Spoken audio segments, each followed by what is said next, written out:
see the pair that got hauled into time?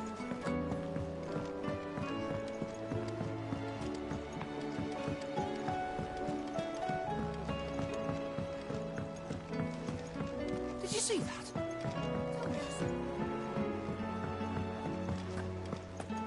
What are you making them skies then? Otto, how fares the realm? The realm? Oh, she's just fine. As long as you look past the fat storms out mother crystals and her skies are a roiling cesspit. And Gav? He's with your uncle in the Free Cities, helping Mid with her project. Sent an owl their way the moment the winds turned foul. Still waiting on a reply, though. Do you have any good news? Well, that depends on your definition of good. All right, fine. What do you suggest we do? Oh, no, I'm just the messenger. I leave the scheming to those more suited to the task. Could be that Lady Vivian and Old Tomes have their own thoughts on the current state of things. Could be that they don't. It certainly can't hurt to ask. I suppose not.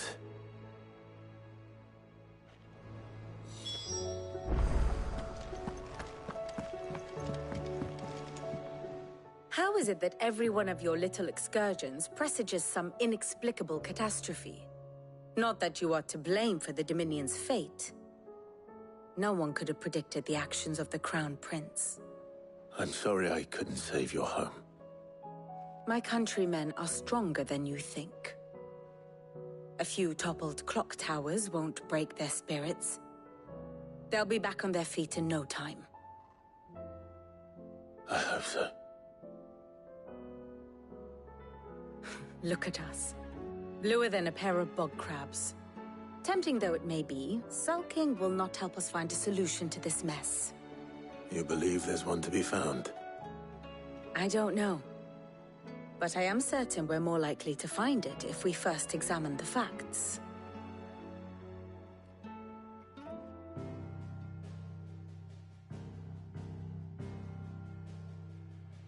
Beneath these darkened skies, fear and confusion reign over Valisthea. Oh, the lands around the fallen Mother Crystals had already begun to wilt for want of ether. But not like this. Crystals that filled wells and fueled furnaces, now nothing but pretty shards of rock. And those that hang from the people's necks cast nary a glimmer of light to keep the dark at bay. It is only a matter of time before the common folk convince themselves that the end of days is upon us. Yet I fear a swift end is more than we can hope for. While most of the world thirsts for ether, the remainder drowns in it, spawning Akashic in droves. And amidst the hordes of mindless beasts, with magics as like to fail as function, even the strongest nation would falter. Rosaria and the Iron Kingdom teeter on the brink of collapse, while the tragedy in Twinside has all but paralyzed the Holy Empire. Dalmekia fares little better.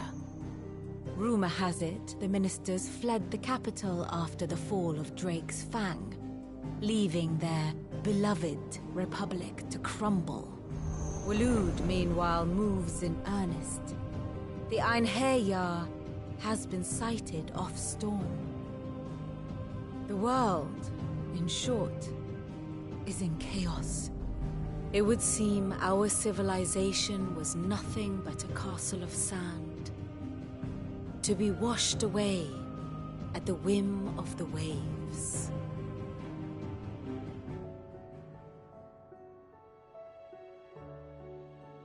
A castle of sand. Not my best flourish, but it seemed fitting. The reports I've received are considerably more blunt in their appraisal. Without the protection of their nations, it will fall to the people to defend themselves against those who would take what is theirs.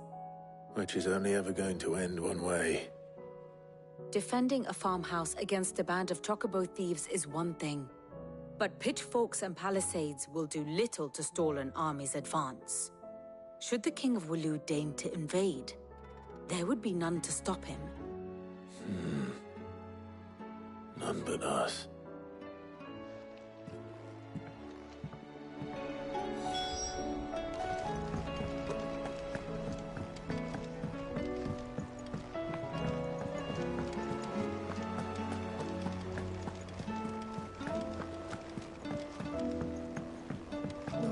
see the sun again.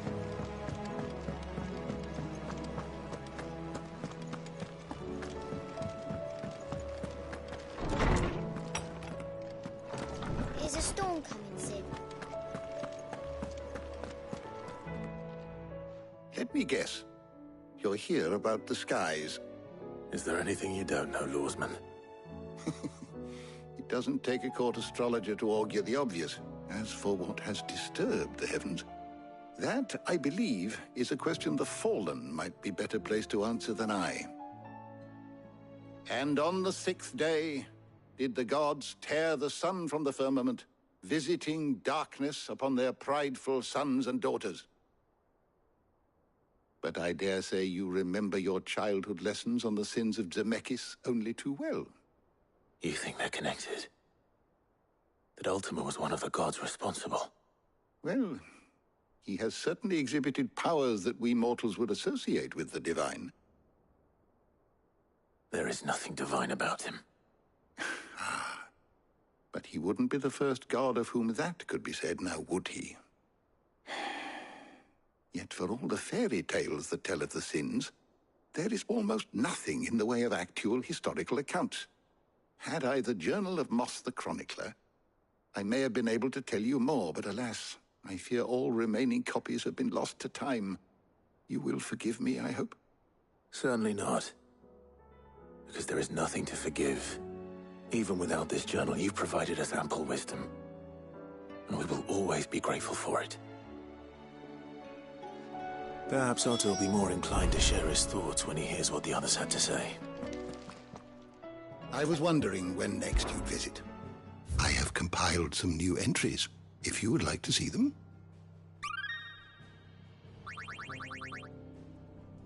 You wish to study the tones?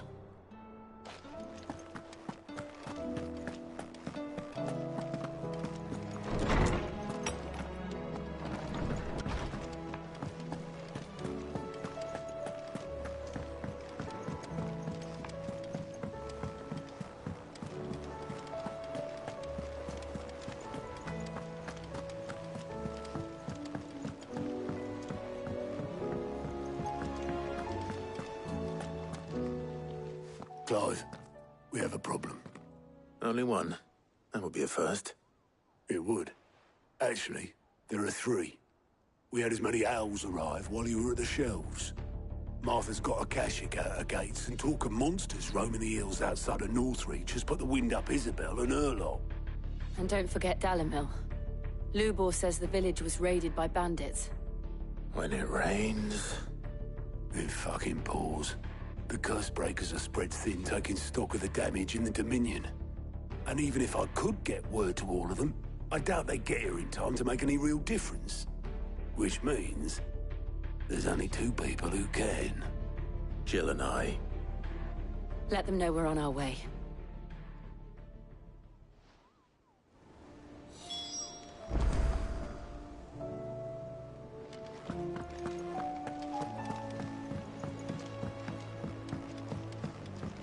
Did you see that? Tell me you saw it.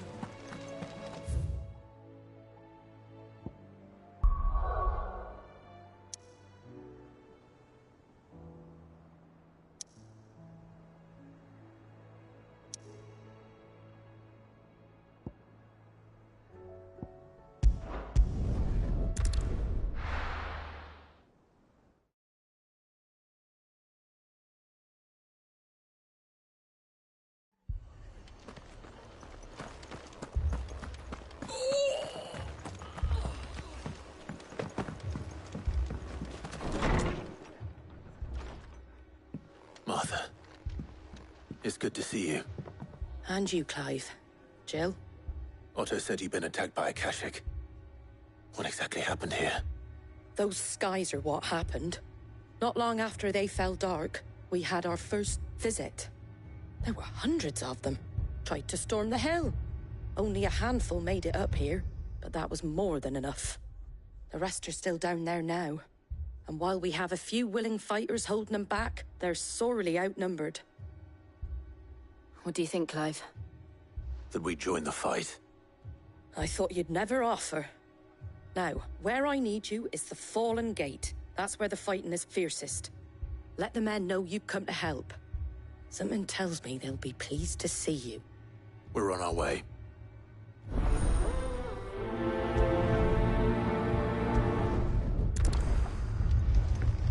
Do you think there are as many as Martha says? More.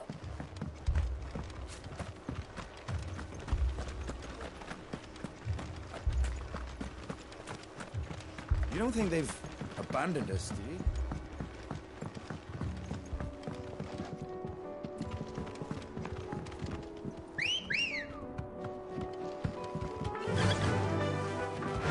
Faster!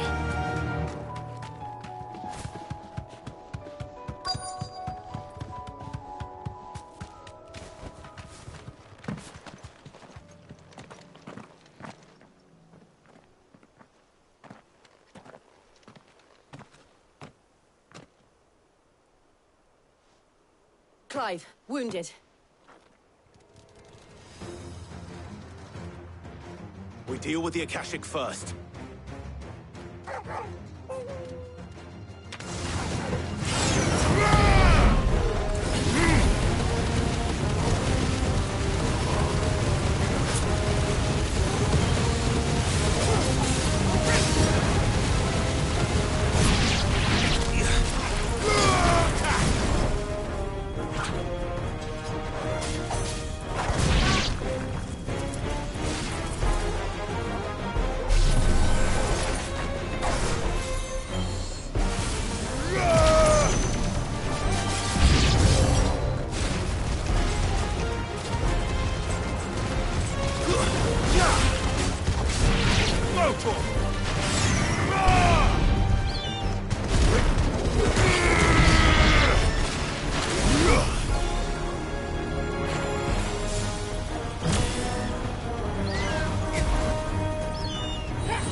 These men don't have the look of hired swords.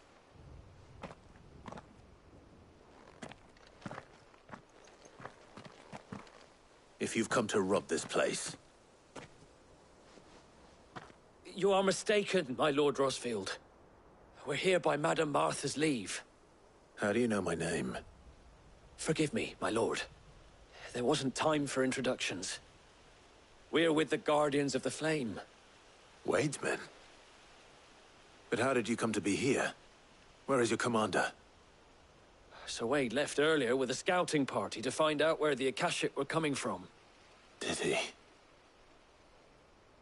Take your wounded back to the inn. Martha will see you're looked after. We'll join you anon.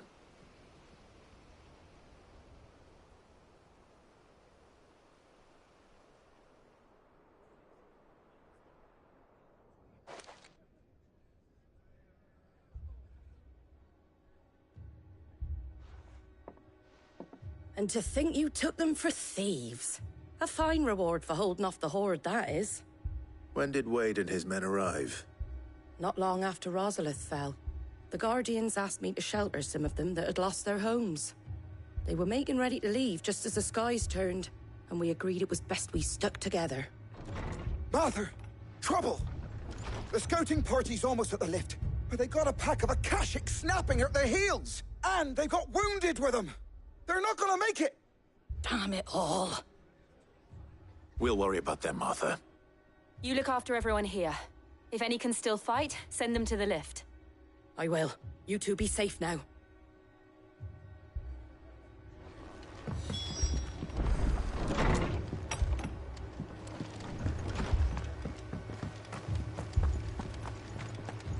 My brothers. Mad dogs. Alone.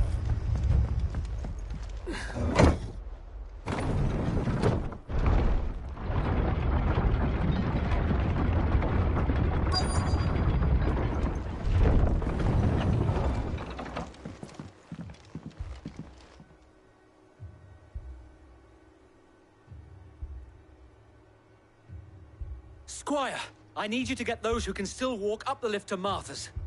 But what about... I didn't ask, Oscar. Sir.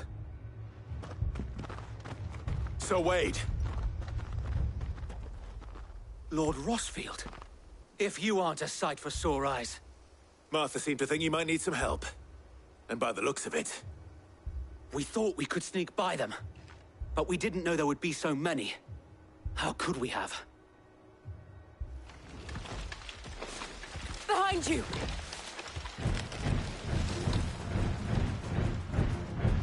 Damn it! We need to get the injured to safety. Do you think we can hold them off? We can certainly try. Are you with us, Sir Wade? Always. Then let's do our duty.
Is anyone hurt?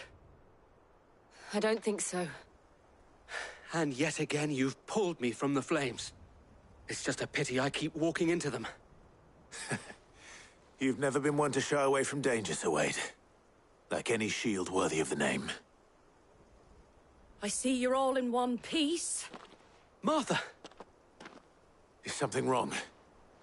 The lookout saw smoke coming from down Eastpool way. Too thick to be a hearth. A second horde. Feel like finishing the job. Always. Jill and I will make for Eastpool. You'll need to move the injured without us. Don't you worry about them. The moment my men are safe, I'll follow. Good luck.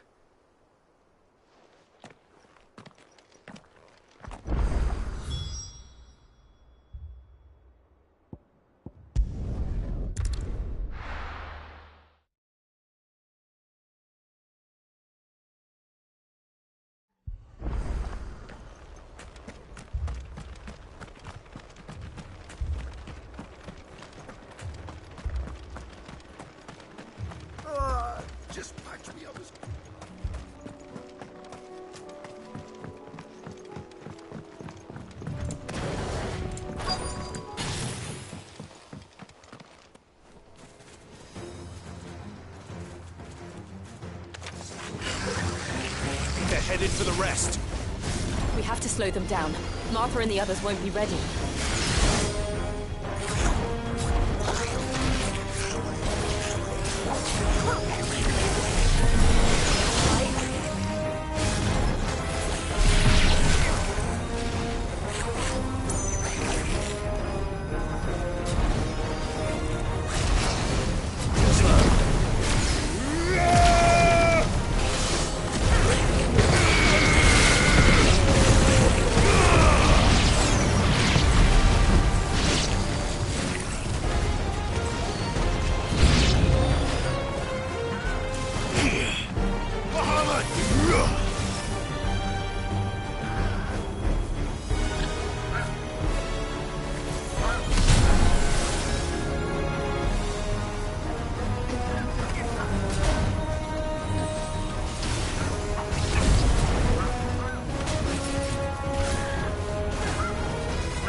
Something's coming.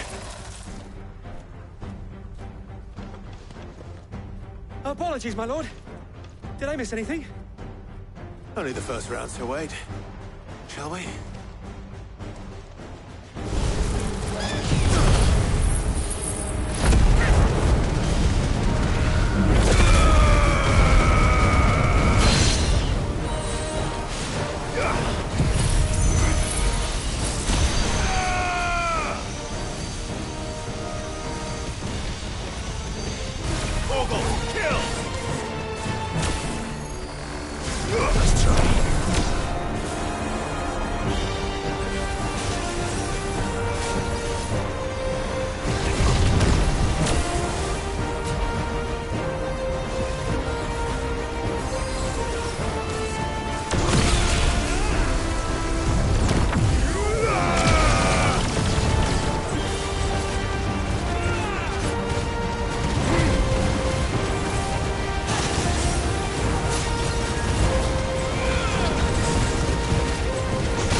Do you see any more?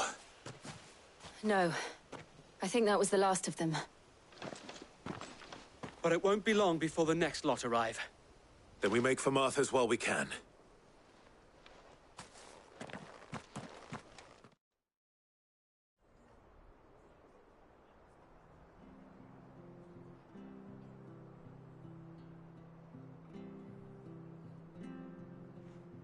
What did you find out there? The same as Sir Wade. Scores of Akashic. Well, wherever they came from, they're gone now. Our lookouts say the lowlands are clear. Hopefully we'll have enough time to lick our wounds. How many of your men were injured? A damn sight less than if you hadn't turned up. Thank you. It was a hard-fought victory. But as long as the skies remain dark, I fear the Akashic's numbers are only going to rise. It's not a matter of if the Horde will be back, but when. And whether that's sooner or later, we'll need to be ready. The inn here affords a good view of the land, and is easily defendable. I'd like to make this one of our outposts. What do you say, Martha? You'd have more men to guard the rest. Well, when you put it like that, of course they can stay.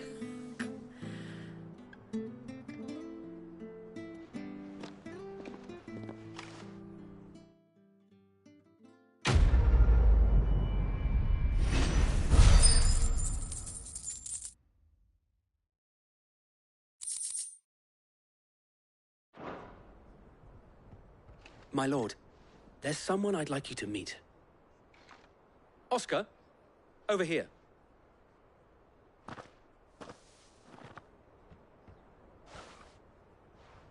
It is an honor to make your acquaintance, Lord Rossfield.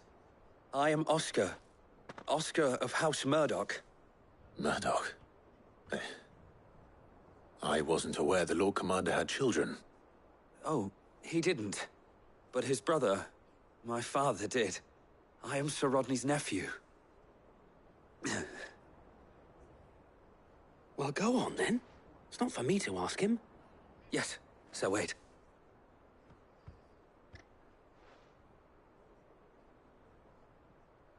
If it please you, my Lord Marquis, might you take me as your squire? I would learn the duties of a shield from the finest. I'm sorry to disappoint you, Oscar, but I'm a shield no longer. Nor was I ever the finest.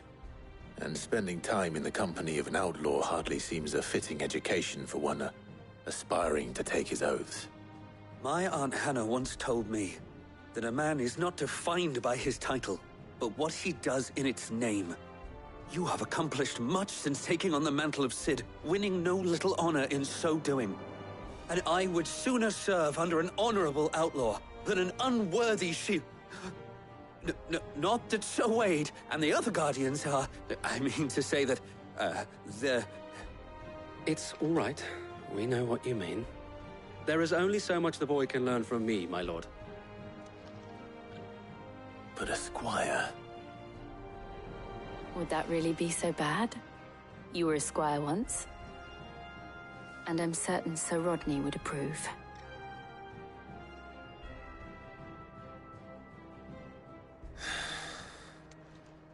Know that I'll show you as much leniency as your uncle showed me. I would not have it any other way.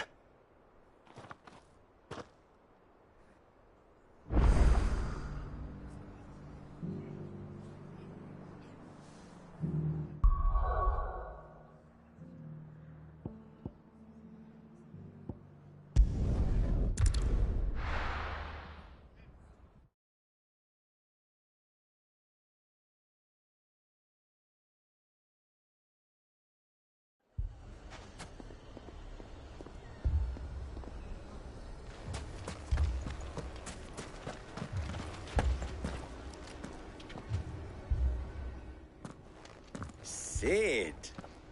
Your new companion appears much more formidable than your uncle. Should I be worried? You haven't been introduced. Jill, Clive has told me much about you. All lies, I'm sure. Your Stolas said that Dalimil has a bandit problem. Indeed. Although, you're a little late.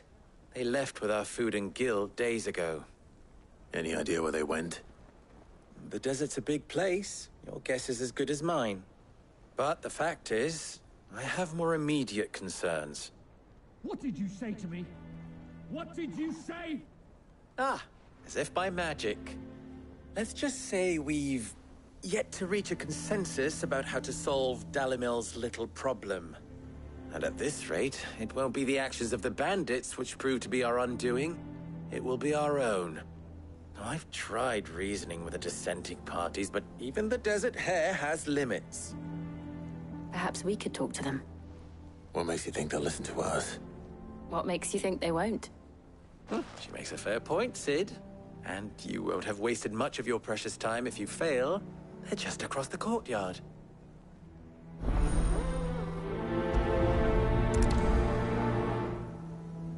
Suppose we just follow the shouting.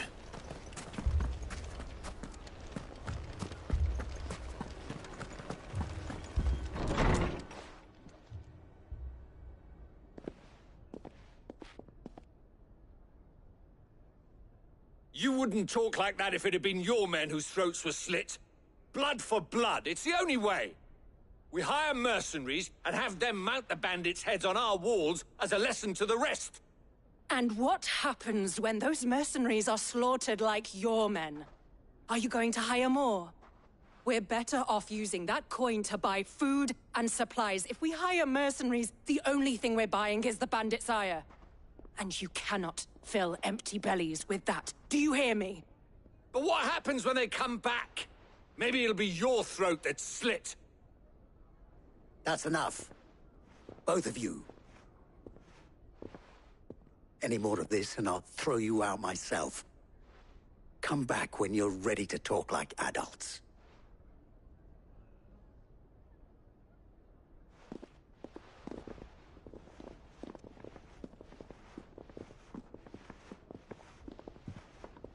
Victor. What's he doing here?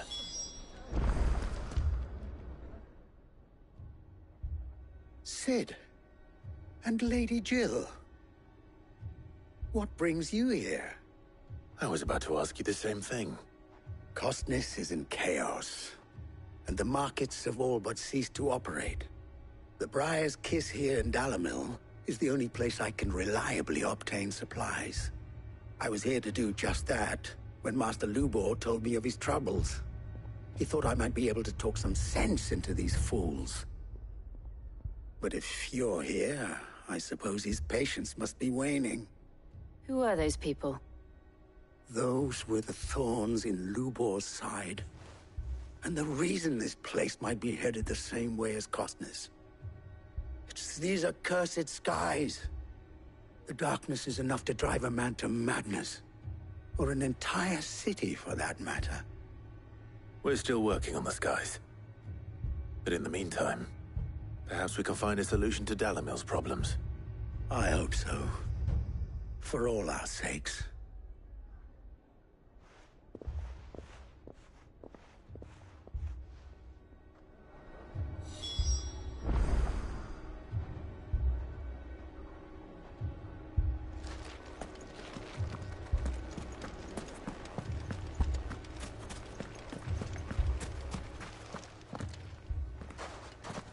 So, you see my predicament? What I saw was a room full of people who were angry and afraid. And with good reason by the sound of it. But if left to smolder, that anger and fear could set the entire town alight. My thoughts exactly. What to do? Both sides wish to protect their homes and livelihoods, if only they could agree on how. But as long as they are divided, we are vulnerable. And if there's one thing bandits like, it's an easy target. What would Sid the Outlaw suggest? Well, if it were my namesake, he'd let them choose for themselves, and be on hand to pick up the pieces when it all went wrong. That sounds like a recipe for disaster. A recipe for disaster is precisely what it is. But perhaps that realization would be enough to make them question the ingredients. While it's plain neither Conrad nor Natalie will countenance the other's proposal, it may still be possible to make them doubt their own. Before presenting them with a third option. And that would be? To pool our resources and save the city ourselves. Why fight each other?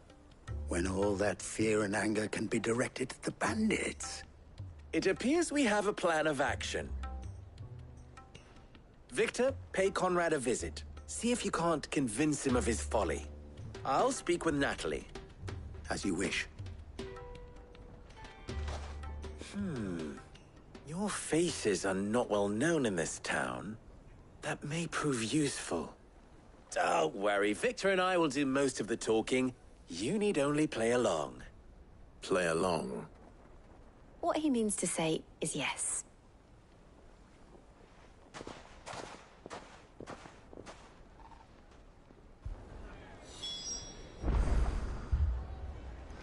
Lower than beasts they are. Aye. The scum of the twins.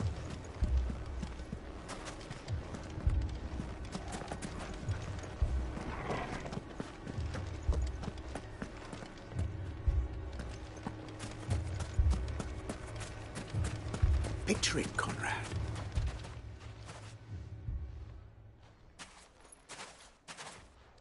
Ah, here she is.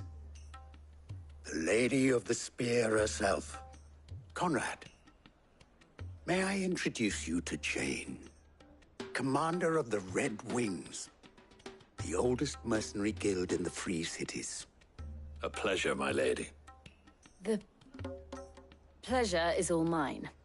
As I told you, I summoned the commander here from Canver to inquire about a contract. Victor says you told him no. That there aren't any men left to hire. Is that true? True as the crystals cracked. Nobles came and claimed every last one worth his salt. And not just from us Red Wings.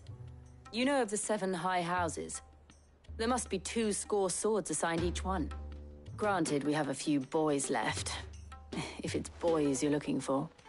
Well, Conrad, are you saying that Dalamil's finest cannot defend this town better than a gaggle of unblooded striplings? That a band of beardless youths could better avenge the deaths of your brave men than you yourselves?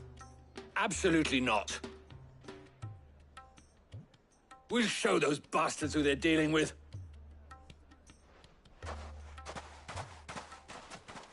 I can't believe that actually worked. Conrad's not what you call the brightest candle in the crypt. And there's a reason why I had you do the talking and not Sid. Well played, my lady.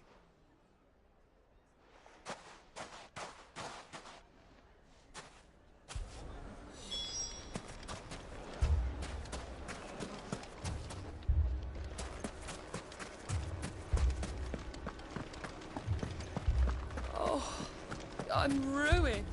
My shop. If I had my pickaxe, I would... I mean, it may still be possible to buy something. Ah, here he is now. Natalie, allow me to introduce Lord Underhill of Randalar's prestigious League of Merchants. Lord Underhill. At your service. Underhill? I was just telling the good lady of our conversation, my lord, and how you were lamenting the state of the capital's stores. Lubor says that not only are the granaries almost empty, but that war and the Blight mean this season's harvest won't be enough to fill them for winter. Indeed, certainly that is the case. The nobles in the capital are buying up the city's stocks of barley and wine, driving the prices higher than most commoners can afford. It is only a matter of time before the peasants revolt. It is worse than I thought. If what Lord Underhill says is true, I fear we have little hope of supplementing our stores, meager though they regrettably are. And while I applaud your endeavors to dissuade our more bellicose citizens from seeking vengeance, I sense Conrad is not wrong in his assessment of the bandits' likely return. Which means that now, more than ever, we will need to secure what little we still have. Food, weapons, herbs, everything. If our humble town is to endure not only this hardship, but those that are certain to follow, we must stand united. All right. If it will help to protect my home, I'll do it. But you needn't have gone through this charade.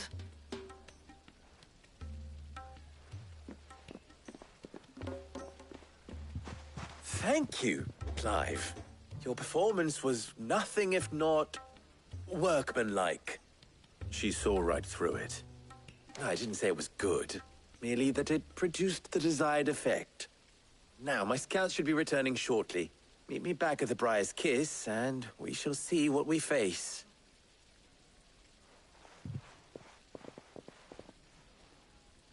I'm not convinced our roles in this ruse were entirely necessary. I don't know. Conrad seemed quite taken with you. Mummy, I'm scared.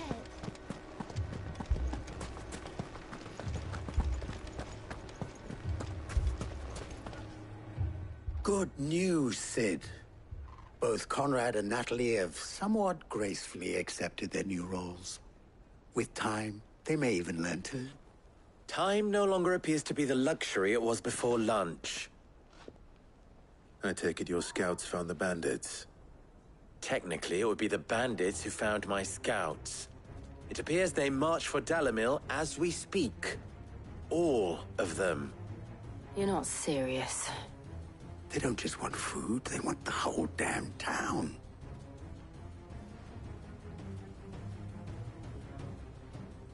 I have a favor to ask.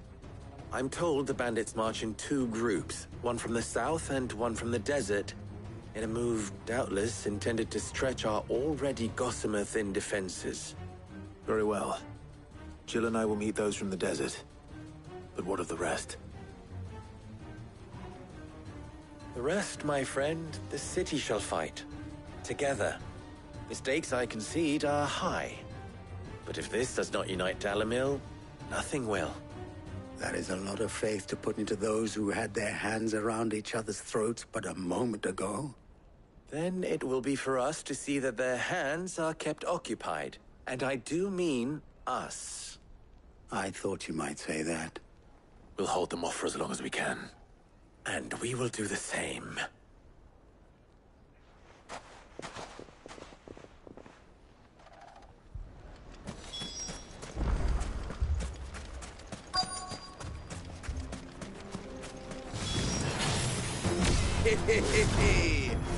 The women folk have come to welcome us.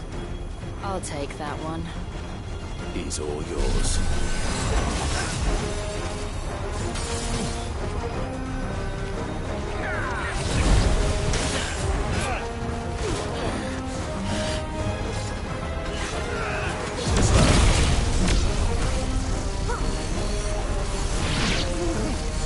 Nice try.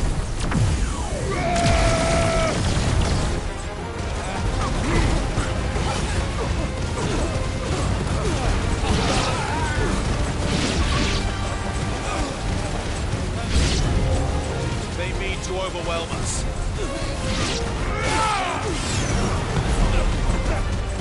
Go for it!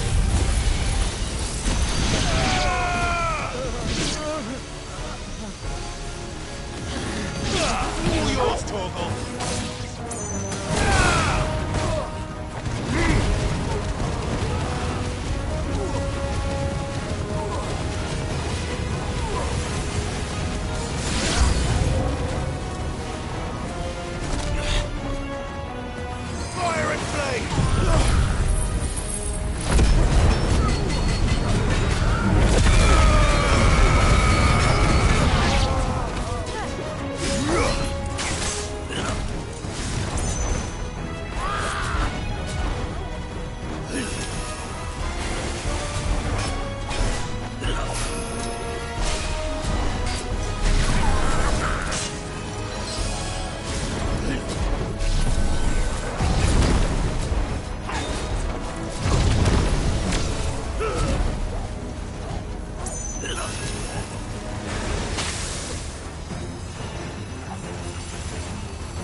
The townspeople. Could they have held out? I don't hear any fighting. What do you think? That we should hurry.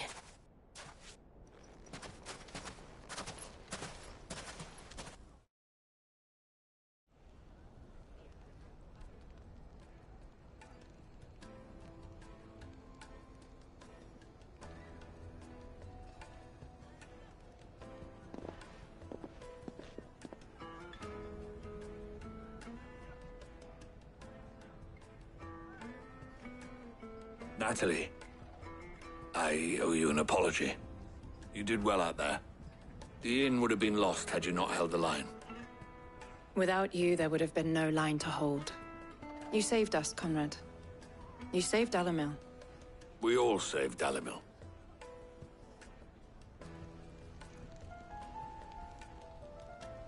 Conrad seems to have had a change of heart. I'd say they both have. I take it from your presence that our visitors from the desert won't be joining us either.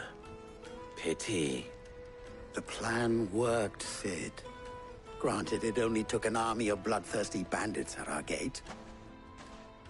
Calm now, Victor. Why quibble over the details? We are united, and that is all that matters. As for you, Sid, you fight considerably better than you act. I'll take that as a compliment.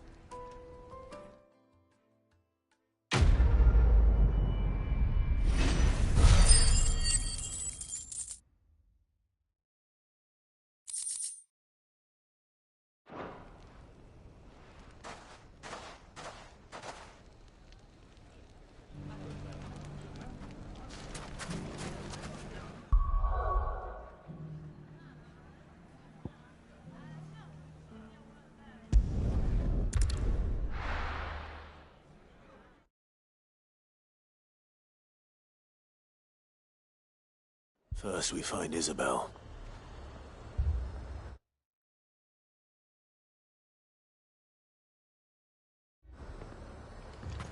Heard a bloke saying he saw ghosts. I saw it with my own eyes. The whole of Oriflamme under a flood.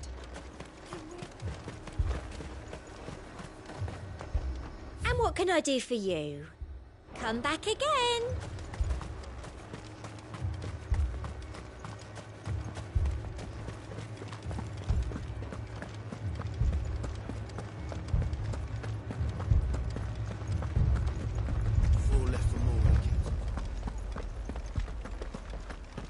I can't do it.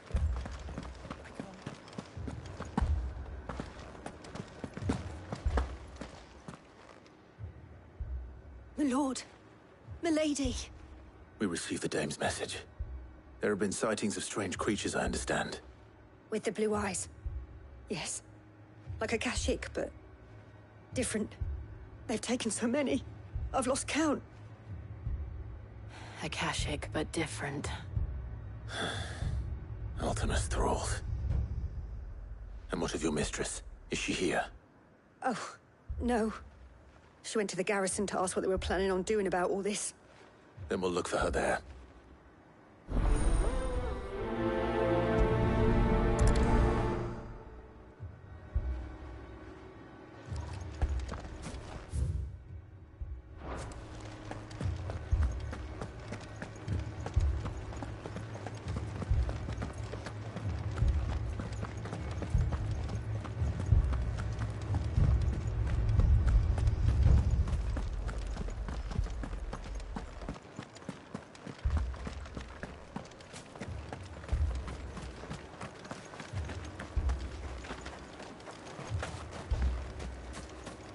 Madame, please!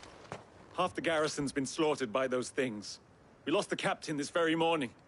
We've tried requesting reinforcements, but there's been no word from the capital or the Dominion in days! What more would you have us do? I would have you do your duty. Those at the Vale look to me for protection. And protect them I shall. Because they are my charges, and that is my duty. In case you have forgotten, the people of this town are your charges. But more than that, they are your people. Your sisters, your brothers, your lovers. So you have a choice. Lay down your sword and watch as they are slaughtered, or take it up and do what is right. She speaks the truth, you know. This here, it's all we have. It's all that's left. What we have left is our lives! Do you really want us to lose them as well? Not if we don't have to. Look, there's a cask under the captain's bunk. Let's talk about this over a drink, eh? I'm listening. I'll have a word with her.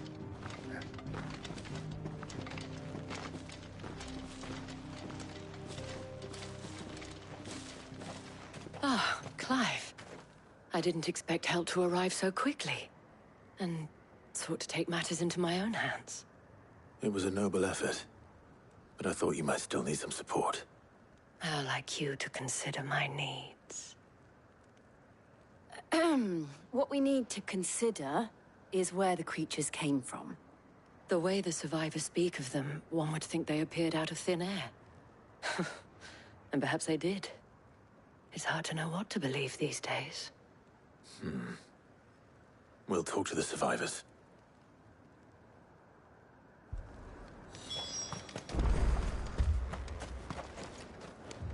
Don't leave me, Pa. You're a pikeman, yes? What happened? I've got family in Moor. I heard the flood was spreading, so I went to see if they were all right. And a pack of them glowing things found me in the meadow. I ran for my life. I never did get to the village. Leave that to us. My family. They're still in the capital. It's all right.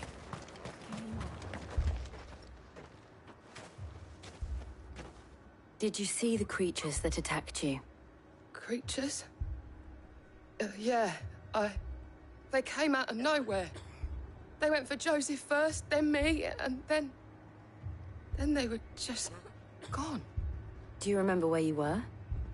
On the road from Oriflamme. We just passed Moor when... Where's my Joseph? It's all right. Just rest now. At least we have an idea of where the thralls might be now. We should head for more. I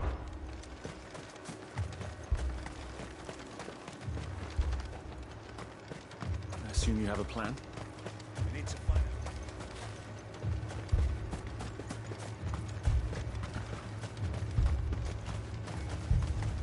It was all they could do to escape.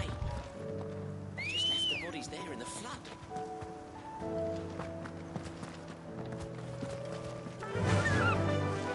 Run like the wind.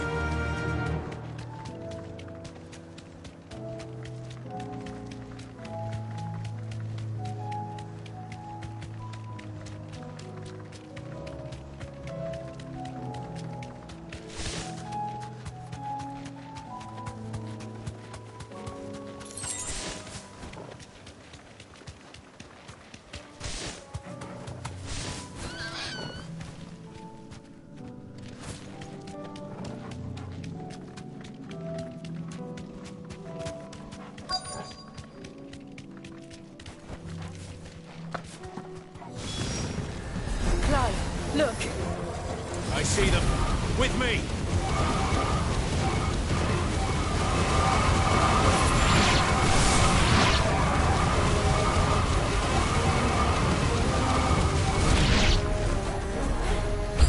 Should I pry? Save your strength.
Ugh.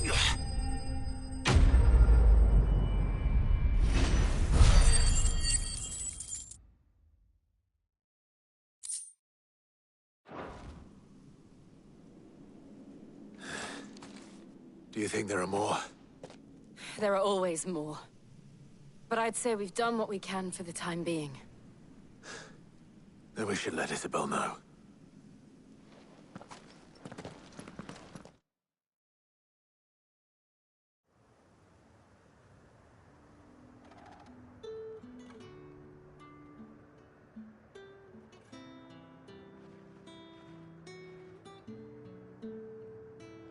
You have the town's thanks. Don't thank us yet. There will be more. Many more. And you'll need to be ready for them. Oh, we shall. Isn't that right, Captain? Yes, milady. The garrison will be ready. Philippe here has convinced most of the men to remain at their posts. For now, at least. Hearing that the Dame would look kindly on any man who committed himself to the task certainly didn't hurt. It's not the most selfless of motives, I'll admit. But whatever it takes, eh? Now me, I never needed convincing. I became a soldier to protect the people I love. And the people I love include the ones standing before me. Handsome and chivalrous. Now, if you don't mind, I have sentries to post. Milady.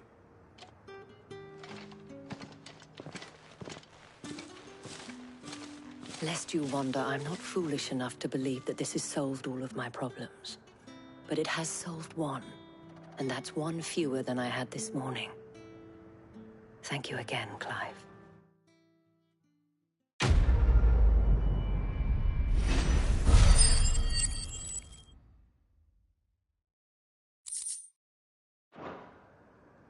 Our friends seem to have things under control. For now, at least. Let's go and put Otto's mind at rest.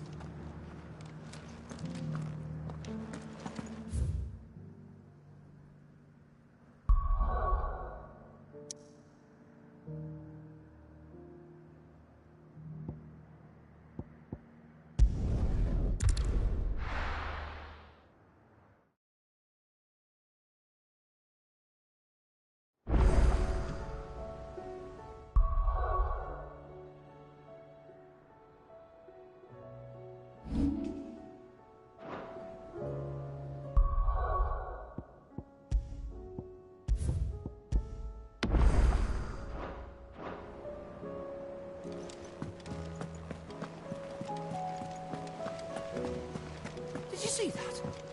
Tell me you saw that.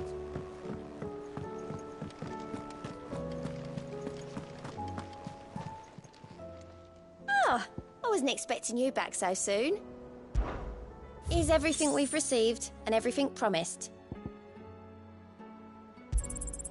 All yours. Come again. I may have more for you.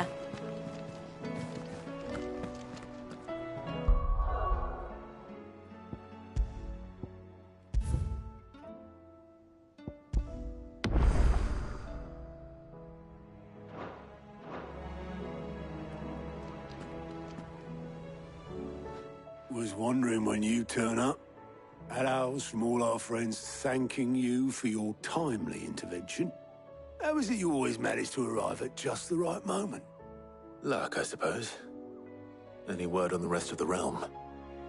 Let's see. Storm's still crying out for mother crystals. The nations are still in chaos. And the skies are still the colour of a kick in the kidneys 2 days on. So... Right. Clive, we knew this was going to happen. Well, not the bleeding skies part, but you take my point. Now's not the time to second-guess yourself. Now's the time to visit the infirmary. Talia says your brother's awake. Thank you, Otto.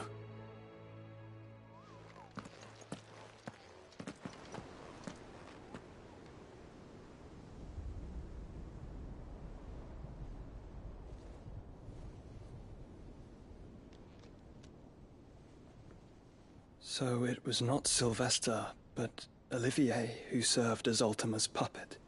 And when Dion learned of this, he sought to slay the fiend.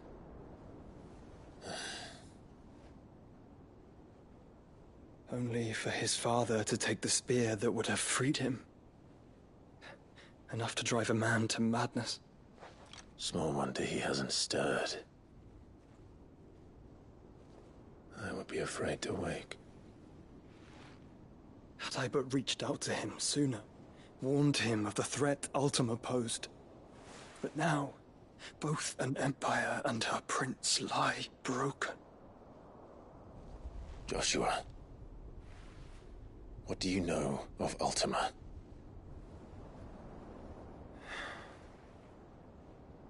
Very little, I'm afraid. Despite my best efforts. 18 years ago, as I lay buried beneath the rubble of Phoenix Gate, 'twas not death who came for me, but another.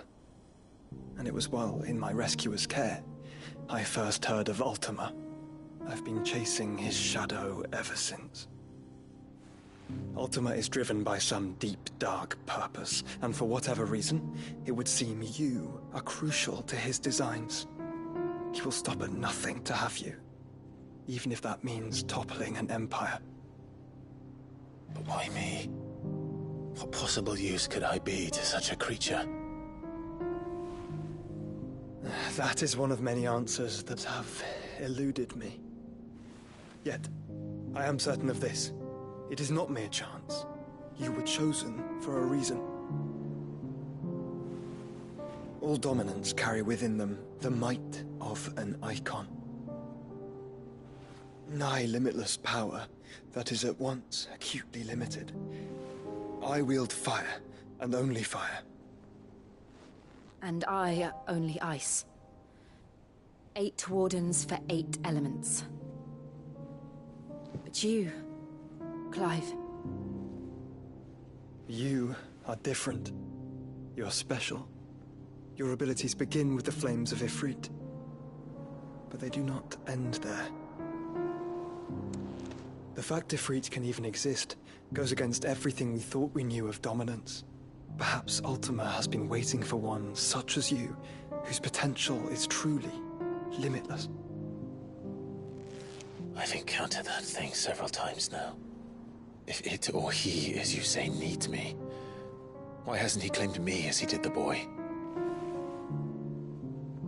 Were I to hazard a guess, I'd say the two of you are somehow incompatible. His mind not properly attuned to your body. His mind? Mind, awareness, spirit, call it what you wish. But I believe Ultima to be an embodiment of the concept. It is why I struggle and fail to contain him here inside me. I'm sorry. Inside you? With every setting sun, I feel my strength wane. And though the Phoenix's flames mend the prison I have made for Ultima, they do so at a cost.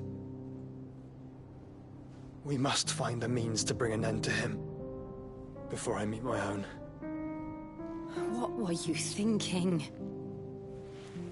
It was that or let him take Clive. And I've always had a soft spot for my brother. But that doesn't mean you should sacrifice yourself to save me.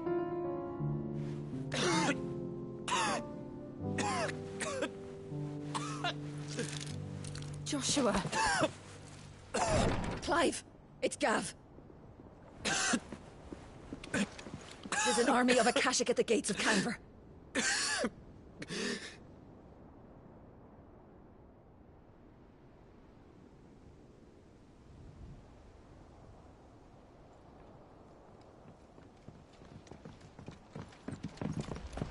Well, what's the short of it? I thought Tyre told you. The capital of the Free Cities is under siege by an army of monstrosities. The city guard are doing their best to stem the tide, but numbers ain't on their side. What of Lord Byron and Mid? Were they able to escape? No, but they're all right for now. They're hiding with Gav at midship. We have to get them out of there. And we shall. Otto, prepare a Stolas.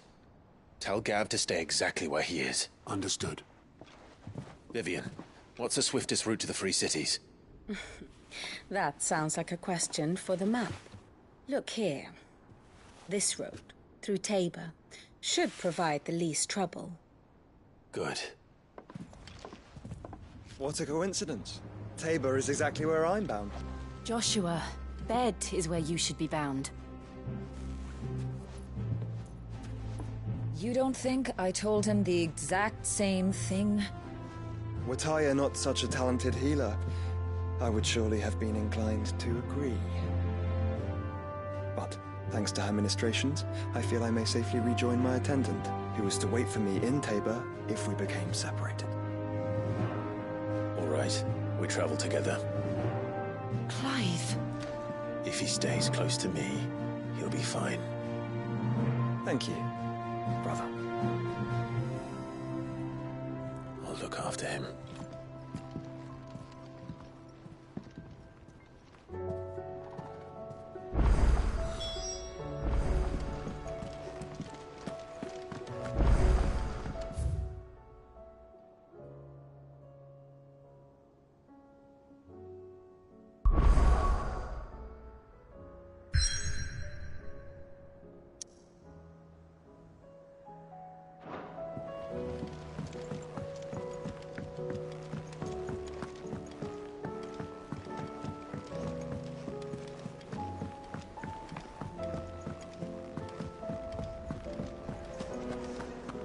Seems the hideaway is lost blasted its book. appetite.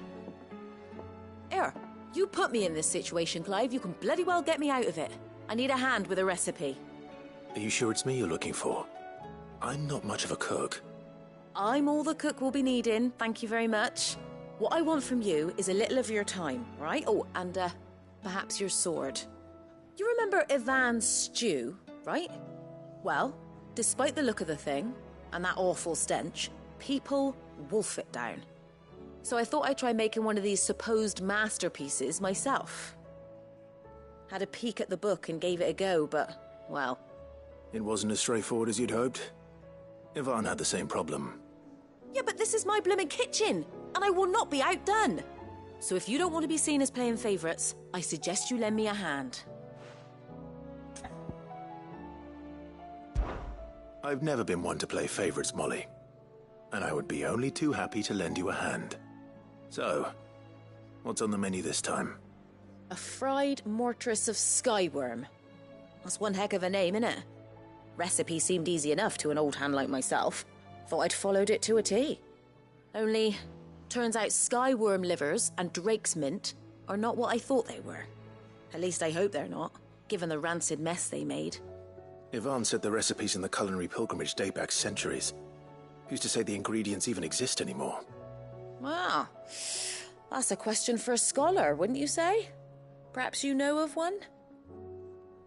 Kindly old fella who haunts the shelves, maybe? Fine. I'll go and speak to Harpocrates. Perhaps he'll know something.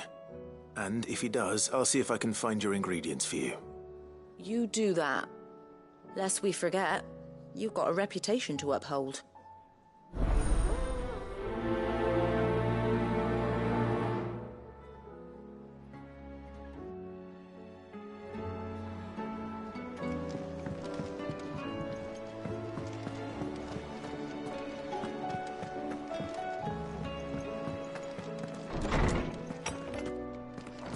Is a storm coming, Sid?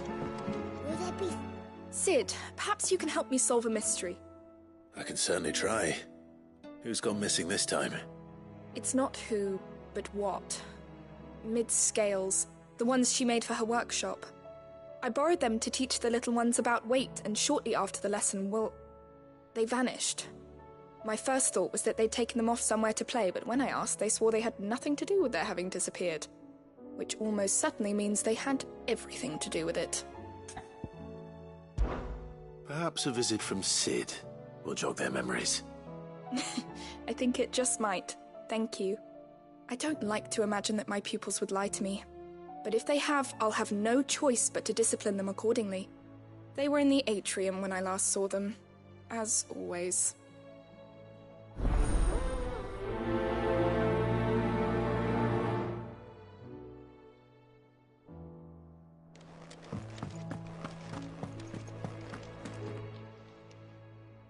Lawsman Harpocrates. I've come to pick your brain if you don't mind. It's about the book you lent Ivan. Ah, Valisthea, A Culinary Pilgrimage, a classic. One of my favorites, in fact. The young man did a wonderful job with the Chance's stew. I do hope we shall be able to sample more such marvels in due course. That's actually why I'm here. I don't suppose you know where I might find skyworm livers and drake's mint.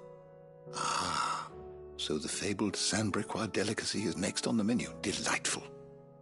The descriptions of fried mortris never fail to make my mouth water. Now, skyworm is a somewhat antiquated name for the wyvern, their ground livers being the paste from which the mortris is made. Dragon livers. How very Sandbrequois. One would have thought the disciples of Bahamut would have a touch more reverence for their icon's brethren, but apparently not. I believe the specific dragon the recipe demands is the blueback wyvern, said to be the very color of the sea beside which it resides. So we know where to look for our liver. But what about the drake's mint? Saint's bonnet in contemporary parlance, a herb which grows along the North Reach coast. I gather that one can locate the cheerful yellow flowers by their heady scent alone, so I'm sure you'll have no trouble finding them. I may add that people once believed game was best served with the flora that sustained it in life, in which regard fried mortris of skyworm is undoubtedly a typical dish of the time. Meaning that if I find one, I find the other. To Northreach, then. Best of luck, Clive. And do save me a bite once the dish is complete.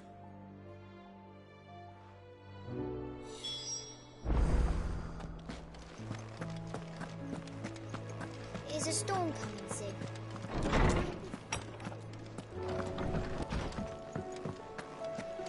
Seems the hideaway has lost its...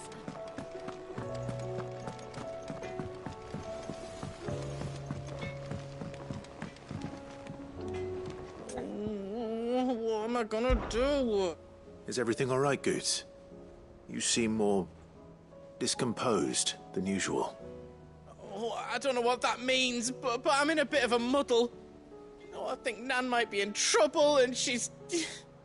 It's all right. You can tell me.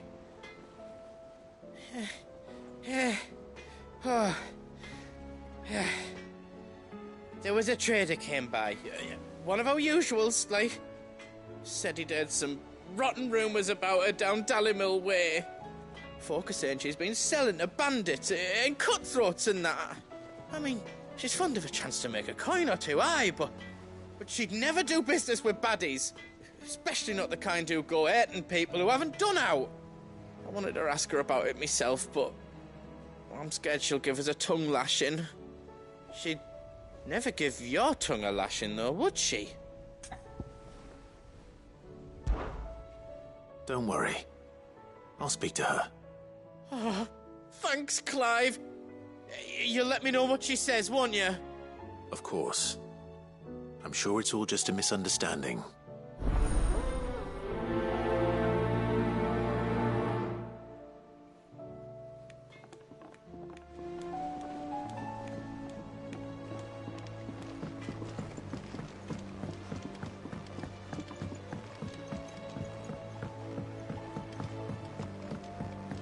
I heard the Emperor was impaled.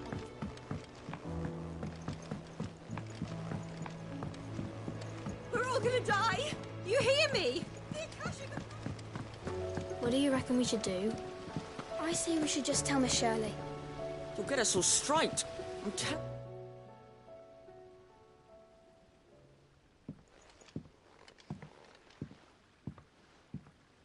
Sid! Hard at your studies, I see.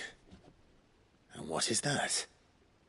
It's not a set of scales, is it? No. Of course it isn't. Well, not anymore, it's not. Oh! And just how long hasn't it been one? We're sorry. But we didn't break them. We dismembered them. Just like Miss Mididol showed us. Miss Mididol? And why would she have you dismembering her creations? Because that's the only way to become a ninja-near. Miss Mididol said, The best way to see how something worked is to take it apart and put it back together again. Well then, your work is already half done. Carry on. About that. The taking apart was easy enough, but it's the putting back we can't work out. Speak for yourself.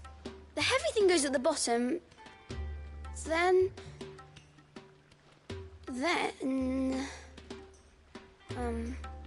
You three need to learn to take responsibility for your actions. So let's have a look at these parts with fresh eyes, shall we?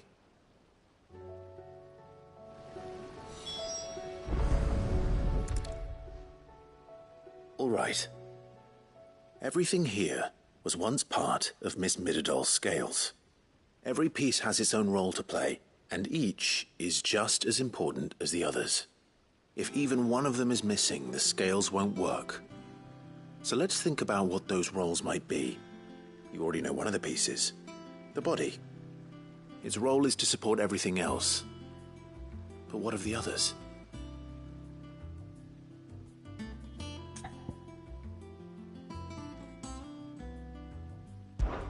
This is called the arm. Why do you suppose that is? It doesn't look much like an arm. You're right. It looks more like a wing. Like a chocobo wing! You've ridden a chocobo before, haven't you, Sid? Will you teach me to ride one day? I'll think about it. Now, what do arms do? Hold things. So wait, maybe this arm holds things too? Good thinking. You're on the right track.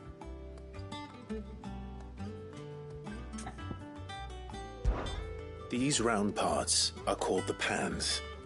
You all know what a pan is, don't you? I do. Molly uses them in the kitchens to fry bangers. But these aren't for frying bangers, you idiot. They're for weighing stuff. But what if I wanted to weigh Goots? I don't think he'd fit on that little thing. Probably not. What are the chains for? Holding the pans up? Well spotted. Which means something must hold the chains up in turn.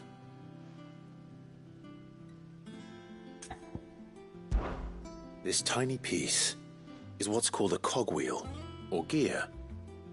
Have you ever seen one before? I have.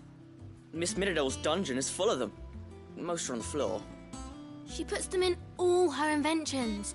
They spin round and round and round and round and... That's right. They're very useful when you want to make things move. Do you remember if there was anything on the scales that moved? I remember the arm moved when I tried weighing an apple.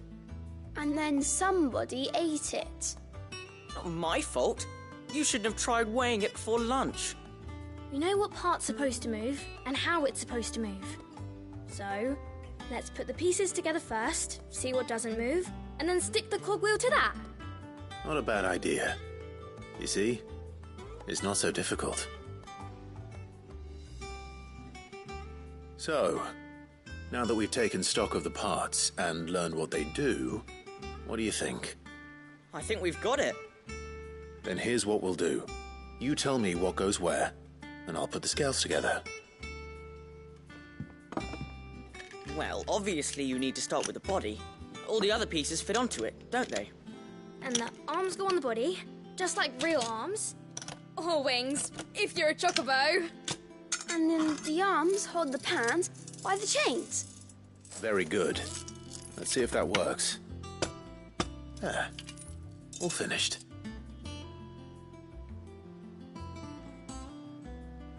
Yes! We did it! Well, with Sid's help.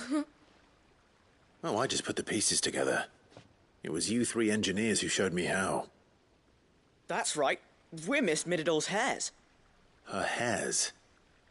Yeah, hares for the future. She's showing us her secrets now, so we can help out the hideaway when we're older. What do you think, Sid? Are we almost ready? With a little more help from Miss Midadol and Miss Shirley, I'd say it won't be long at all. You hear that? It won't be long. Until then, though, do try to be honest with Miss Shirley.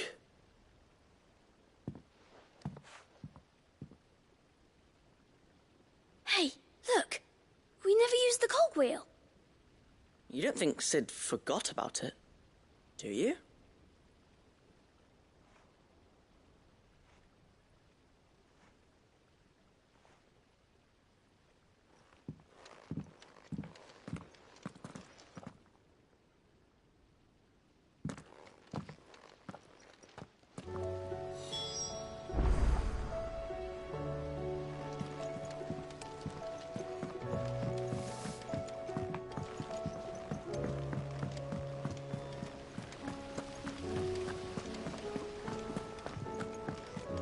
We're all gonna die! You hear me?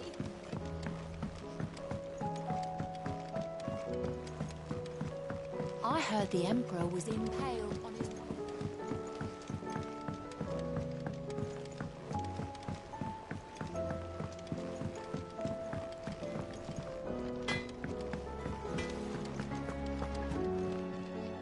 Lady Karen.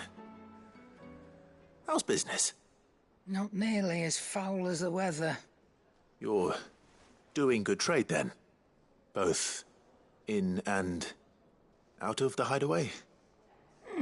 Can't complain. Wait. What exactly are you getting at? Not once in 5 long years do you pay my affairs half a care, but here you are today, raking me over the coals like a bloody popoto? Just asking. Out of interest. All right. I'm here because I was told that certain rumors have been circulating. About you selling weapons to brigands.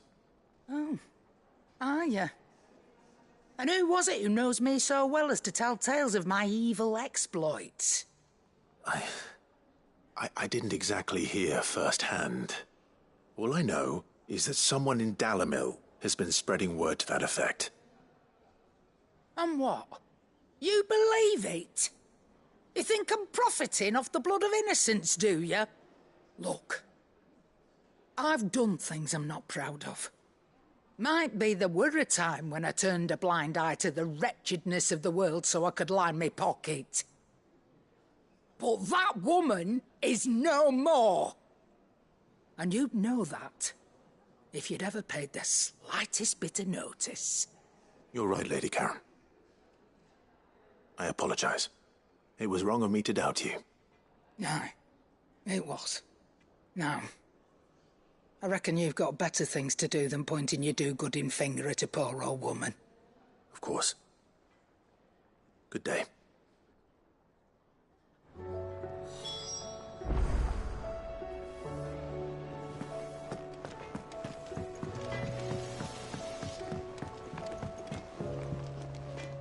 I spoke with Lady Karen. What did she say? That the rumors were unfounded, and that I was a fool for thinking they might hold any truth, along with some other things that made her feelings clear. And while it sounds like she may have done things she regretted in her past, she says those days are behind her. Oh, well, that's good. I knew Nan wasn't caught up in out bad. But why would people say she was?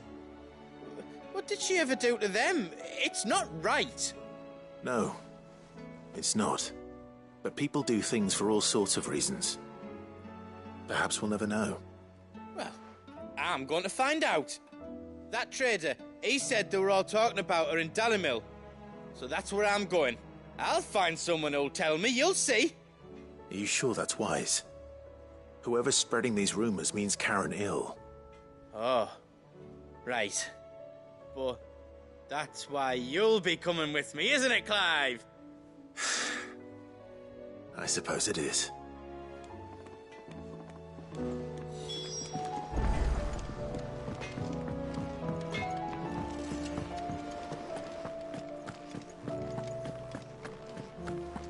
Seems the hideaway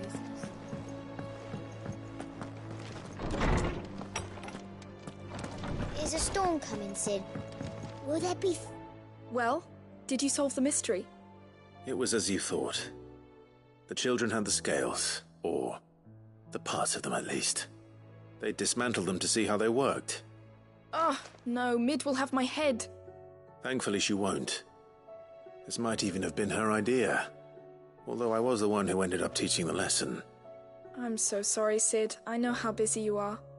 I shall see that the children are properly punished. Please, there's no need.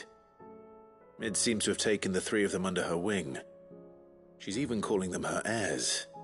She'd have them follow in her footsteps. And her father's. I see. Sid, do you know why Mid has been spending so much time at the hideaway of late?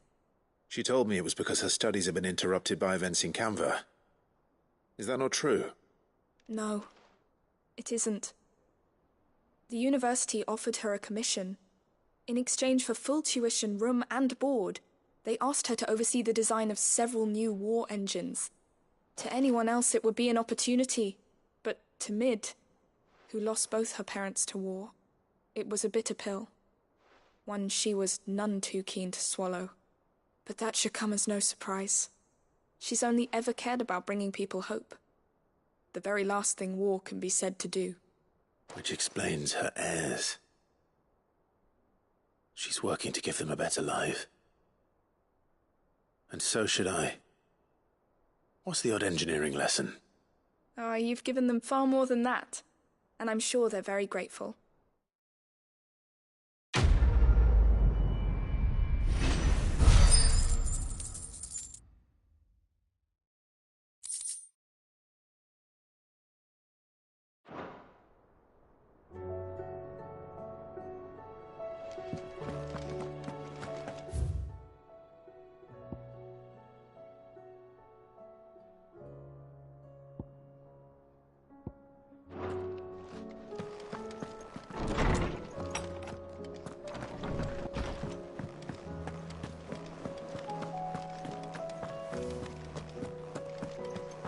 Did you see the pair that got hauled into Tyre?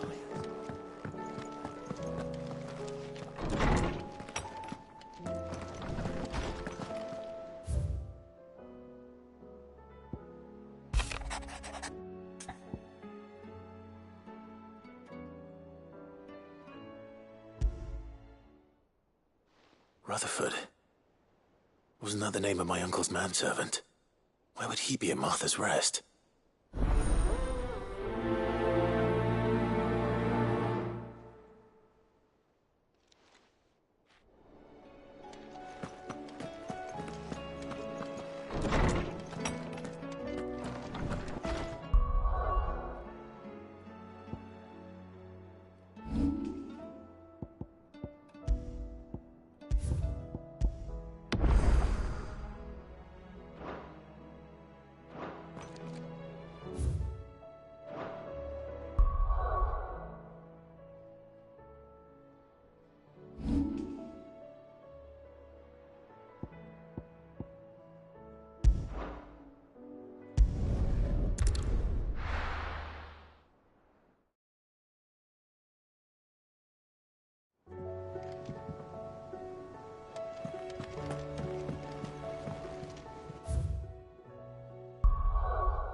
It's like a dream. The four of us out walking like we used to. Enjoying this, are you? Gav and the others could be in danger as we speak. You're right. I'm sorry. Yote is a fine scout. If Canva was attacked, she will already have begun gathering information. Tabor isn't far. We should pick up the pace.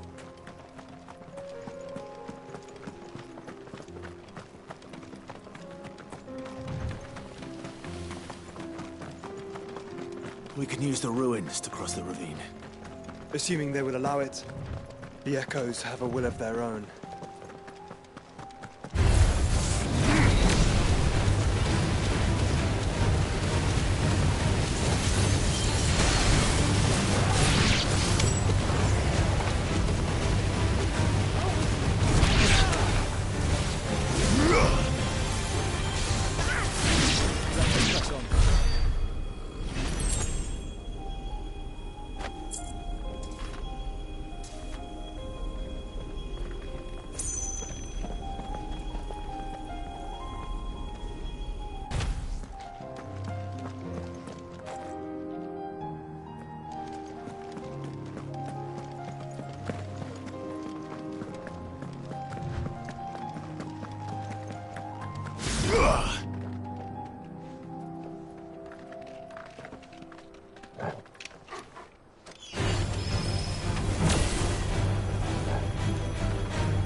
Tell us about Yote, Joshua. She's strong-willed, loyal, and deadly with a blade. Much like Clive, but with better manners.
You're injured. What happened here? Where are your comrades? The ether flood up ahead. It swallowed our camp while we slept. My own men did this. Turned every last one of them. There's a village not far from here. Tabor. The people were kind to us. It's only a matter of time before they won't stand a chance. We can't let those monsters reach the...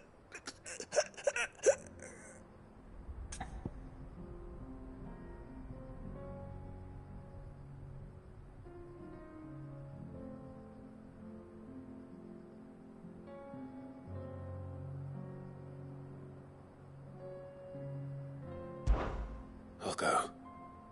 You catch your breath. Thank you. Our encampment is up ahead. Just off the track.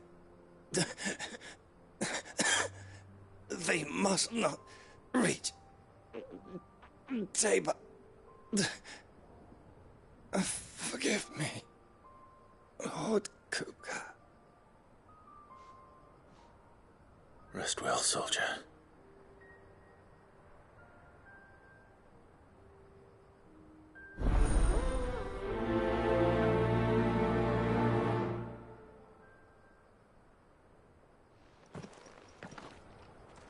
You said the encampment was close. Let's hope the Akashic are still there.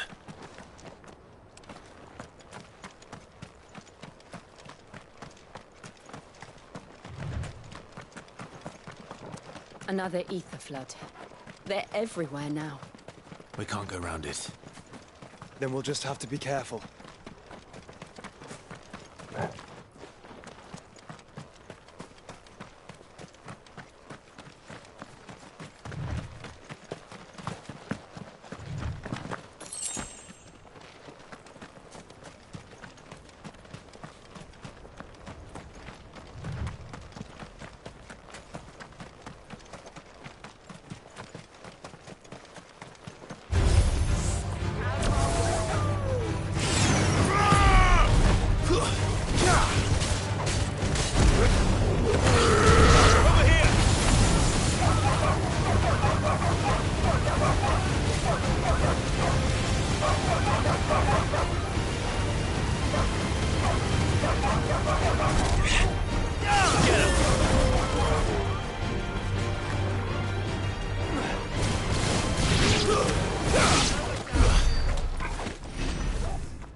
We're nearly there.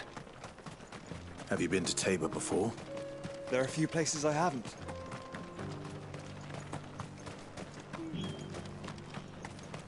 Where now, Joshua? There is a residence just inside the city gates. She awaits us within.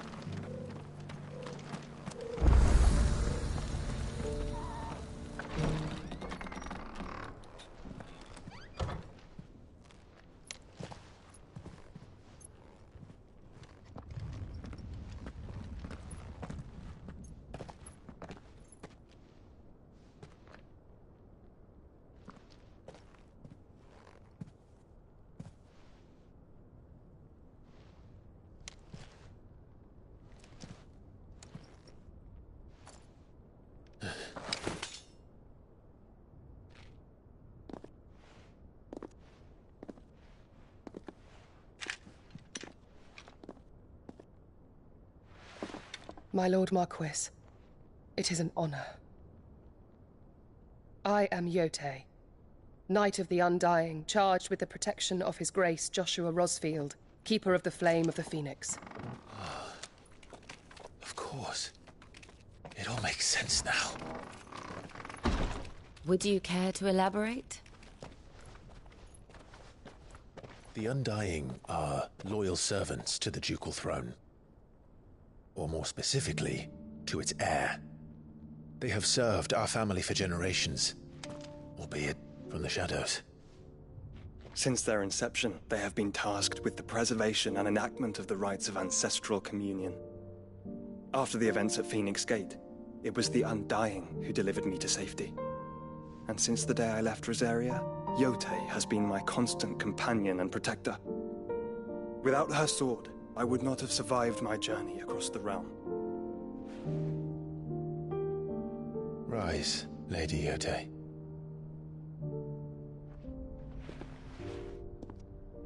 You saved my brother. I owe you a debt I can never repay. I but did my duty. Come now. Tell us what you've discovered. Your Grace. It is as you feared. The vessel we spied off the coast of the Crystalline Dominion on the night of her fall. It was the Einherjar. Beyond any doubt. The Black Galleon. Joshua, the Einherjar is the Royalists' flagship. What business would they have in the Dominion? Upon learning of Waloed's involvement in recent events at Drake's Fang, I sensed the malign influence of Ultima, and bid Yotei and the Undying look into the matter. We have reason to believe that the Black Galleon weighed anchor shortly after the fighting began, and set a course due south. For Canva. Then it is Waloeda knights who besiege the cities. What is left of them, yes. And the Black Galleon sails at but one man's behest. Barnabas Tharm.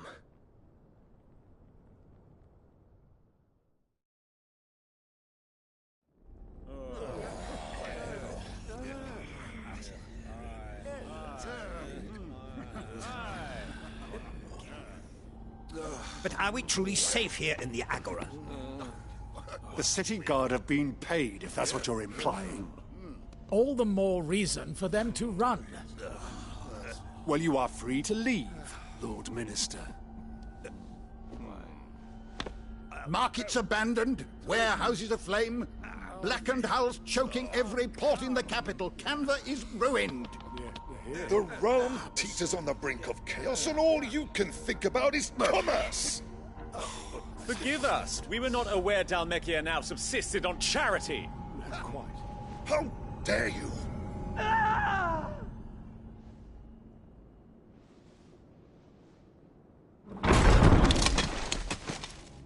Distinguished members of the Council, you must forgive His Majesty this intrusion.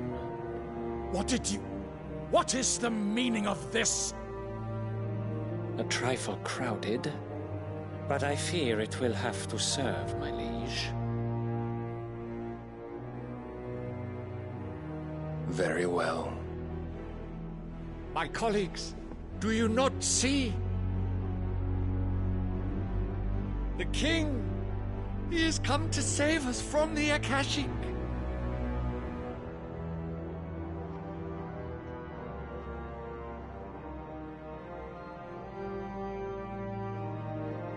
He is a gift from the heavens, divine intervention, our very salvation. And of course, if it is compensation he requires, we would be most willing to negotiate a fair price for services rendered. Fools! Your ignorance unbecomes you. Your Majesty, correct me if I'm wrong, but I would swear that the fiends washing the cobbles of Canva with the blood of her citizens wear the colors of Waloed. Ha! So you do not deny it. Guards, fetter them, and see our guests to the dungeons!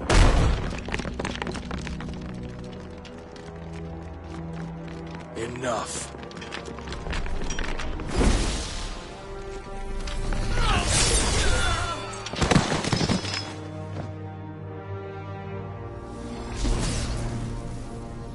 Pathetic creatures.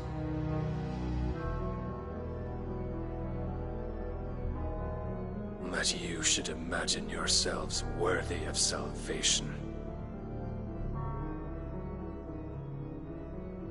The girl is still here, somewhere in the city.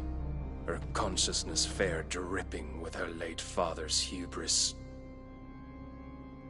A consciousness to which Mythos is inextricably bound and inexorably drawn. See that he is made welcome. Yes, Your Majesty. Come, Mythos. Surely the prince's light cannot have sated you.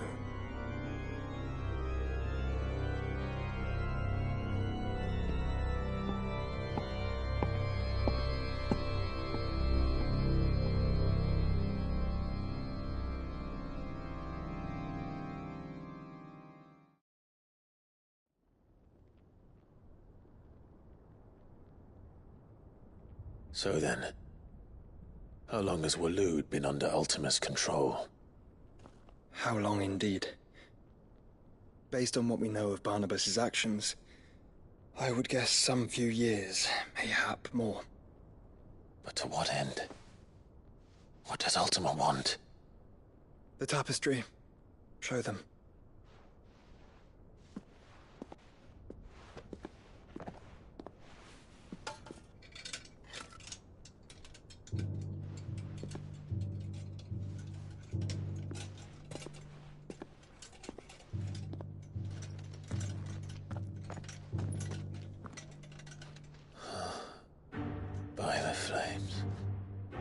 Phoenix Gate, Drake's Breath, and now here.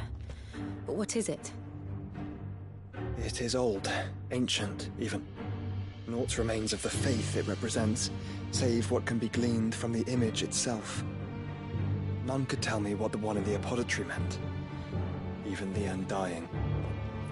But I believe it may be the key to discerning Ultima's purpose. That figure in the center, the one beneath whom the icons congregate, that I believe to be Ultima.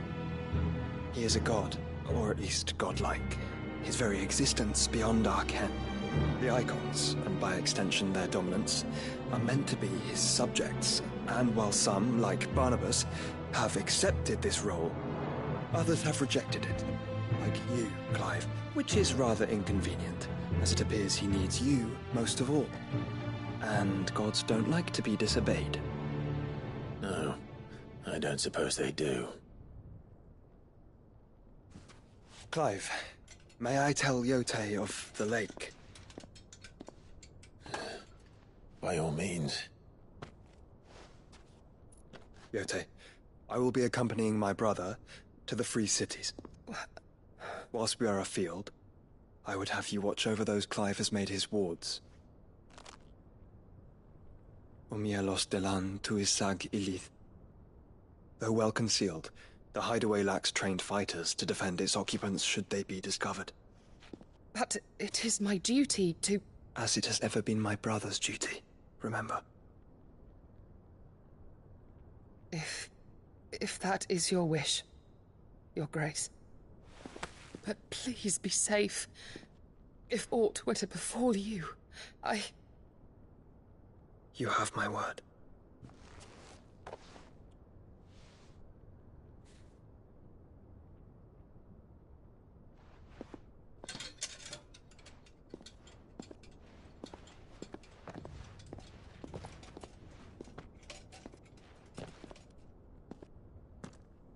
Farewell, my lord, my lady.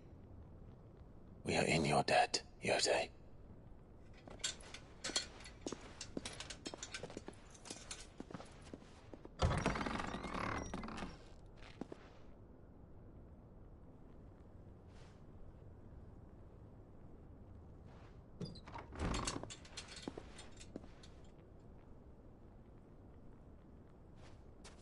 Let's find our friends.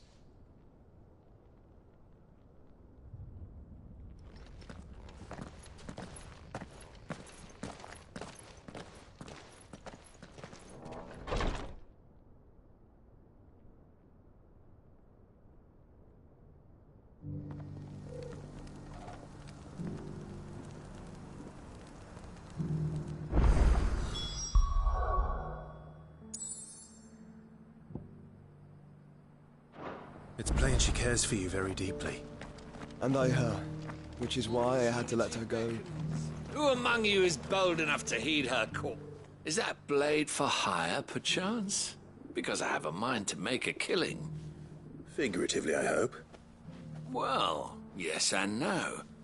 A passing caravan carried with it a rumor most fortuitous for one in my trade, that an elder Dread Evis had been sighted in the fields of Korava. Dread Evis are aggressive beasts. Compelled as they are to acts of violence, few survive to maturity, but those that do develop a hide of phenomenal value. A hide you want to sell? Eventually, yes. Though I would have it tanned first that it might be crafted into marvels the likes of which the world has never seen. Dread Evis skin is a rare thing indeed. But the worked hide of a well-aged beast, now that would fetch such coin that Gilbert himself might weep with envy. Bring me that beast's skin, and I will share with you the bounty of our combined labors. All right. I'll hunt your Evis. Of course you will. When one lives in such troubled times, it is a fool who lets opportunity slip his grasp. Leave Tabor through the east gate, but take the path that branches west. Once you reach the checkpoint at Tovany, you are a mere stone's throw from the fields of Korava. I eagerly await your safe, and above all, triumphant return.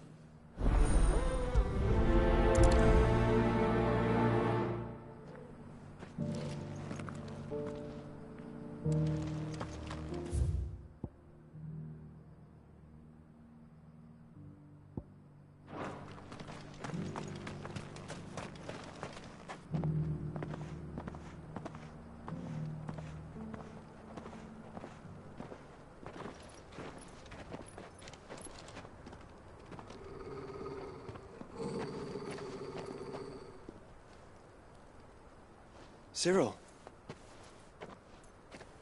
How fares the search?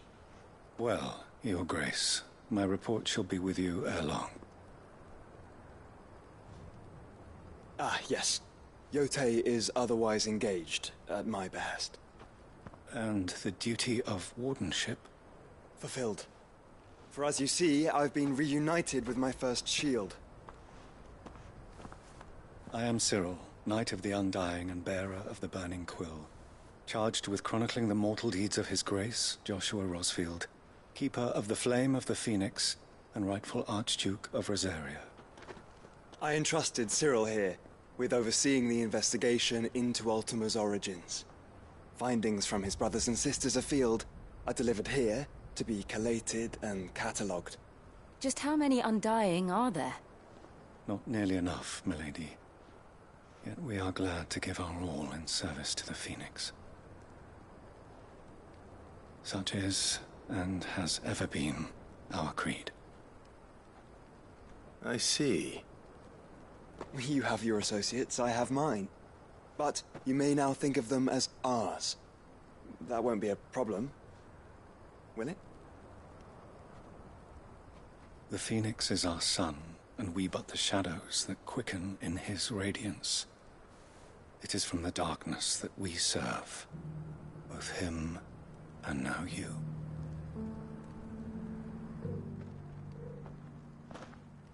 Pray accept this token.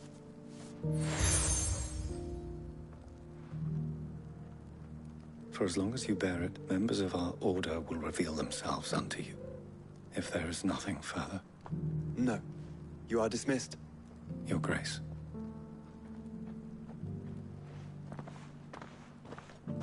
To Canva, then. We'll talk about this later. Cyril seemed very, You certainly keep strange bedfellows, Joshua.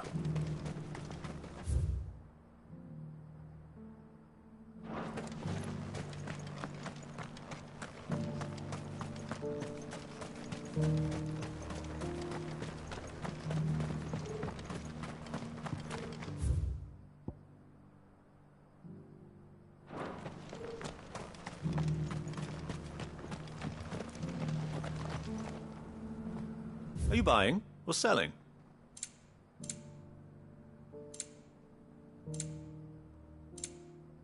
Take care.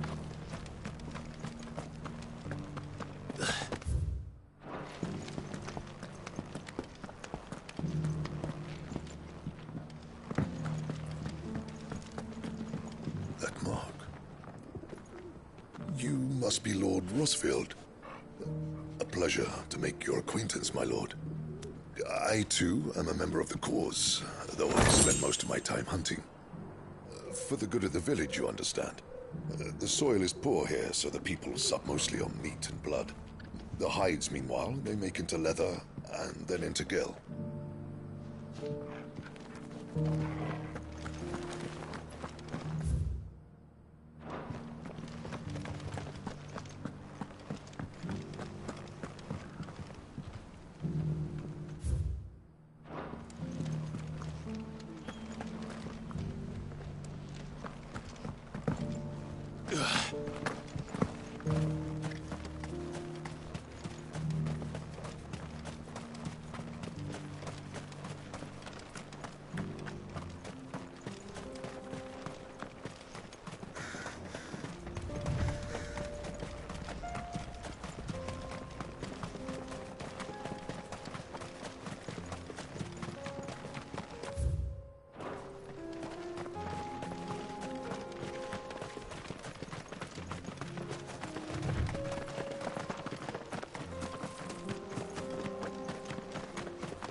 Someone there!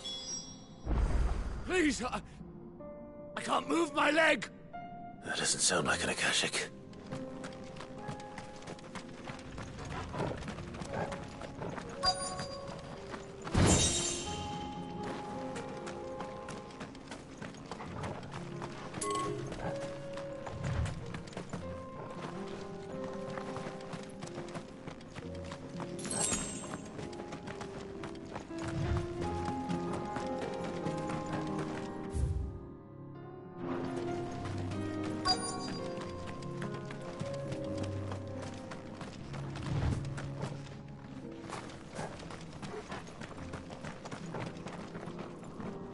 You're with the battalion? I am. I heard the fighting. Are the others? Taken care of.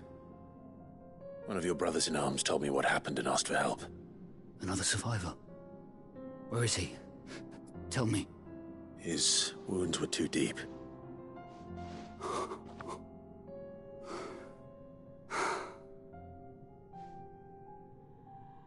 He was right to send you. Those things you slew are no longer my brothers. Tabor is safe thanks to you. Here, you've earned it.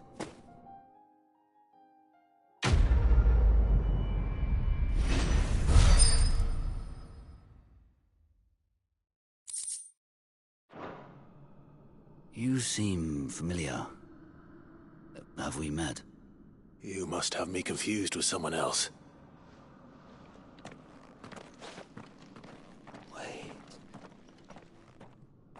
That scar. Son of a whore. You're Sid. I was there, in Cosnis, when you killed my brothers. I was there in Rosalith, when you killed my commander. My war with Hugo Kupka is over. I bear no ill will toward those who followed him. And what of my ill will? Coward! Draw your steel. Lord Kupka shall be avenged! When your wounds have healed and your head has cooled, come and find me if you must. Though I hazard your life would be better spent in service of those who need it. Or have you forgotten your oath to the Republic? My oath? What would you know of oaths? I know how hard they are to keep. Which is why I'm giving you the chance to keep yours.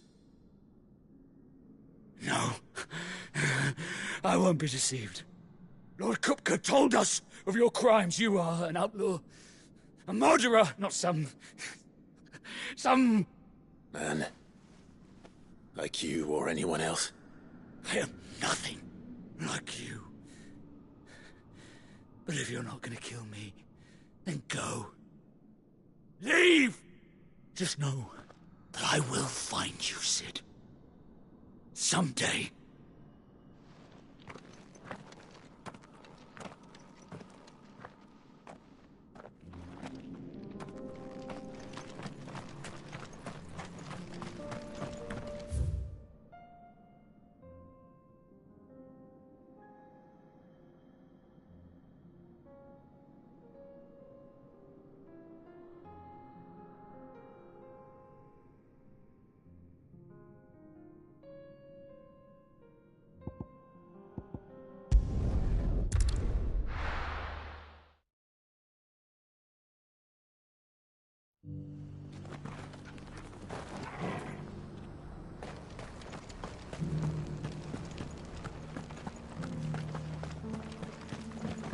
You have my thanks.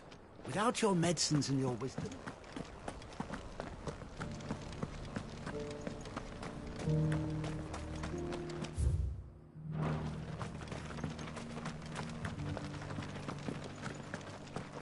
Careful how you pack that leather. Any creases or scratches. You! Finally. No one was paying me the slightest heed. Is something wrong? At the university, the students would hang on my every word.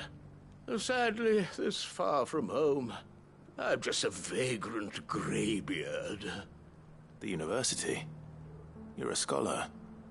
A specialist in ancient cultures, the most accomplished in all Valisthea, some have said.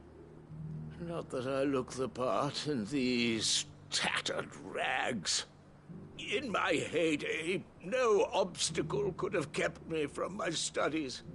Yet here I am, a wizened windbag, bested by the many steps of Tabor. The answers I seek lying just beyond my enfeebled reach. Would you do an old man a kindness and brave the stairs in my stead? You'll be amply rewarded, of course. Climb the stairs and memorize a few inscriptions for me. Assuming you know your letters, that is. Some courteous soul is rumored to have carved clues to Tabor's rich history into stones dotted about the village.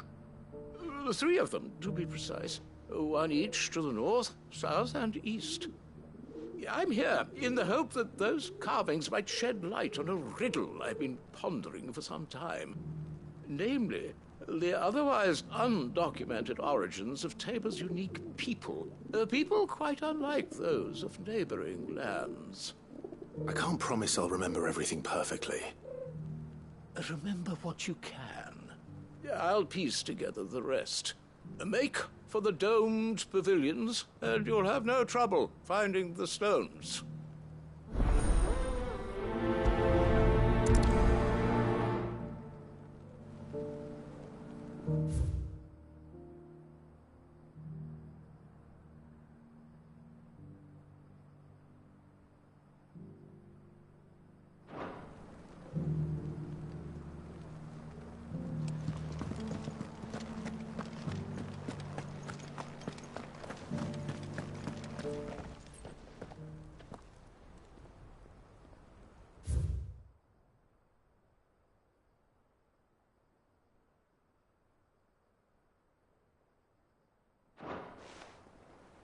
Farmers must have settled here in Tabor.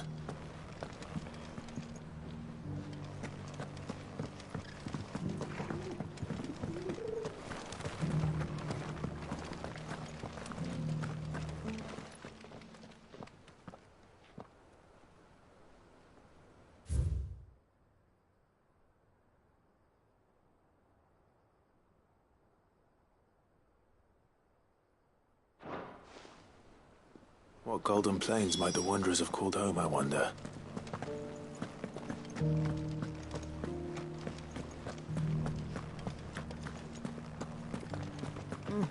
Not a scratch on them.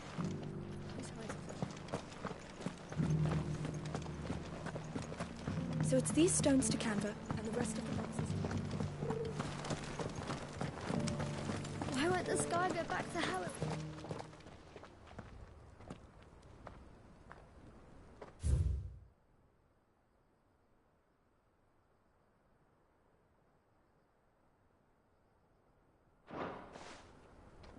No history would be complete without mention of the mother crystals. I should speak to the old scholar before I forget everything I've read. Well, scholarly sorts like him always are, aren't they? How are those new boots treating you? The engravings were in good repair, considering their age. Oh, would that I could have seen them for myself. Come, don't tease me now. What did you learn of this place and its people? Let's start with the engraving to the south, shall we? What did it say?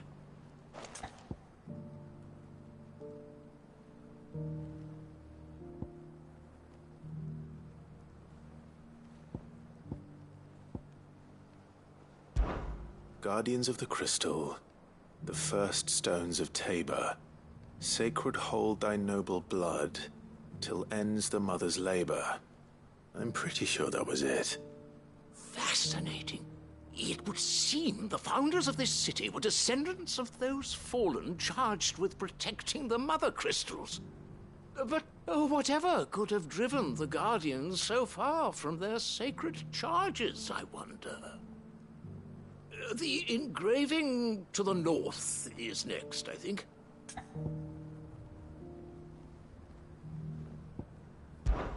Wanderers of the Golden Plains, lay your roots in stone.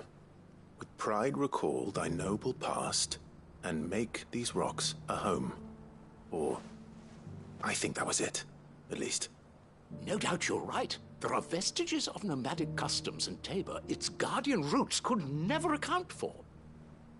This is proving most enlightening. Now, for the final stone.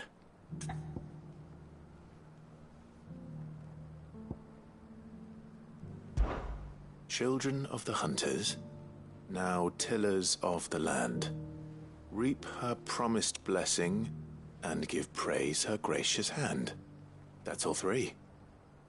And so, we add primitive farmers to Tabor's founding peoples, the final piece of the puzzle.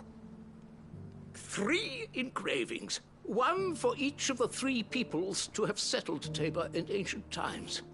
Guardians of the Mother Crystal, wanderers from across the plains, and last but certainly not least, hunters turned farmers. Little wonder it was so difficult to trace the roots of Tabor's culture. Those roots reach down through 3 distinct traditions. Nonetheless, one cannot help but wonder why this fact is not better known among scholars, given that the stones stand here for all to see. Too many stairs, perhaps. Ha! Too many by far. Here, and thank you.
The bandits may be no more, but look what they've left.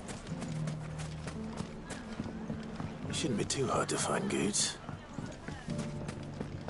The gentlemen of the town guard are a strapping bunch.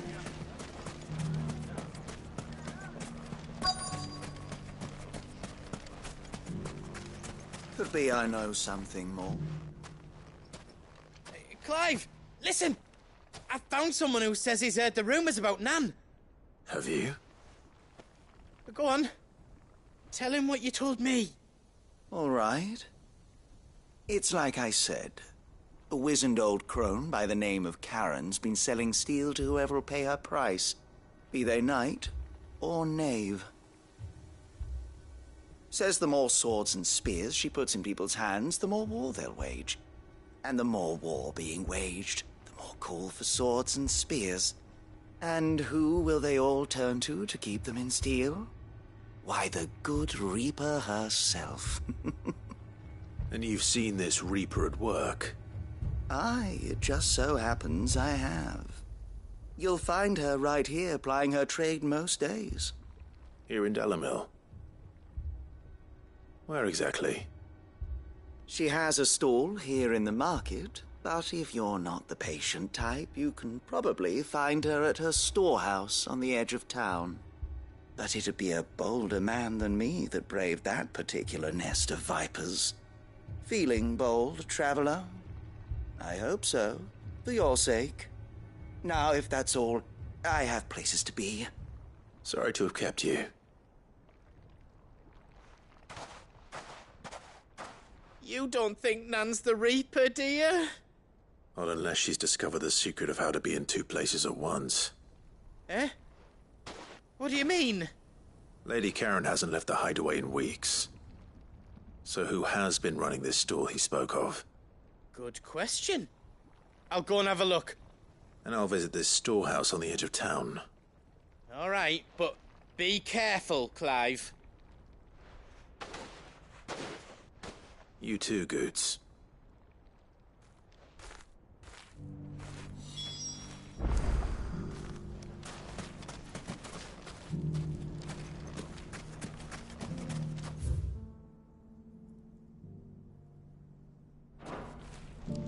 The finest shell swords in Storm couldn't hold a candle to our...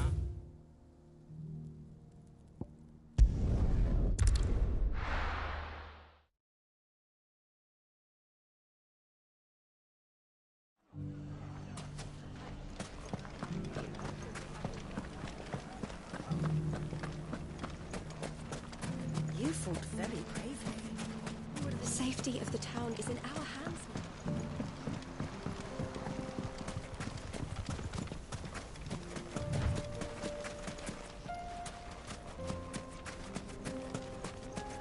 Time to brave the Viper's Nest.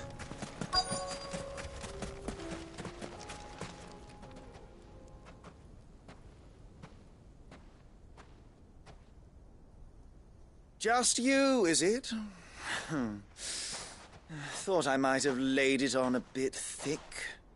It was a fairly unconvincing tale. So, what now? That's up to you. Die a slow death, or a quick one. Boys, he's all yours. But that sword is mine.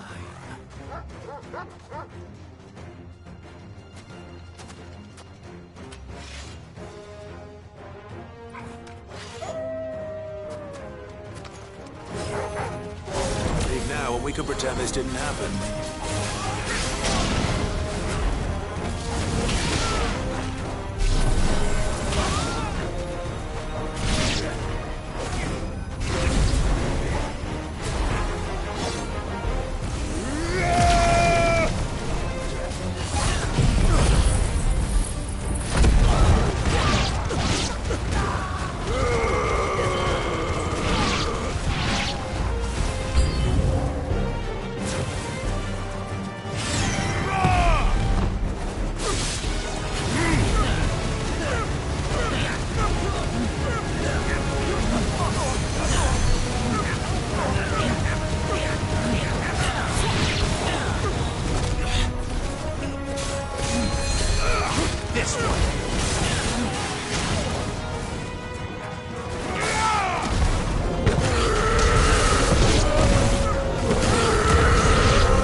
Oh, you've done it now. Go on. Tell me what I've done. When the Borgwyn finds out you've killed his men, he'll have your head. He only wanted that bull of a manservant, the dim one always clinging to Karen's skirts. You weren't even supposed to be here. Who the hell are you, anyway? What were you going to do to him? The Borgwyn wanted him to get to Karen. I was only supposed to point the lamp in the right direction once he arrived in Dalamil. But then you turned up. Well, go on then. If you're going to end me, end me. You're not worth the effort. Now be gone, before I change my mind. Fucking coward! I need to find Goots. Right now.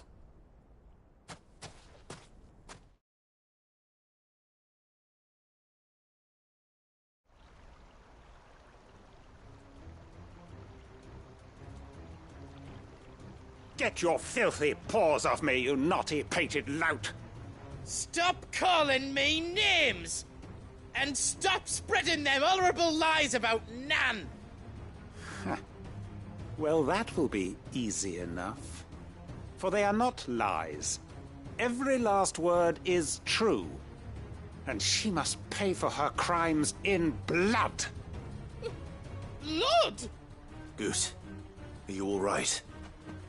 He's gonna kill Nan! He said she had to pay in blood! After what she did, it is only right. She ruined my life and the lives of countless others. That loathsome harpy's very existence is a crime, and I will not allow it to continue. Goots, was it? I have no quarrel with you. Only with your employer. Run along now. You need not pay for her sins. No. No? I don't care what she did. I won't let you hurt Nan. Promise me you won't hurt her, or I'll kill you myself! Goose, no. Enough, all of you! Karen. But how did you? You're a sight less clever than you think you are, the pair of you. Did you think I wouldn't notice the two of you slinking off together? Well, the whole thing got me thinking, who in Dalamil might bear me a grudge? And a certain snivelling shit I ran afoul of in my fairy years came to mind. Though it was just Bogan back then, wasn't it? I thought the years might have taught you some sense, but I see you're the same pants-pissing craven you've always been. What was it we called you? Wet legs? You bitch! Everything that happened, it was all your fault! And now you'll finally pay for what you did to me!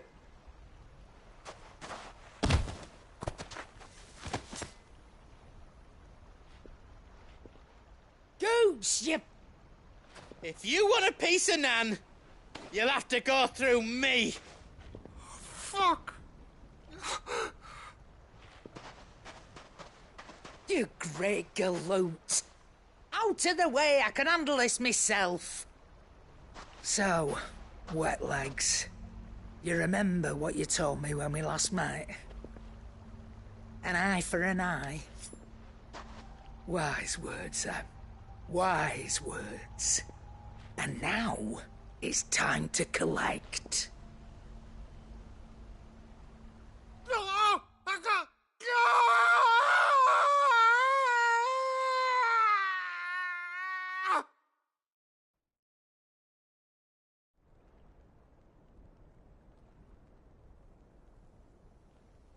Sorry to keep you waiting.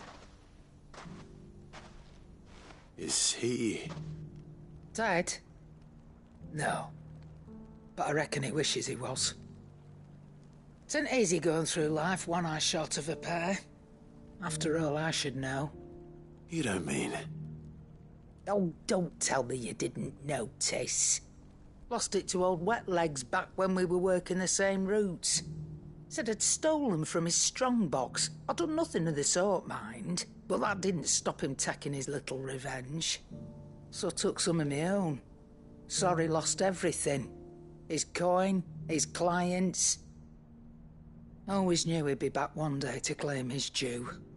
But he crossed a line dragging poor Goots into this. He didn't hurt you, did he? No, Nan. Still got all my arms, see? Legs too. But what if he comes back again? What if he does? First we take the other eye, then we work our way down. He'll learn his lesson soon enough. But something tells me the Wet Legs has learned it already. Right. Let's get you back to the hideaway. You've attracted quite enough attention already. Ta-ra, Clive. Remind me never to cross you, Karen.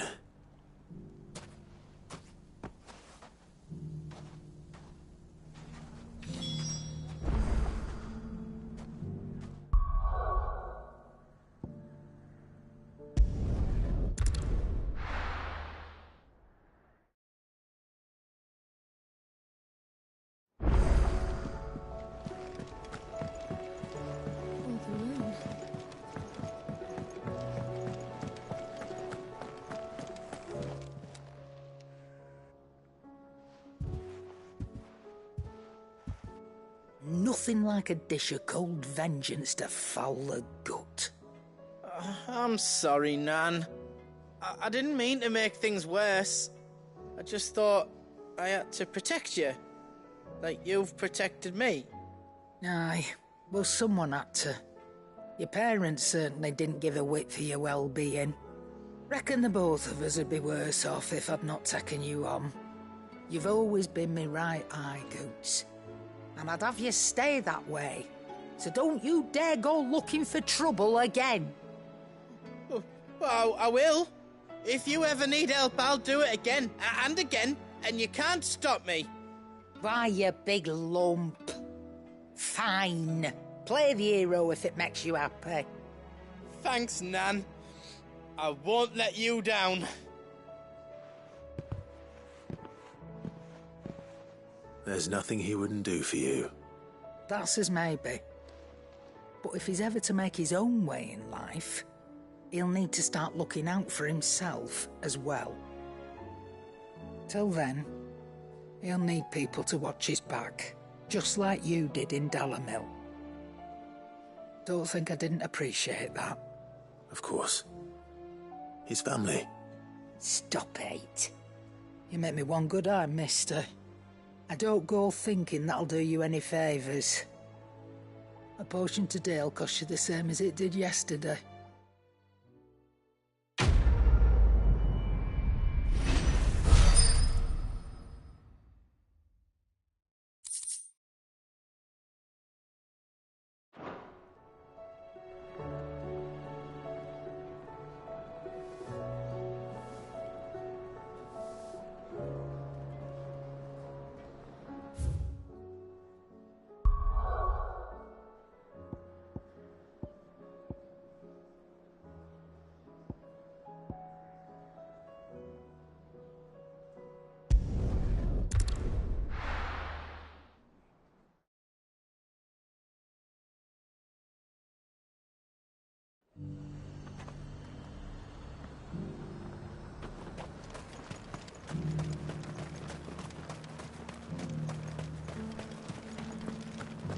There were ghosts at the gates not days ago.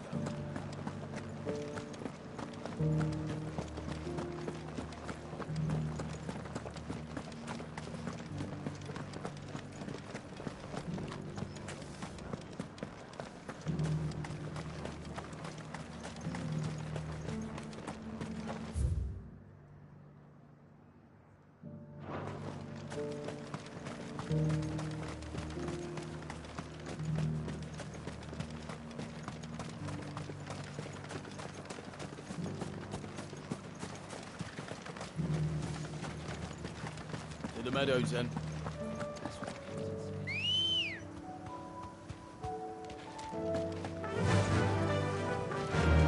Faster!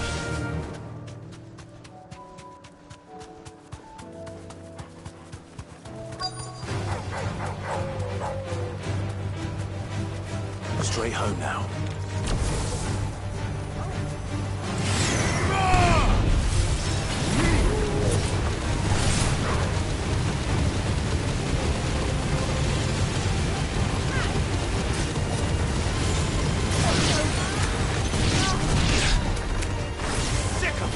Over here! Would you say I should be able to find what I'm looking for somewhere nearby? Bright blue dragons and bright yellow flowers. Should be easy enough to spot.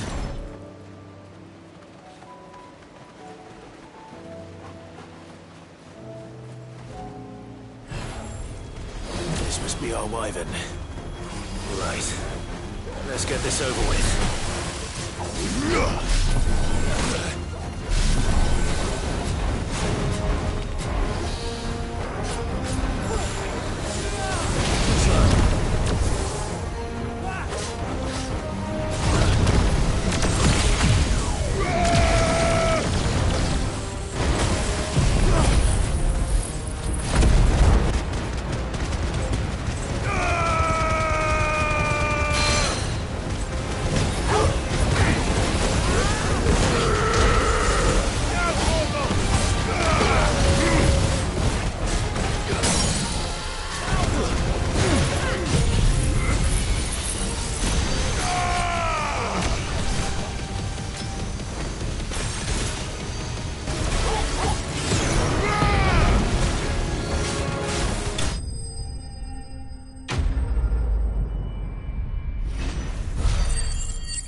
That's the wyvern's liver.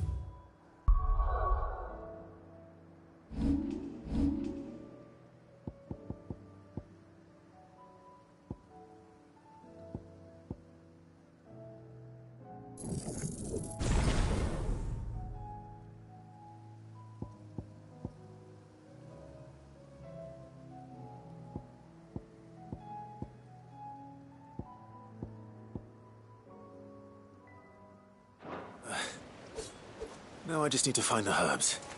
Bright yellow with a heady scent.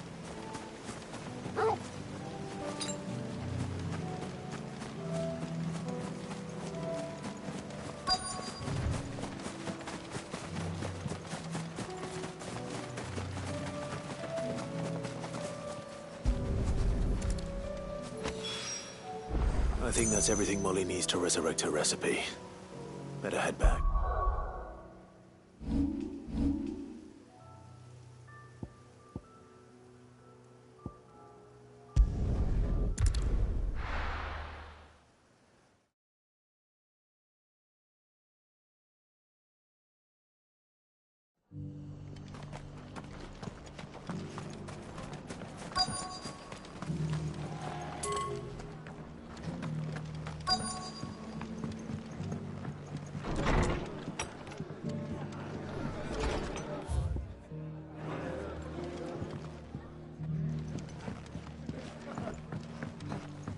Have you heard the latest from Twinside? Never trust an owl bearing good news, I say. But if it is true, Fate seem bent on driving me from my inn. But if they want me out,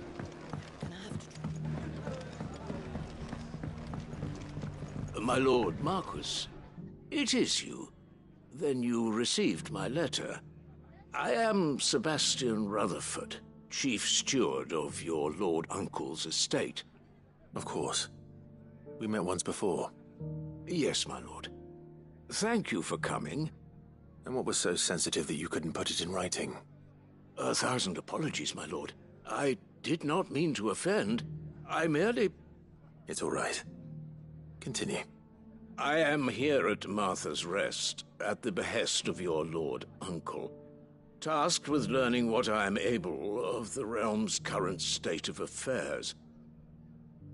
And what I have learned is grim. The fall of the Mother Crystals has left Storm in a state of utter disarray. The subsequent darkening of the heavens has only made things worse. Akashic attacks, once unthinkable, are now commonplace. The gears of governance have ground to a halt, and without a steady hand on the tiller, the realm threatens to drift into utter chaos. Your lord uncle, however, believes there is a way to avoid this fate, and is determined to see it set in motion. That sounds like quite the undertaking. It is. Hence my having enlisted the aid of several colleagues serving the 7 high houses. Alas... Alas? I have lost contact with 2 of those colleagues already. They are both able-bodied and trained in the sword, yet in these dark times even that may not prove sufficient to keep a man safe on the road. So you want me to find them? I'll need to know where they went. One I sent to investigate the Republic, the other the old Imperial capital of Oriflamme. That doesn't exactly narrow it down. I suppose I'll start in Dalamil and work my way east. Thank you, my lord. I shall pray for your success and safety.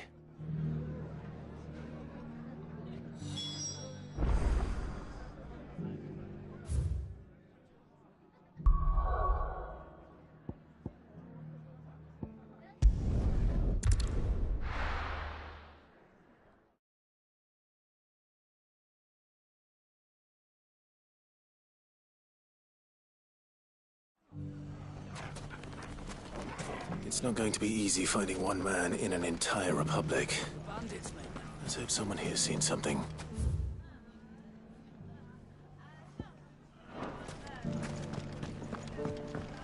Mummy, The gentleman of the town guard is back.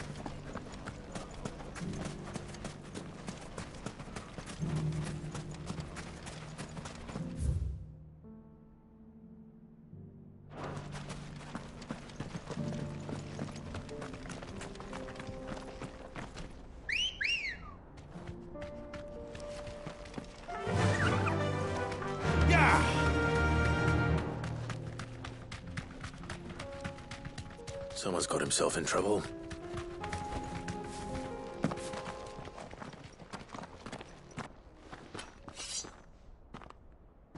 I don't see your master here, so you can start by giving us all the coppers in your purse. I already told you, I have nothing. Then maybe we'll take that pretty outfit and the steel you're wearing. Please! These men are trying to rob me! I'll deal with this. Thank you. You that one's master, then? If you kindly pay the coin he owes us, we can pretend you didn't draw your blade on Republican soldiers. Or you can go back to your garrison and I won't report you to your captain. Oh, you're more than welcome to. He hasn't had many visitors since we slit his throat.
I'd expect as much from Hugo's faithful, but these were men of the fist. Much has changed in the Republican army since they lost their rock. You've seen this kind of thing before, then?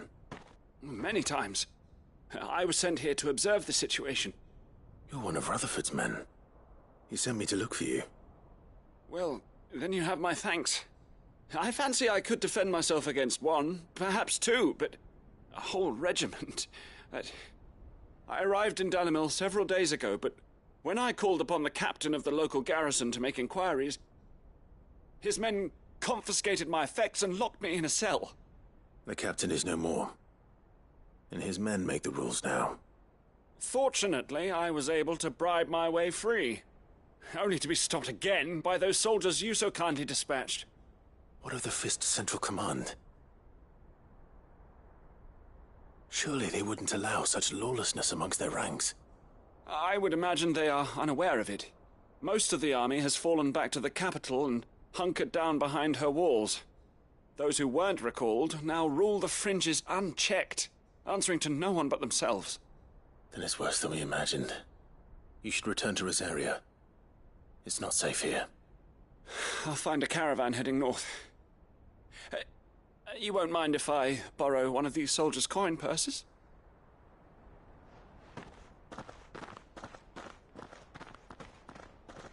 Not at all. Now, to find this second associate of Rutherford's. If he was bound for Oriflamme, I'll start at Northreach and see if I can pick up his trail.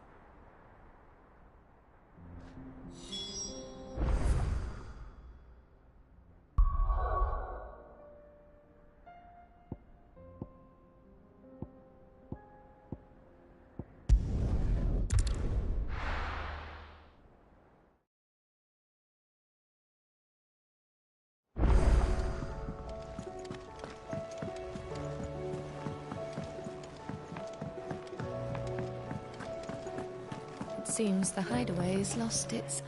So, did you have that word with Tomes then? I did, and he was as helpful as ever. He told me exactly where to look, in fact.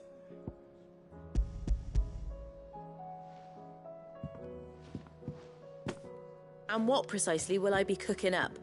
Or is it better not to know? Blueback wyvern liver. And, a herb known as Saint's Bonnet. Ah, wyvern livers, was it? Well, at least it weren't actual worms, I suppose. Now then, you stay right where you are. I've got some cooking to do. Let's hope these grand old chefs of yore knew what they were on about.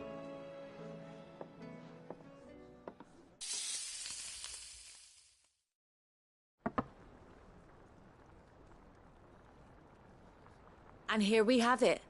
Fried mortress of skyworm. Ivan's offered to make sure it's fit for consumption. Well, I say offered. He as good as begged.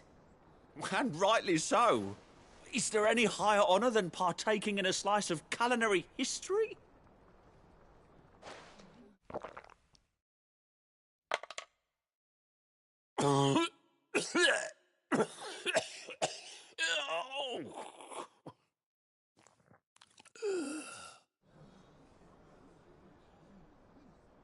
So, not fit for consumption then? What witchery is this? The crackle of the crust gives way to an almost violent richness. Yet, it is the piquant kiss of the saint's bonnet that tames this savage dish. It is a tour de force. A force of nature, even. A maelstrom of flavour and sensation. A graceful beast emerging from centuries of slumber. I think he likes it. Well, I can't quite tell with all that nonsense he's talking. But I reckon you might be right. It was decent then, I take it. Decent? It's remarkable. And I defy any man to say a word to the contrary. Sid, might I suggest that you command a party of your finest men and women to procure a dozen blueback wyverns forthwith? I'll give it some thought.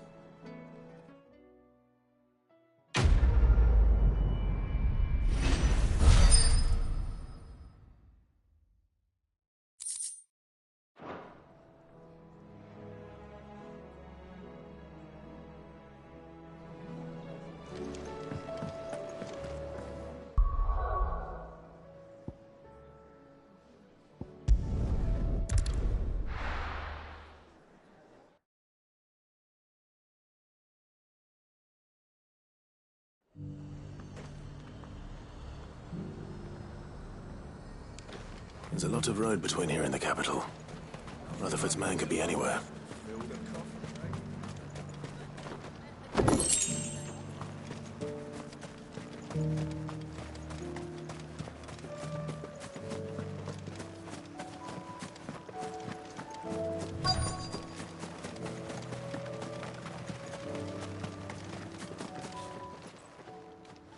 What happened here?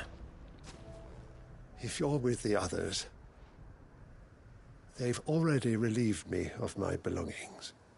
I'm not. I'm looking for someone who was sent here by a man named Rutherford. And then you found him. I am Alistair Rockford, attendant to the Lady Ariane of House Wellesley. Of the 7 high houses of Rosaria. It's been a long time since last I saw my great-aunt. Is she well? My Lord Marquis? Yes. Yes, she is. The Lady Dowager has granted me leave to assist your Uncle Stuart. I was on my way back from the old capital when I saw some villagers being robbed on the road here. Bandits? They looked more like field hands, but it didn't matter in the end. I did what I could to help the victims, but all it earned me was a pommel to the temple. Which way did they go? South, toward the gate. All right. I'll take care of them. Founder knows I've met enough of their kind. You head back to Northreach, visit the Vale, tell them I sent you. Thank you. I shall. Founder be your shield.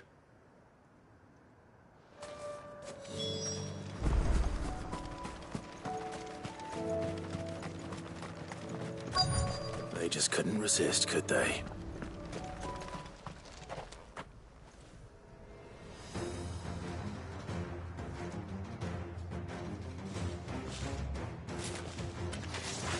This one's ours, pretty boy.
Make for the town while you can.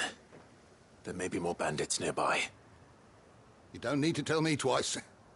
Many thanks, traveler. This looks to be all of them. I thought I told you to make for the Vale. And stand by as ill might befall the heir to the ducal throne. It's just Clive, and I'm fine. Which is more than can be said for you. I will survive. Strange that the garrison wouldn't intervene in such a brazen attack so close to their gates. The garrison have their hands full inside the city. Some days they don't even send out patrols. There are few hands left to work the fields, and even fewer to transport the grain. The market stalls are nearly bare, and the price for what remains is exorbitant. It's not uncommon to see a fight break out over a crust of bread. When I said the ones who attacked me didn't have the look of bandits, I meant it. They were probably just desperate. Rockford, listen to me. If you are to continue your investigation, you first need to seek the attention of a healer. Of course. I shall return to Northreach right away. But allow me to thank you first.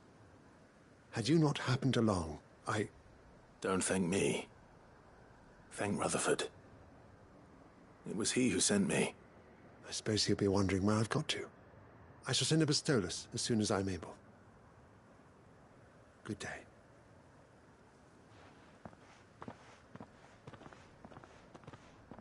My uncle certainly has his work cut out for him. If it isn't already too late. I should go and tell Rutherford that his colleagues are still in one piece.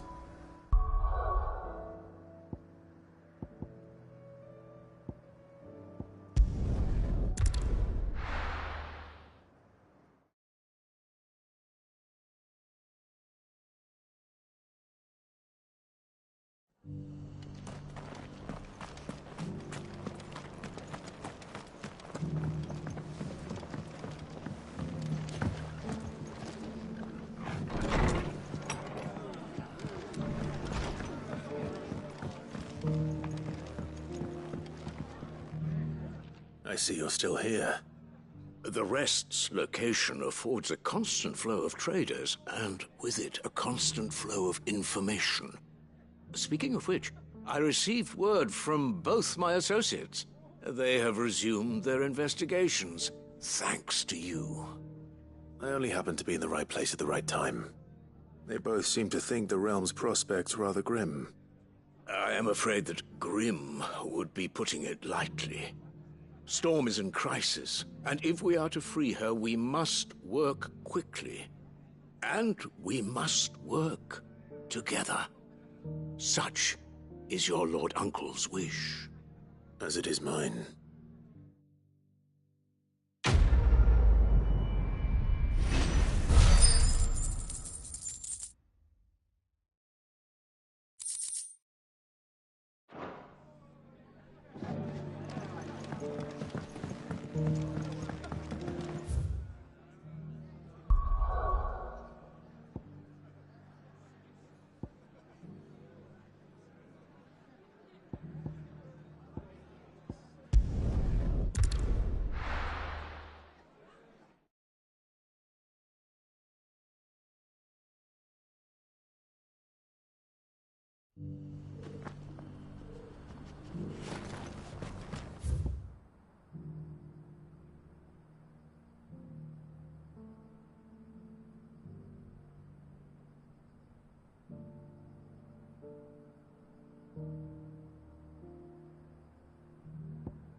Let's go.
Looks like there's still plenty of fight in him yet. Nice try.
sooner it's off my hands, the better.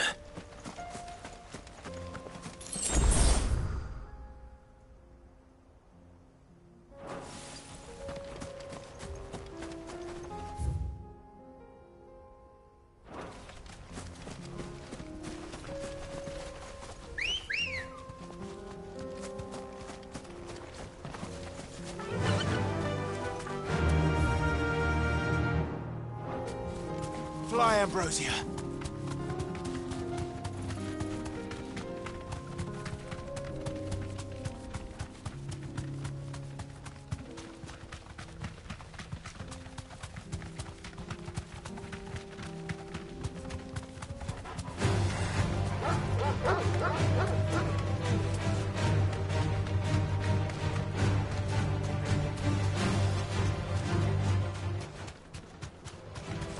Don't get surrounded.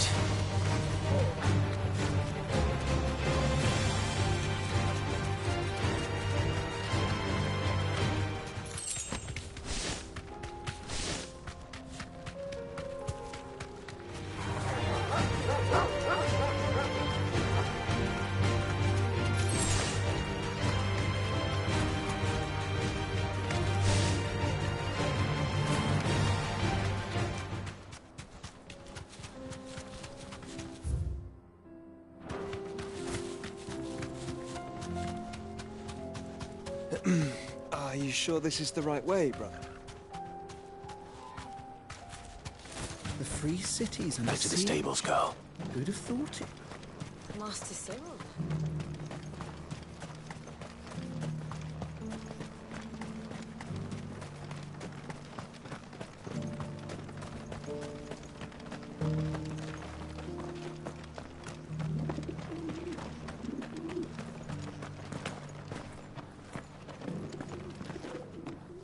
I worried you might never return. Quickly, let me see it.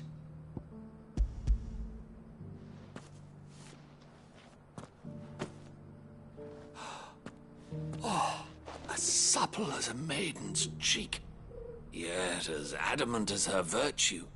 This is everything I had hoped for, and more. Clearly, my trust in you was not misplaced. You must be a hunter of considerable talent to have bested the beast with nary a scratch. Join me as my honored partner. With my means and your might, we shall be as wealthy as the merchant kings of Zemeckis. I don't plan on making a habit of this. I'm busy enough as it is. Very well. Though I believe fate had a hand in our meeting, it would be unbecoming of me to beg. Do not allow me to keep you from being about your business. Here, for the hide.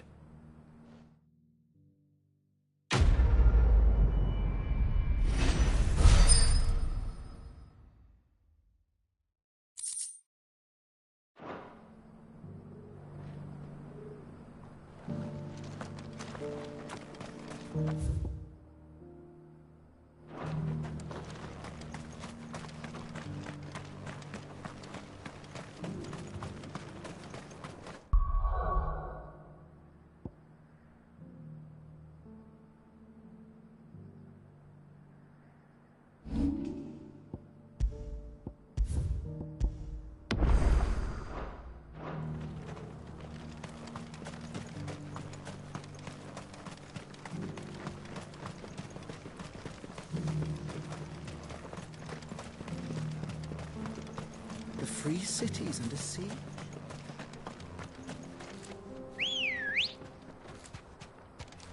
Ready, go? Yeah!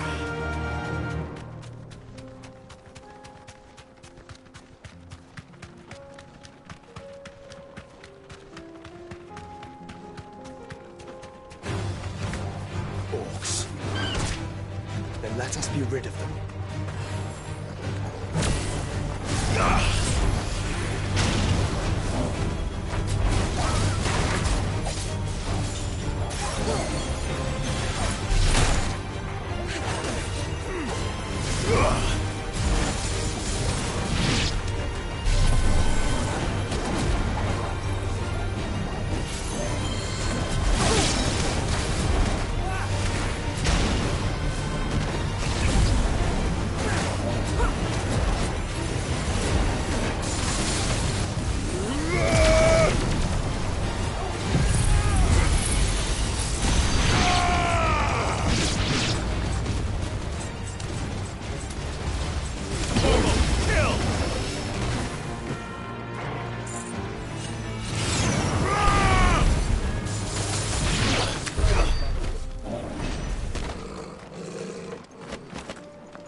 this one!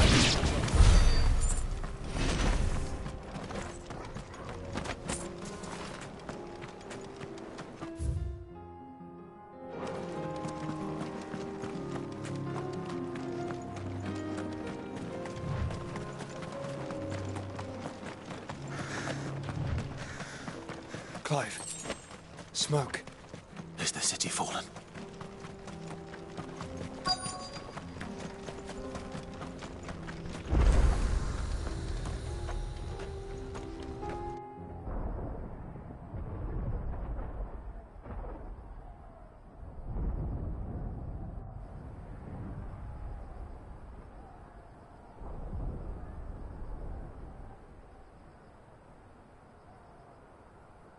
The free men are still holding their own, then. Do we have any idea where Gav and the others might be? There's a warehouse near the docks where we agreed to meet if there was any trouble. We should hurry.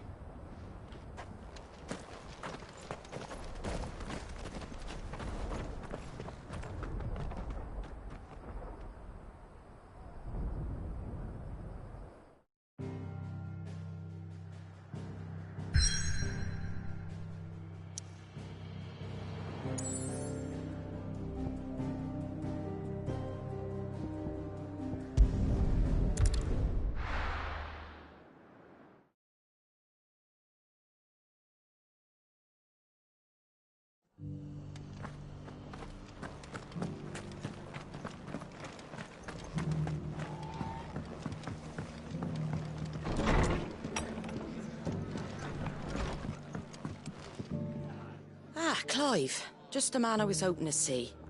Oh? And why is that? You remember how some of Sir Wade's guardians took up residence here after the Akashic attacked? Well, now the rest have come to join him. Seems their barracks in the Lazarus have been lost to an ether flood. Now, I don't mind having a few more brave boys around to keep them animals at bay. I ain't daft after all. But we ain't got nowhere for 'em to bed down. Poor buggers are having to make do with haylofts and chocobo pens. I'd build 'em a new barracks here if I could. But where would I put 'em? There just ain't enough room up here on the rock. Which leaves us in a bit of a pickle. The people we're counting on to keep us safe are living like beggars. I see. And it isn't just that lot. There's bears to think about too. There's been more and more of them turning up lately, coming from all over looking for safe haven. But there's only so many we can shelter with the room we've got. We can't keep cramming more and more people into less and less space. What we need is a new home for our new arrivals. And that's what I was hoping you might help me with. If it ain't too much of a burden, of course. It's no burden. Thank you, Clive. So, where were you thinking of making this new home? Well, I reckon we could do a lot worse than Eastpool. Eastpool.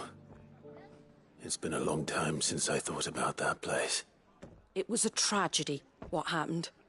And if any of us could have done anything to stop it, we would have. But what's done is done. And those who lived there wouldn't have wanted the village they loved to be left in ruins. I suppose you're right. The blight might be pressing in, but I reckon it's got a good few years left in it yet. There's just one problem. A band of cutthroats have made it their den, and they don't seem like they'll be moving on in a hurry. Nasty bastards they are too. I've lost some good men to their raids. Would have sent someone to clear 'em out sooner if my boys didn't already have their hands full fending off the Akashic. But now we've got a few more guardians of the flame to call on. I reckon it's time we made our move. What do you say? Fancy leading a raiding party? I do. Eastpool was once home to people I loved. I won't have bandits sully those memories. I'll gladly drive them out of there. And I know the men will gladly follow you. I've already shared a few thoughts with Sir Wade about how we might be able to win the place back. And I dare say he's got some ideas of his own too. Why don't you go and talk to him? Of course.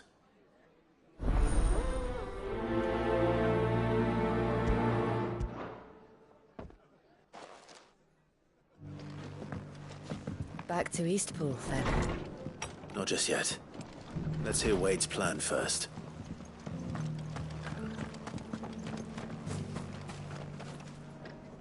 So Wade, it's good to see you well. And you, Lord Rossfield. And you. I spoke with Martha. She tells me you have plans to free Eastpool and make it your own. That's right, though it was mostly her idea. I rather fear my men have been treading on her toes somewhat since joining us, not to mention each other's. And then there are the bearers, men and women who found the courage to flee their masters and sought refuge here. We need somewhere to settle them, and I can think of worse places than Eastpool. As can I. Which is why I agreed to help you win it back. That's very kind of you. I'd be most grateful if you would. With you beside us, we shall soon send that rabble of rogues running for the hills. So, what can you tell me? That thankfully there aren't too many of them. Fewer than a dozen at our last count. And rather less, thankfully. The road that leads there will more than likely still be crawling with Akashic. A small force would suffice to clear the village, but if the Akashic were to follow them in, that force could end up trapped between a rock and a very hard place indeed. I'll head into Eastpool and deal with the bandits. You and the Guardians can stay outside the village and fend off any Akashic who come too close. Make sure I'm not taken unawares. I can't ask you to bear all that risk yourself, my lord. The Akashic are the bigger risk. I can handle a few bandits. Well, if you're sure, I shall summon my men at once. Shall I wait for you here? No need, my lord. You go on ahead. We'll be with you before long. All right. I'll meet you at Eastpool then. We shall see you there. And may victory await our coming.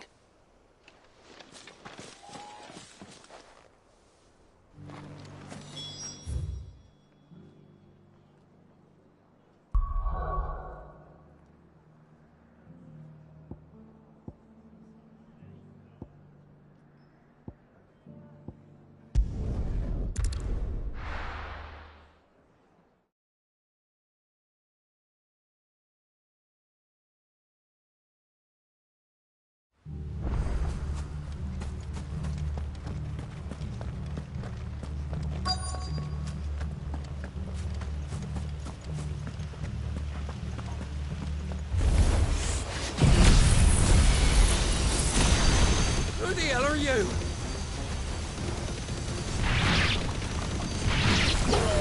Kill them! You will leave this place.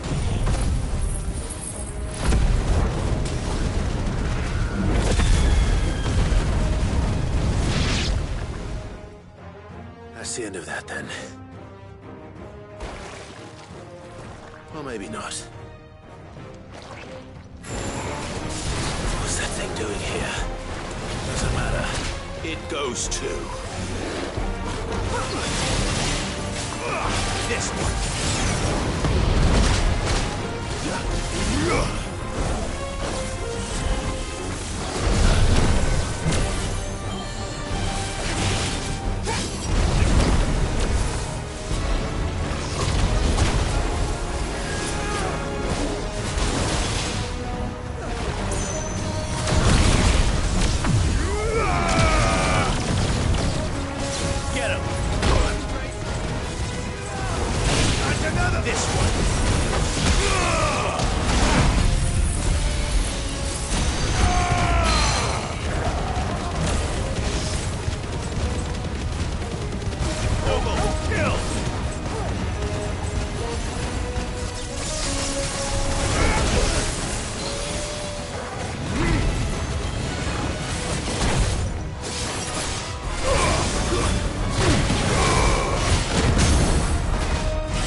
Any more surprises?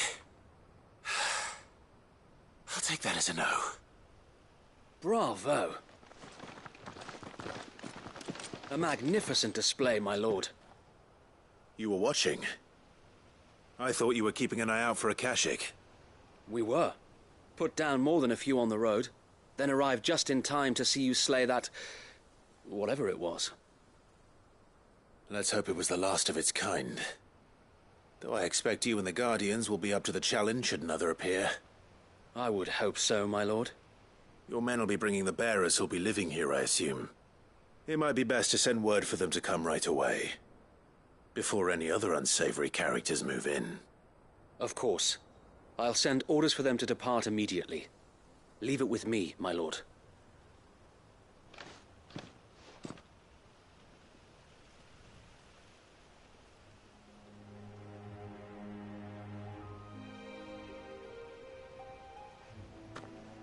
Home.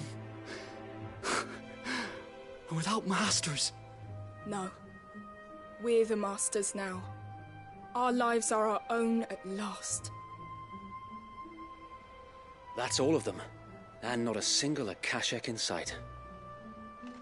Now to begin the important work of rebuilding the place. It won't be easy, especially not after 5 years of beasts and blackguards having their wicked way with the place. The masonry might still be sturdy enough, but half the beams are rotted. Those that weren't lost in the fire or burned by the bandits, that is. It'll take a bit of elbow grease, but we'll see Eastpool rise again. Just you wait. So wait. Lady Hannah is buried here. If you don't mind, I'd like Oscar to join the rebuilding efforts. He should be a part of this. Of course. I couldn't agree more. I'll let Martha know that everyone arrived safely. If you need anything more, you have only to send a Stolas. And we will, my lord. Safe travels. Eastpool lives again. Let's go and tell Martha the good news.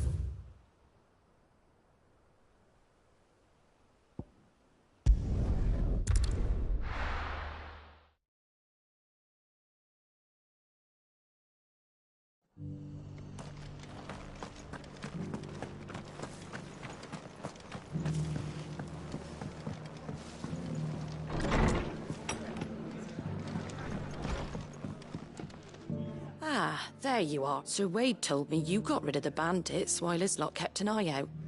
Nicely done. And what's all this about some shape-shifting nightmare showing up? On second thoughts, don't tell me. It'll only give me nightmares of me own. What matters is, you did it. And now we can build our new village. I suppose it will be. What will you call it? What else? Eastpool. Sir Wade said it best. There's plenty bad happened to that place, but that don't undo the good that happened there. No need to throw the baby out with the bathwater. Did Wade say that? Well, something along those lines. Anyway, the poor souls might have made it to Eastpool, but their work ain't done yet. So the way I see it, neither is mine. If it's food or lumber or strong backs they need, the rest is ready to provide it. Thank you, Martha. No, thank you. You didn't have to help us. I wanted to.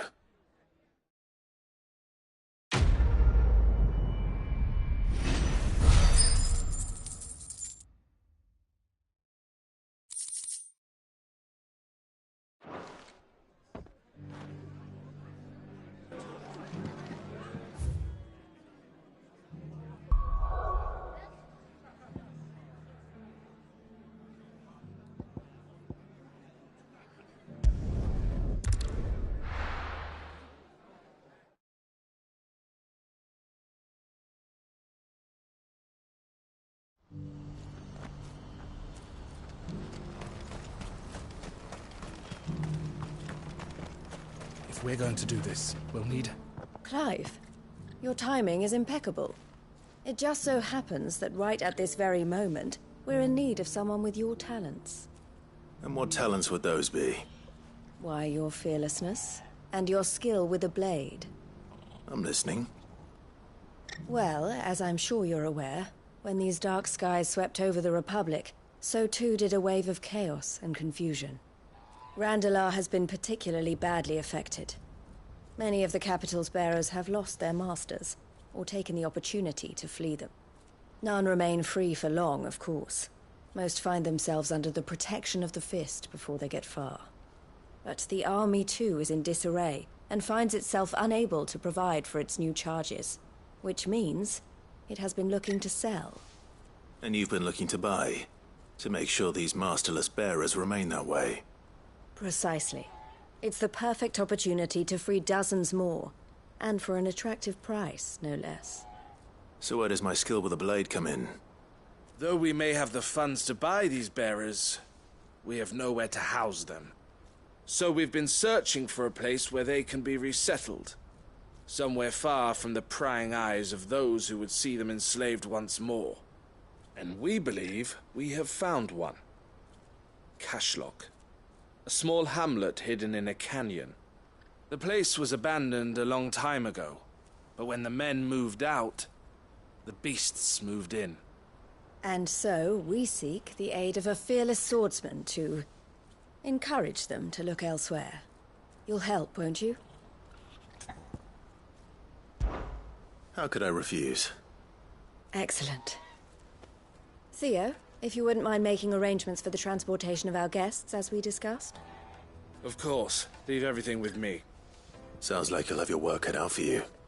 I will. We have an entire village to stock and furnish. Residents and all. Even if I begin right now, I'll be working day and night. So I'd better get started. Try to clear the place out before the wagons roll in, won't you? I'll do my best.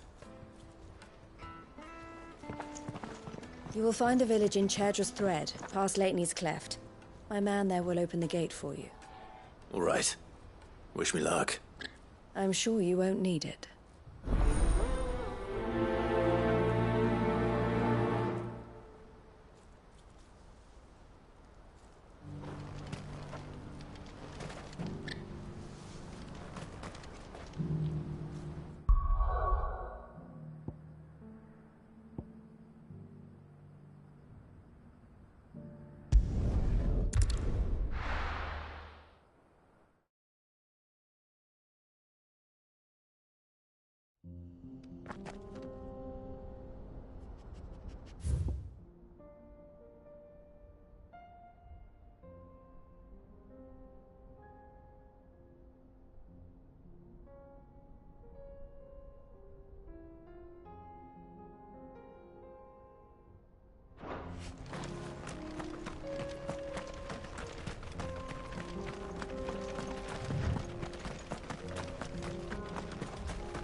Must have been a nice place once. It will be again.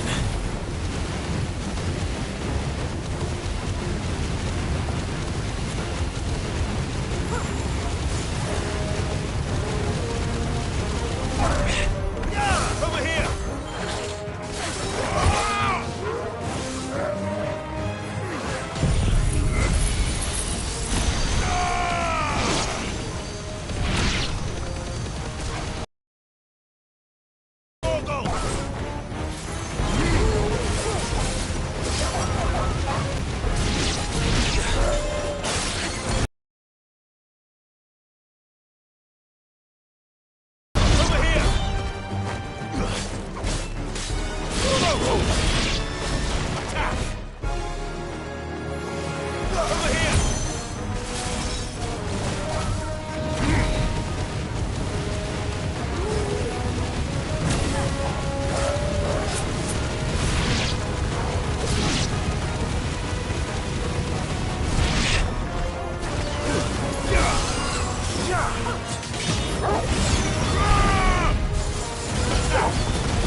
This one.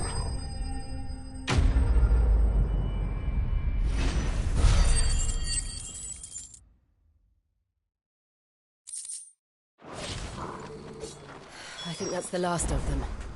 I think you're right. Let's head back to Boklad.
Is something the matter, Theodore?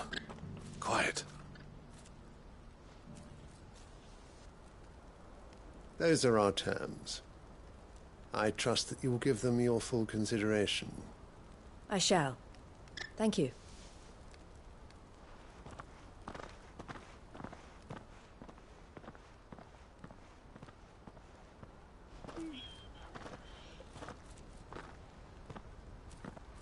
Him again. Someone you know? Yes.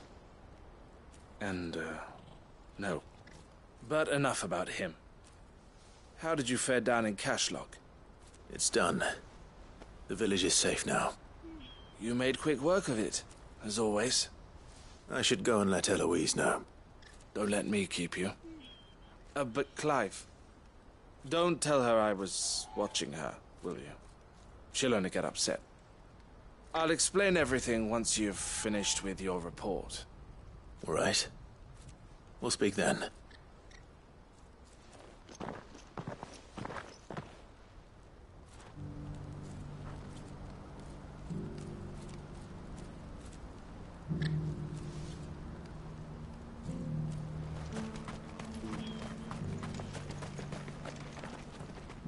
Eloise, I just got back from Cashlock. The village should be safe now. Thank you, Clive. Here, something for your trouble. Well then, now that you have laid the groundwork for our little project, I suppose we'd better finish the job. The first thing we'll need to do is make sure our offer for the bearers is accepted. You're still in negotiations? We are. A trusted colleague has been dealing with the Fist on our behalf, but things have been trickier than we anticipated. I suppose it's to be expected. This is the army we're dealing with. Fighting's what they do. But we shall emerge victorious in the end. Well, if you need any help, you know where to find me. I'm not sure I do, but thank you all the same.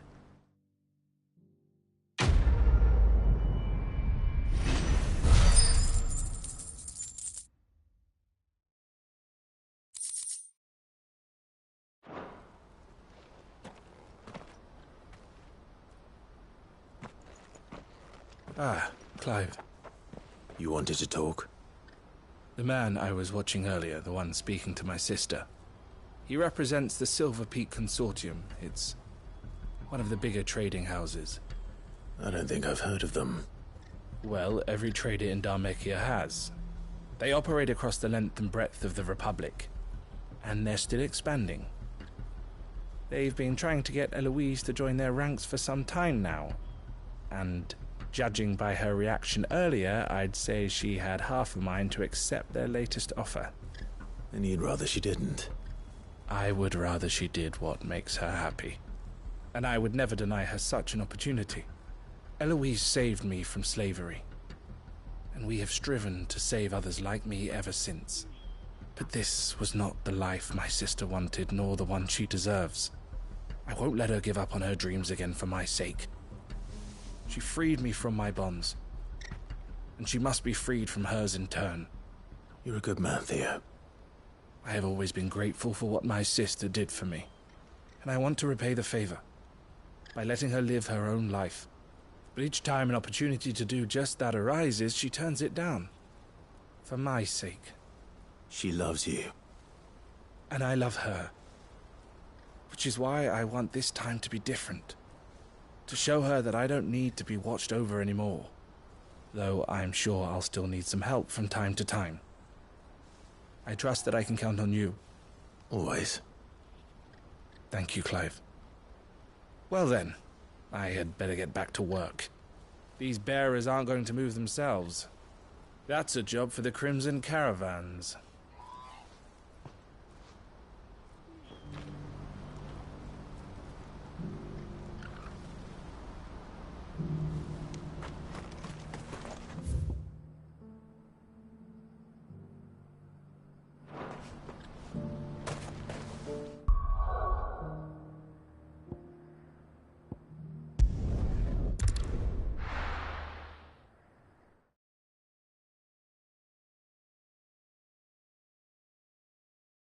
I'll be taking you all to a storehouse in the Bales.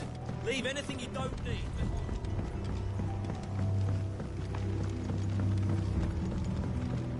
You know what you have to do. Clive, I fear that I must bid you farewell. As you know, our time grows short. The Lord Chief Justice's vultures are circling. We must strike now. Before we part, I want you to know that though I may not always have been your most vocal ally, I trust you, as I trusted your predecessor. Thank you. I appreciate the sentiment, and I understand more than anyone how you feel. But is revenge really the answer? It is the one I found, and it is all that I have lived for since that day. But what of Lostwing? Everything you've built. I built Lostwing to achieve this aim. Once it is done, the village will have served its purpose. My comrades and I are sure of our cause, and we shall fight to the last, come what may. But there are those among us who cannot fight. Children, the elderly, bearers afflicted by the curse. I would place Lostwing in their hands, if I thought it would do them any good. But a village home only to the frail and the infirm is not likely to stay a safe haven for long. And so, Clive, I find myself turning to you once more. Will you take them to your hideaway, that they might live even should Lostwing die? I will. Thank you. I will not have it said that I did not see to the well-being of those who rallied to my cause. The people I speak of have withdrawn to Gotan's Bales, away from danger in case the Black Shields strike. Understood.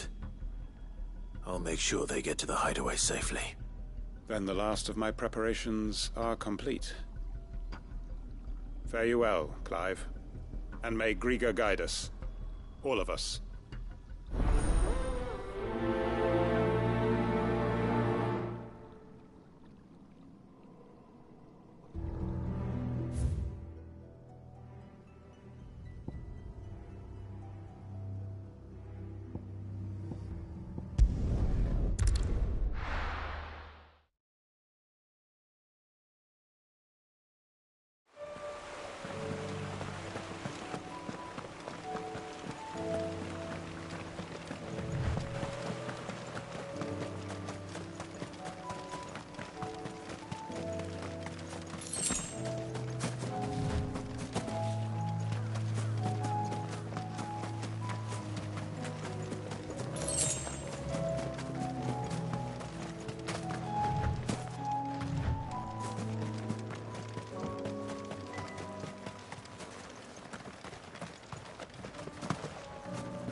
Everyone, Quinton has asked that you come with me.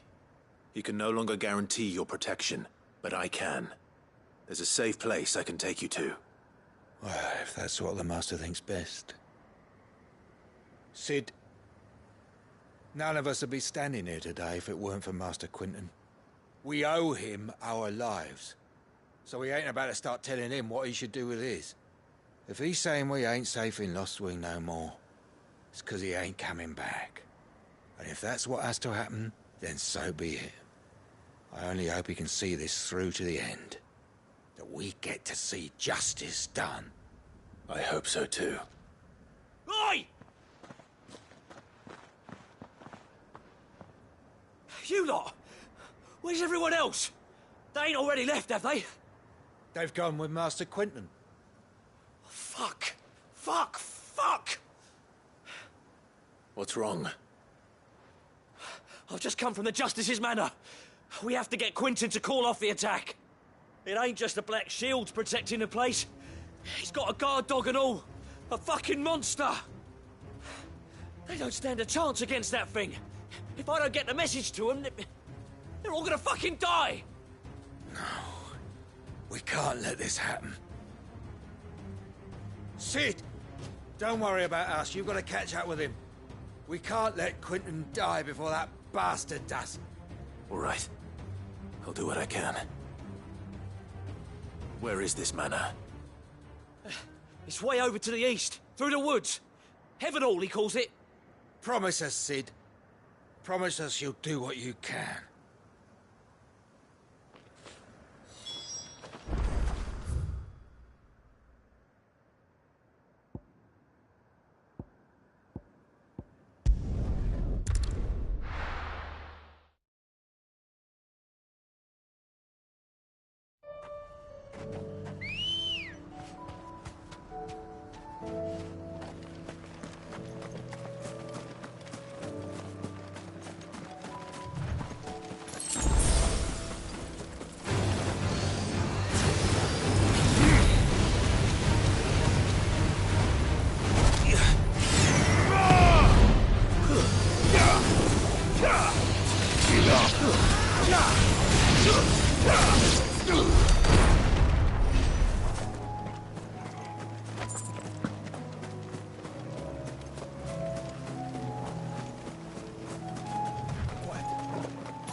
Clive, look.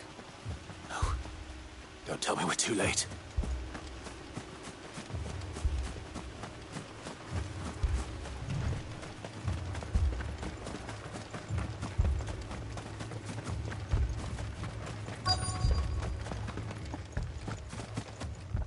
Quentin, are you all right? No. But I am alive.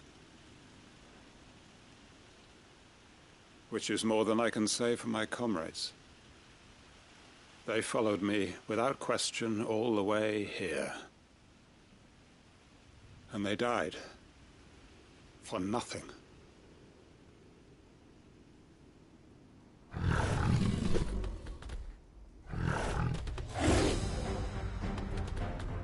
This must be the guard dog. Quentin. I'll hold it off. You go. But... your comrades didn't die for nothing. They died for you. Don't let their sacrifice be in vain. I won't.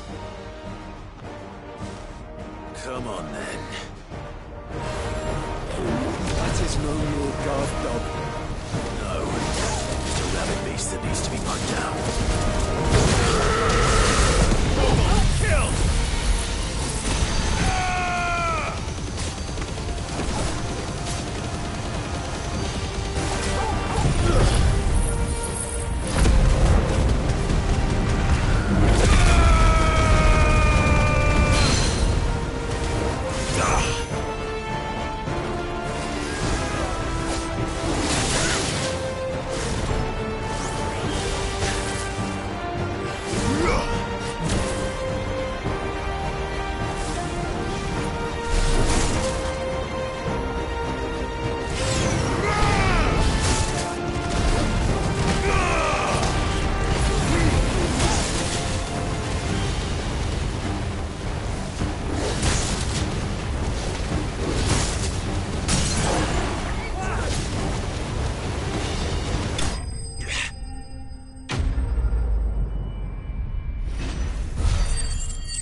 If only we'd arrived earlier.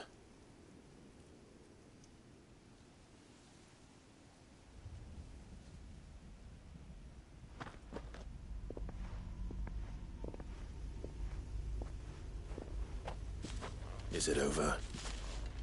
It is. He wept and begged for mercy. And I cut him from ear to ear. Just as I dreamed of doing all these years. All my plans. Building a haven in Lostwing. Freeing bearers from their chains and recruiting them to my cause. It was all for this. But what is this? Justice? My faithful comrades. All those lives lost. So that I might take another. Quentin. Master Quentin! Oh, thank Grieger you're safe. You're alive. And so are you. I'm so sorry. I tried to warn you about that thing. And I hate to say it, but there's more bad news. It's Lostwing. It's been flooded. What?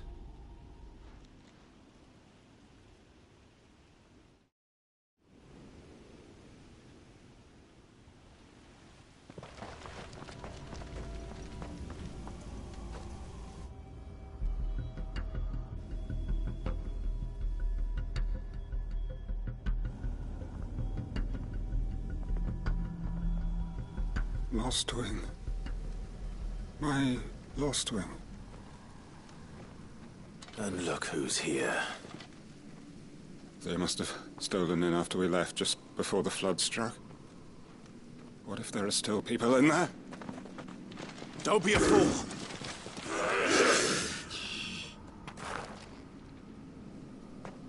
Damn it.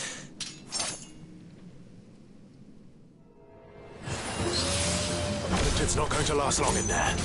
Can we finish this quickly? Attack! Over here!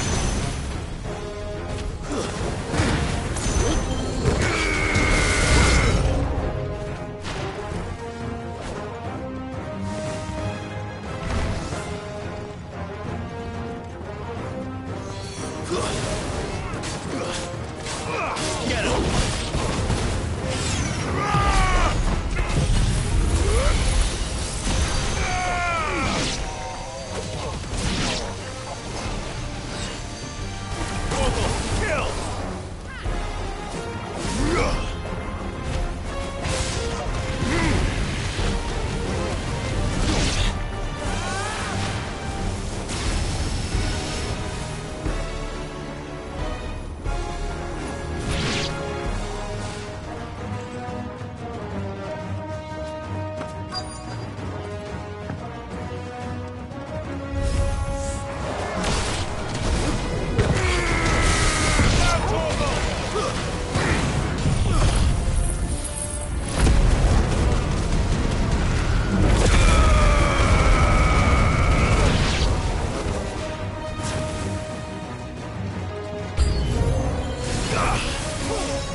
You're finished!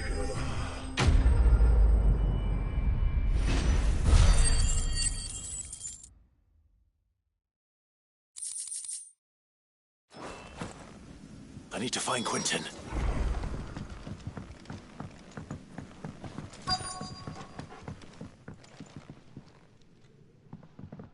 Quentin! Quentin! Look at me! Thank the Founder. He hasn't turned. I'm going to get you out of here.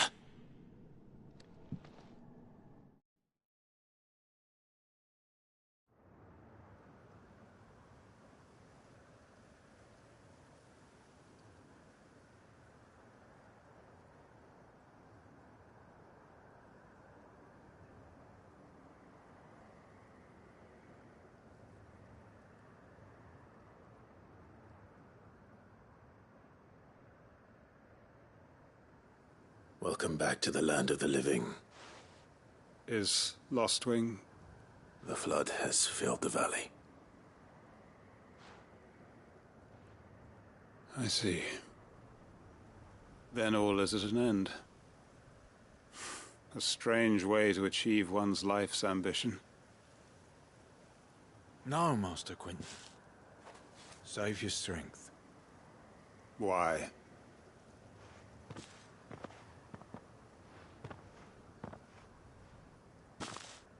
All that I strove for is gone. Only emptiness remains. I have nothing left to live for. What the heck are you on about? You've got us, ain't you? Don't try telling... We're more than that to you, and we all know it. I thought you weren't coming back. But I prayed, and you did. There's got to be a reason for that, right? Can't we just go back to how it was?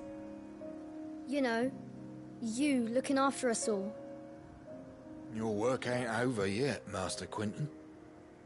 We believed that you were the right man to lead us, and we still do.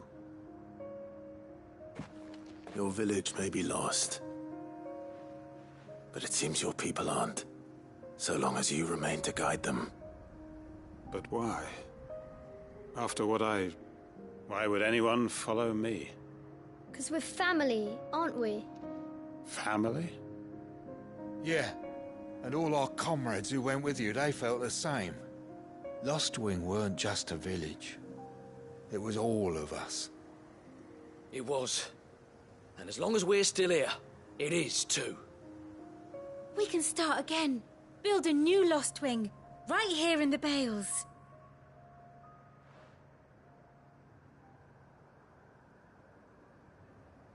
A fresh start. One life ends, and another begins. Why just a village? We could build towns. A nation, even. What's to stop us? That's the Master Quinton we know. Please. I am nobody's master. Quinton will suffice. After all, we are family.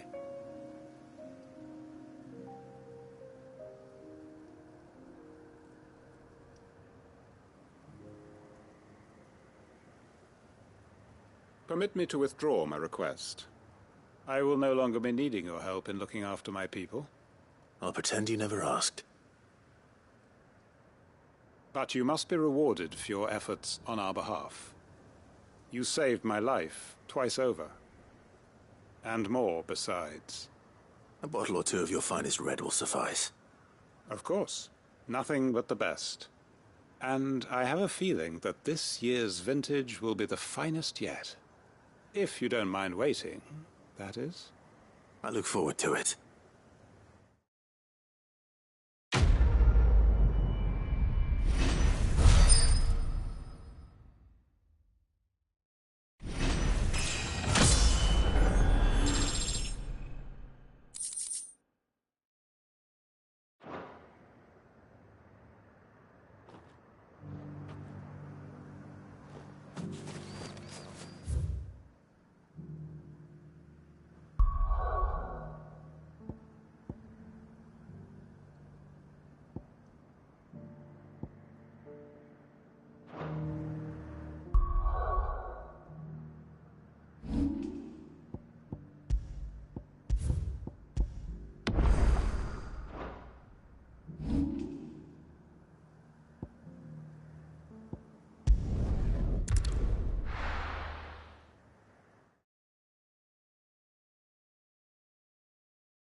Sounds like thunder.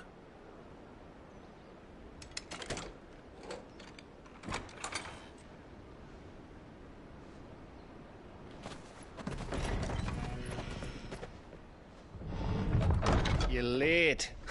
We're starting to think you'd stumbled off a cliff. I seem to recall that was you, Gav. Good to see you. Any trouble on the road? Nothing we couldn't handle. I knew you'd come. Is that who I think it is? Yes. Allow me to introduce my brother, Joshua. Clive's told me all about you. Or even listening most of the time. Name's Midadol, but everyone calls me Mid. My lady. Hey?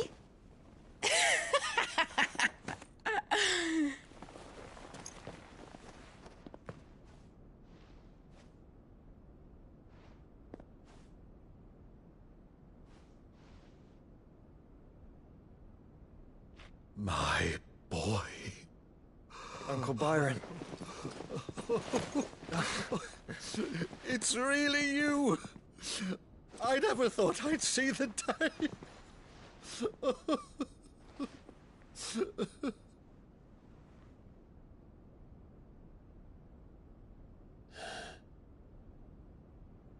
So these Akashic are being controlled? That's what it looked like. Empty eyes, eerie blue glow. No doubt they were turned, but silent as monks, every last one of them. Your man here speaks true, Clive. We saw more than a few in the city. They moved in ranks with a purpose, and not of their own. Ultima's doing. Perhaps. What of the city? The people? Dead, mostly. Mostly, but not all. A handful managed to lock themselves in their villas before the Horde arrived. Some in the Merchants' District to the west, and a few others on the far bank. If the Akashic stumble across either hiding place, a few bolted doors won't hold them for long. We need to find them. And quickly. What do you propose? We split into two parties. I will make for the Merchants' District, while you look to those across the river. Mind keeping an eye on my brother? Not at all.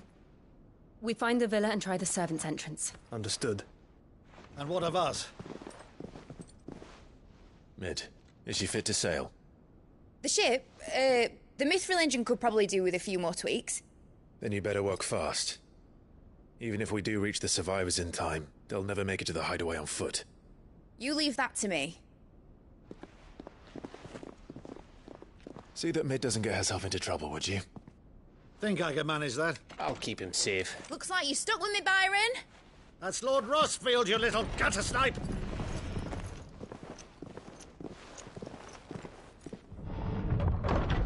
Shall we then? And you keep Clive safe. Be careful.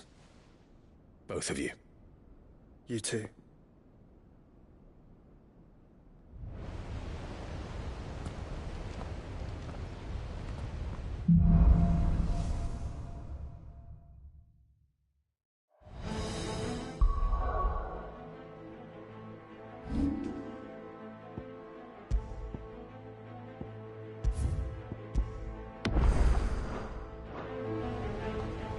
All right, Torgal.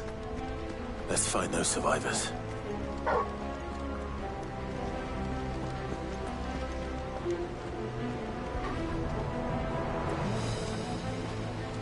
They don't stand a chance against those things.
Spoil army.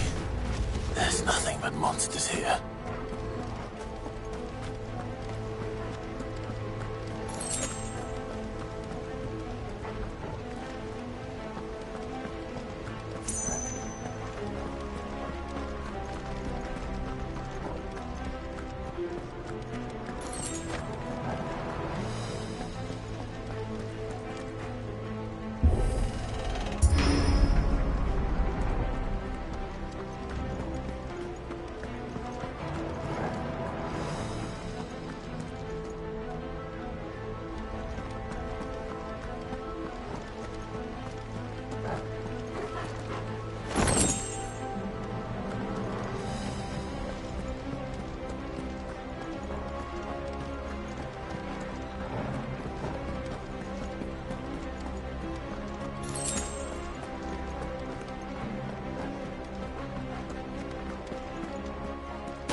that.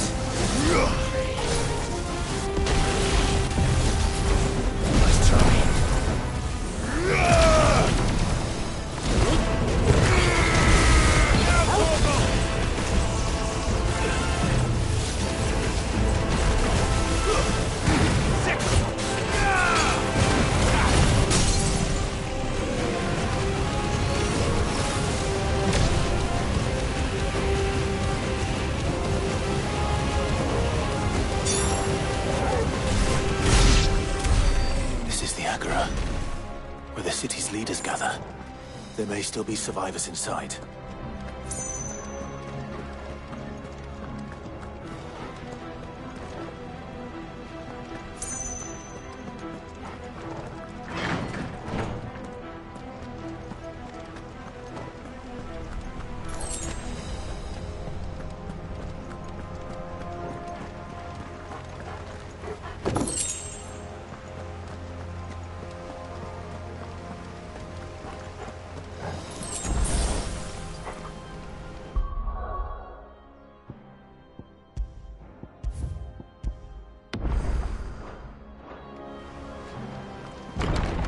Where are they?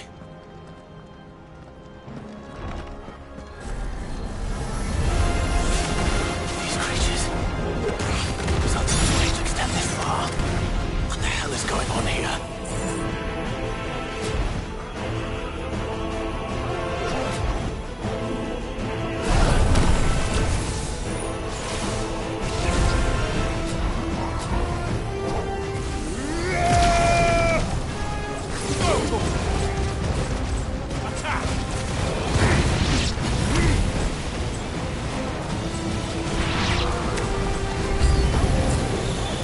Your master! What does he want?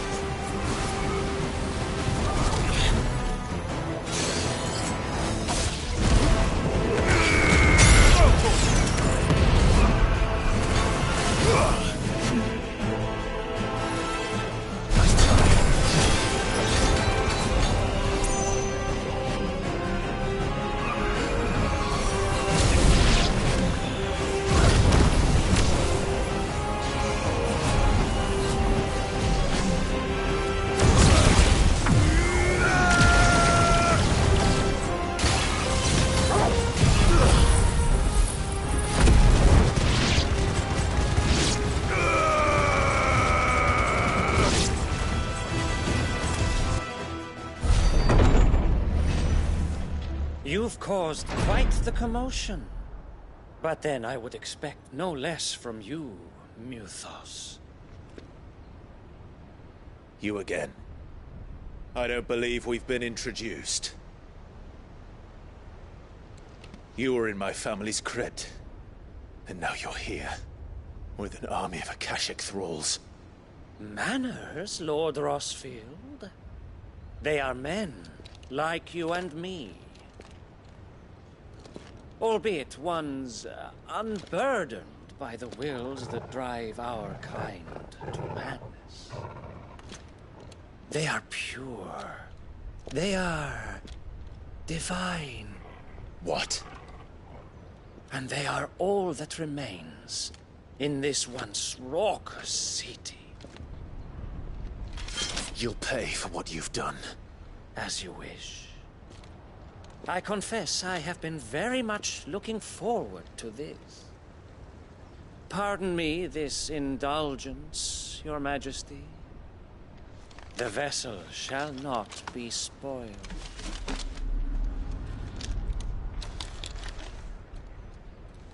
I am Sleipnir of House Harvard, and you will yield.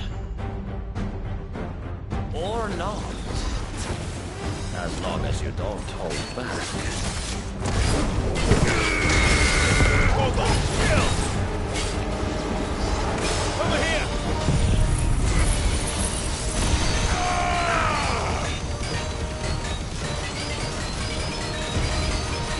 All yours, Torgal! Nice try.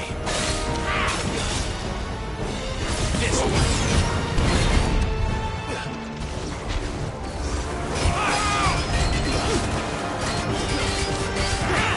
Over here!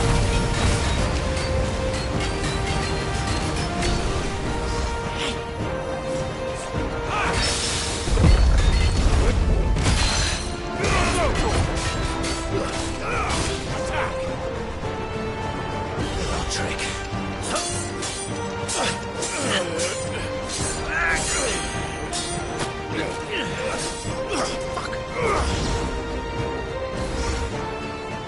You will forgive me if my performance seems uninspired. It is just that I expected so much more from our chosen one. Perhaps this will kindle your flame? What now? A gift from my liege lord's armory. Gungnir. Watch closely, Mythos.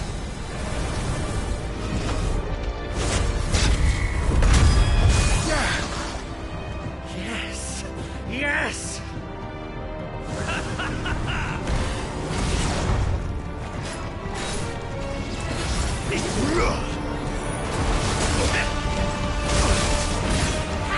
Well done, Toro.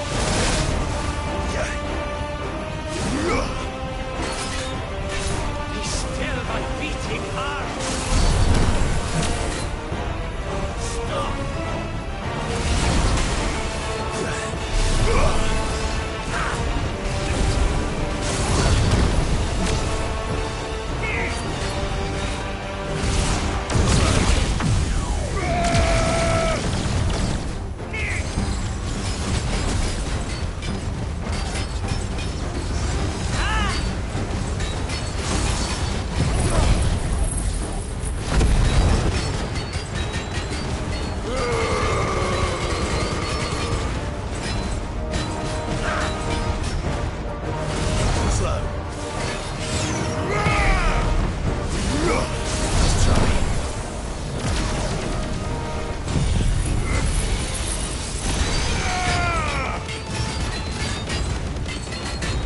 One is seldom enough.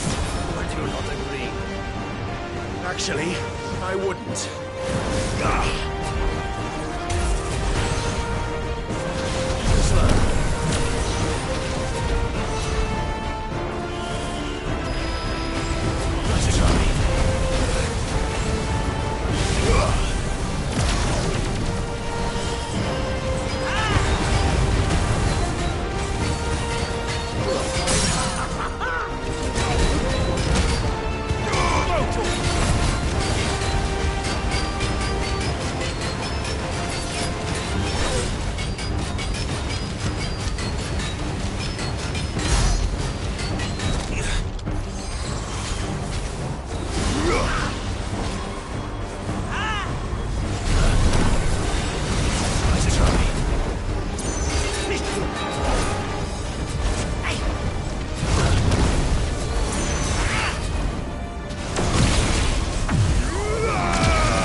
The vessel is strong. My liege.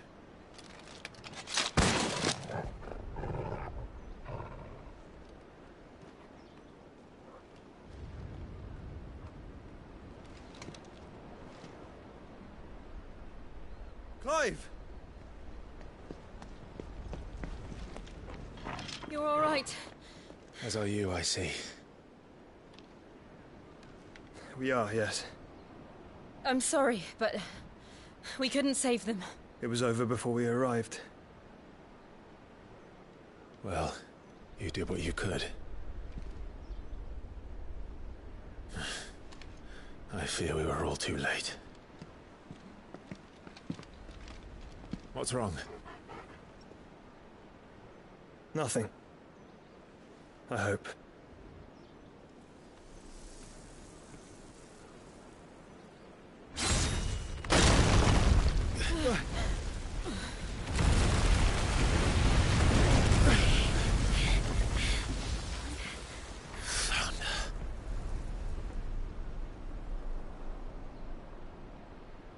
Leaving so soon, Mythos? It's the king. Indeed. You may kneel before Barnabas Tharm, Warden of Ash and King of Waloed. Get back.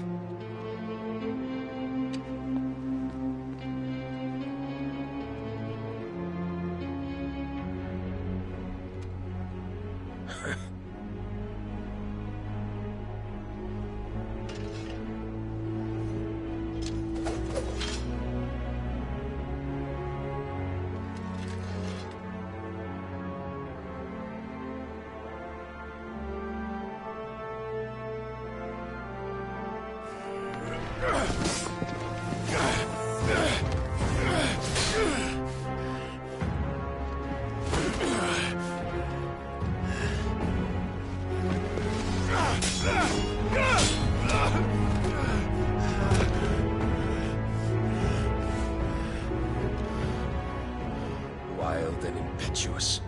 I expected more of the boy who bested my Lord Commander. Yet I see why my master covets you so. The power within you, Mythos. The potential.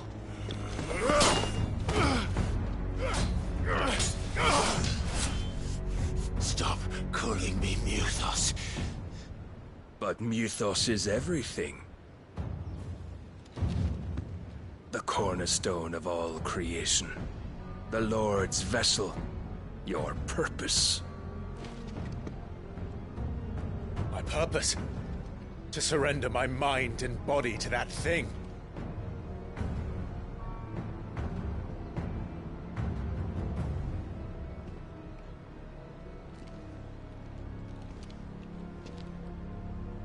No, Your Majesty. My purpose is my own. I made a promise to my friends, to my people. And nothing is going to stand in my way. You would allow this delusion of free will to bar your path to greatness? Truly, your volition is a cancer. One that must be excised.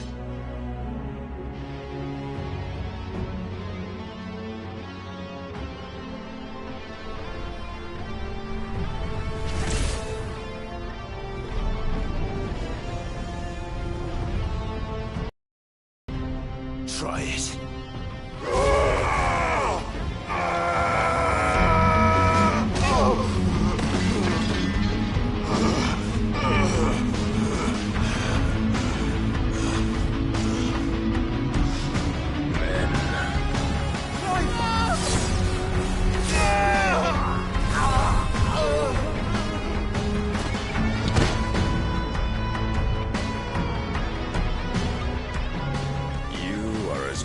As all the rest.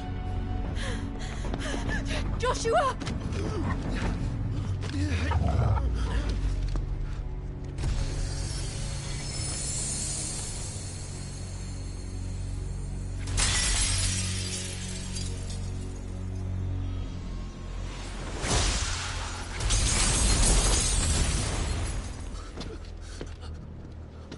Oi! Oi! This way! Hurry!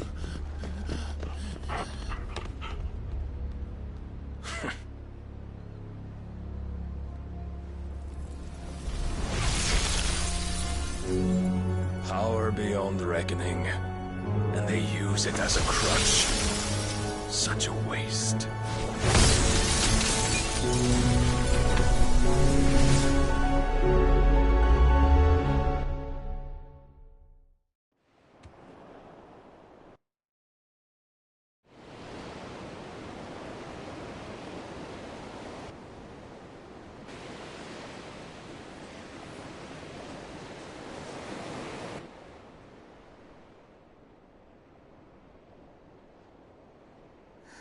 Will he be all right?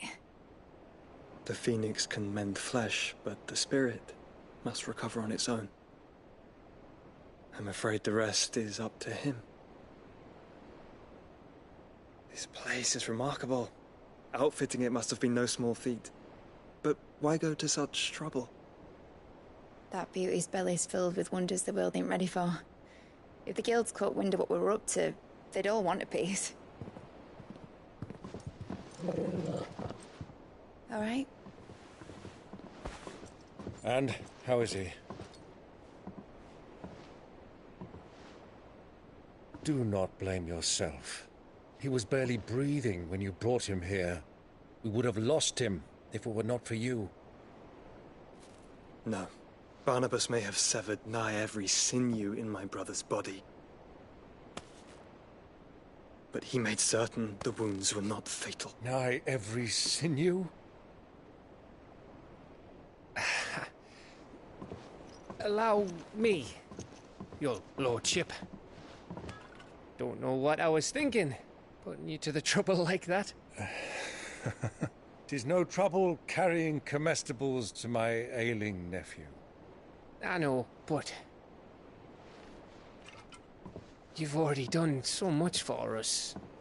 Pouring your gil into the hideaway and now the ship. I don't want to take the piss. You risked your life. And for what? Some girl you hardly know. Why'd you do it? You got mad or something? I wouldn't go that far. Clive! You're awake. My boy. Oh. All I want to do is help. And the world won't save itself. It was Sid. Your father, who taught me that. Sounds like him. Don't you dare do that again. What of the Royalists? Fucked off, the lot of them, along with the galleon. With the king on board, no doubt. Behind here, I wouldn't sail without him. Clive. Jill didn't come back. What do you mean? She kept the king busy while the others dragged you out. It's all right, Mid. Jill is fine. The ether of her icon endures. And as long as it does, we can be certain she is alive.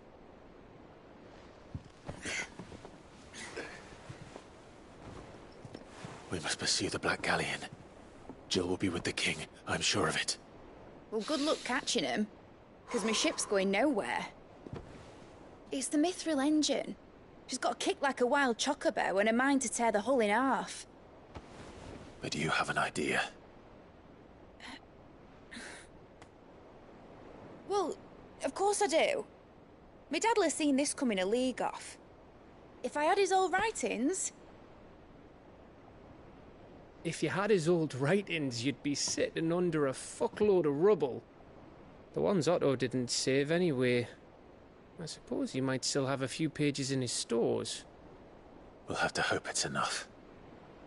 Do what you can to ready the ship. I'll speak with Otto. In your condition, you really are mad. Perhaps. But the world really won't save itself.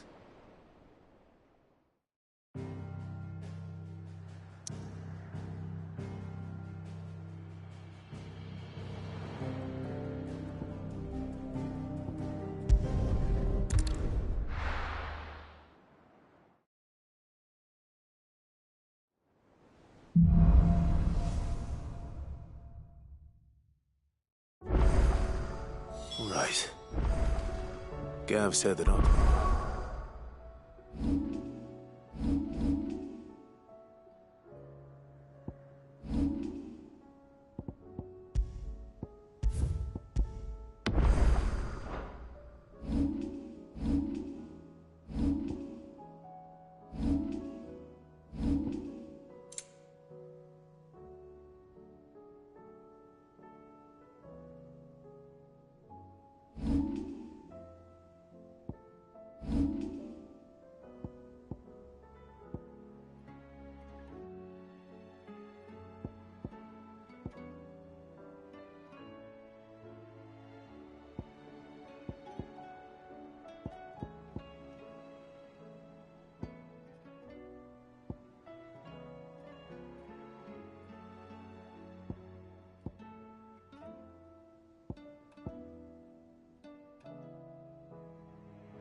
Oscar might know something.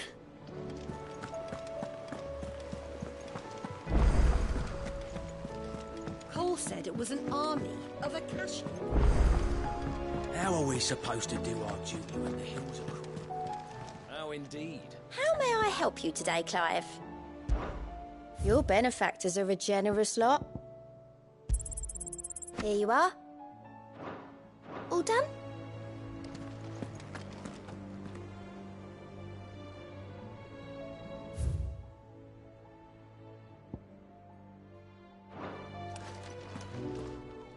Clive, where the hell is everyone else? Don't tell me. They're all right. But it's a long story.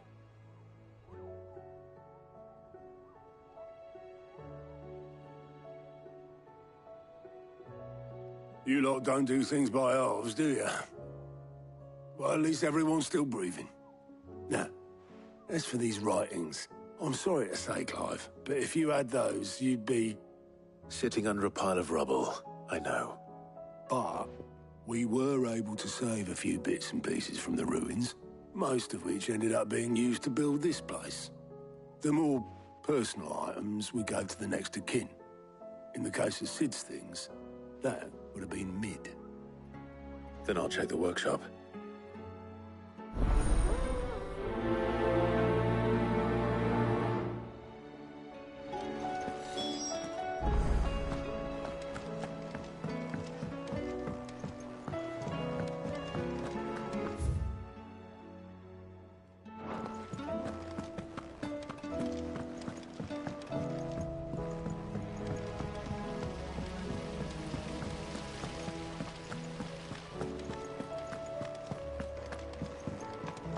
If Amber and the Lazarus are gone, do you think Mid's ship will ever sail?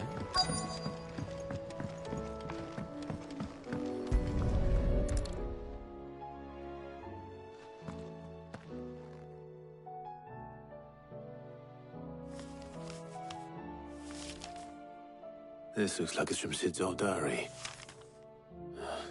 But you'll already have read it. I'd better keep looking.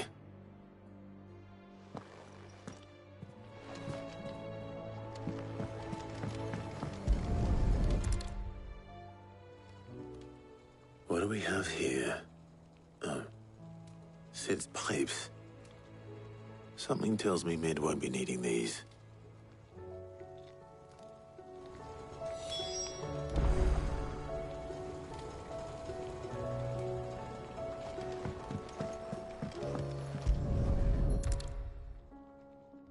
I remember seeing this doll in Sid's cellar. I wonder if it was Mid's.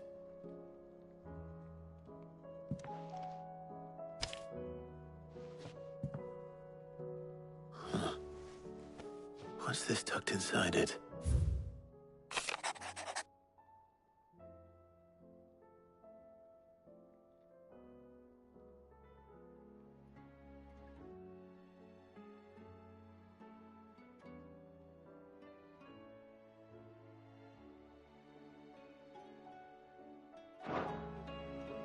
Sid's best invention. Huh. That sounds promising.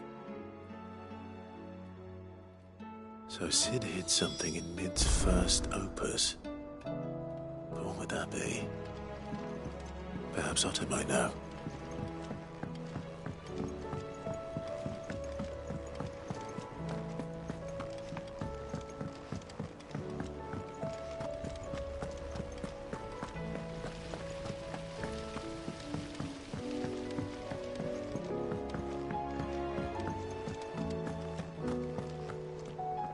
Well, did you find anything? Possibly. You wouldn't happen to know what Mid's first opus was? Opus? That girl's as tone deaf as a banshee. Unless you mean the orchestrion. She couldn't have been more than, what, 11, 12 when she cobbled that thing together? It surprised us all. Not least her dad. You should have seen how proud he was of the little scamp. What's that battered old box have to do with anything? I think Sid may have hidden something inside it. Wouldn't surprise me. Those two and their bloody treasure hunts. Half the things in the hideaway were hidden one time or another.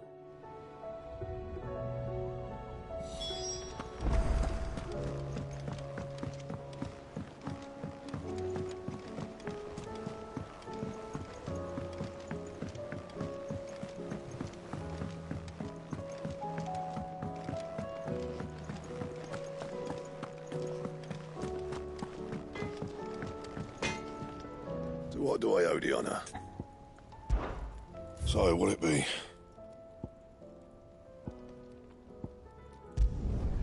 Not bad, if I do say so myself. No scratches, right? Not bad, if I do say so myself.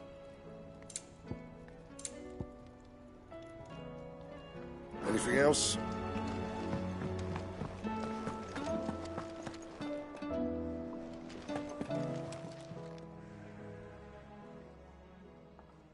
Let me tell you a story, Clive. All right. Them rumours Wetlegs were spreading. Might be they weren't just tales plucked out of thin air. You see, there were a time when I weren't too particular about who I sold steel to, so long as they paid me the right price. Some women lust after blood, others after flesh, but me, I were always one for gold. And to satisfy that lust, I sold to opposing armies, stabbed my every client in the back, made myself the most hated woman in the twins. But then one day I met a man who made me a different kind of offer.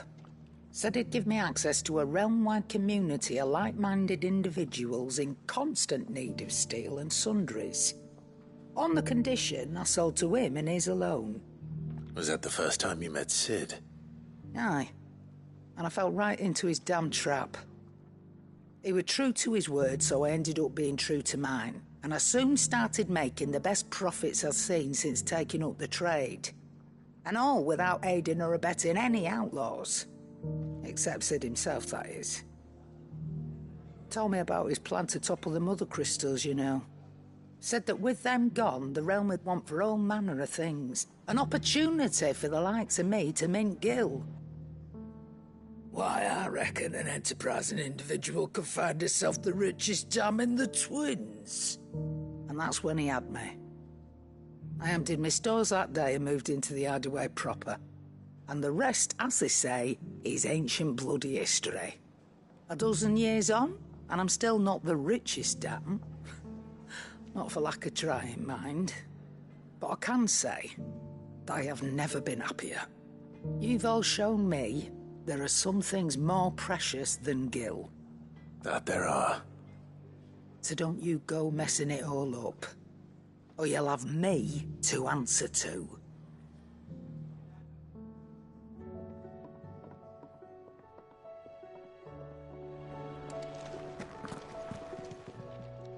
Aye, it's a dangerous world out there.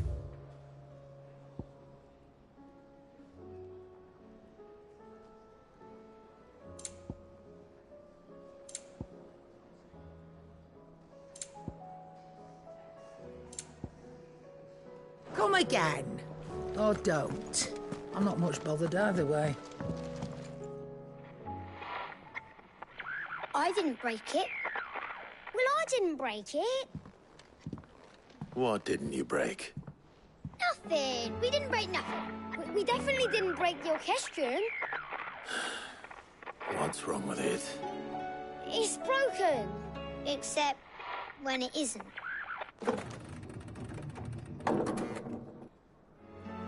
See? And you had nothing to do with this? Nope, nothing. We just wanted to listen to all the songs at once. So we pressed all the buttons. Like this.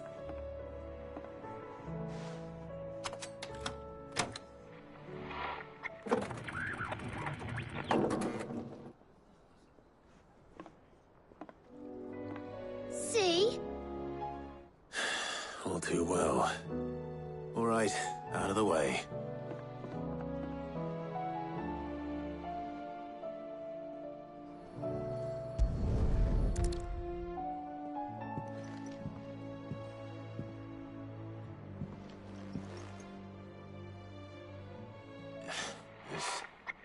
Something caught on one of the gears. Did you break it? Can you fix it? No, I mean, yeah, yes. There. How about now? You fixed it! Sid fixed it! He more than fixed it. Yeah, new music. Huh. Never heard this one before. They started playing when I removed this. Whatever it is.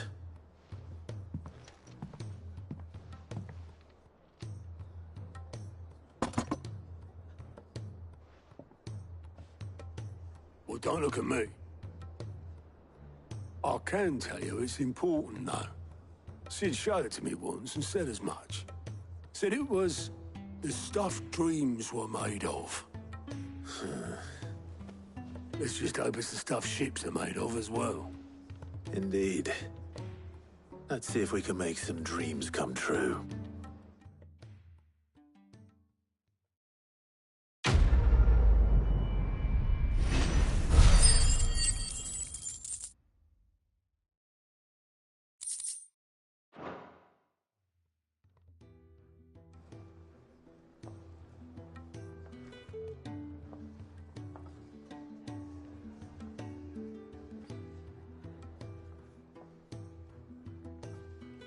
Just the two I was looking for. Aye. Who's a patient? Actually, yes. The Crown Prince just left. Dion left? Unless you've another word for stood up and walked off. Yes, left. He did have the decency to leave a message with Obelisk before commandeering one of his dinghies. Should we go after him? No. We're not the Prince's keepers. He is free to do as he sees fit. I'd rather he did so in bed. His wounds are nowhere near healed. Much like yours, I suspect. Otto told me what happened in Canver. What is it with this realm's princes and their aversion to rest? Ask me when I get back. Though I may be sometime. Then at least try to stay safe. And if that fails, try to stay alive, eh?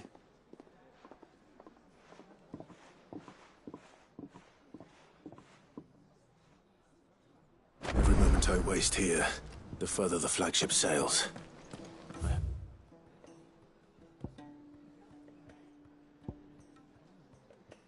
Have to get back.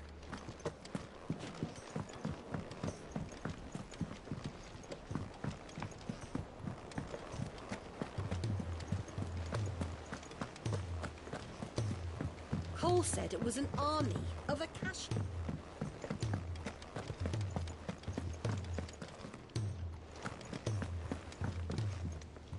All right, Clive. Blackthorn told me you helped him out again. Tough of that. Speaking of which, I'm actually a bit, Worried about him. And you want my advice? afraid so. It's a bit of a funny one, this, but I saved this posh knob while I was out on a mission, and he gave me this flashy ring to say thank you. So, obviously, I show it to Blackthorn, thinking he'll be impressed, only for him to go white as a sheet and quiet as a curl instead. Try as I might, I can't for the life of me work out what could have got him upset like that. And seeing as how Blackthorn opens up when you're around, I thought maybe... I'd speak to him again. Well, I suppose there's no point leaving him to stew. Cheers, Clive. I'll be sure to pay him a visit as soon as I have a moment. All right, I'll meet you by the forge then. You come along when you're ready.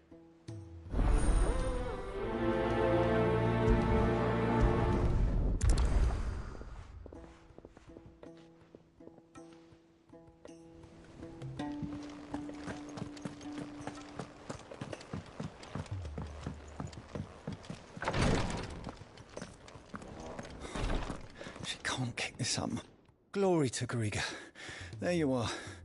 And not a moment too soon. What's happened? Taya's busy working herself into an early grave. Since the arrival of her latest patient, she's refused to stop, even for a moment. I've tried offering to see to him in her stead, but she won't hear of it. Clive, she hasn't left the infirmary in days. She's pushing herself too hard. And if she doesn't rest soon, will you talk to her?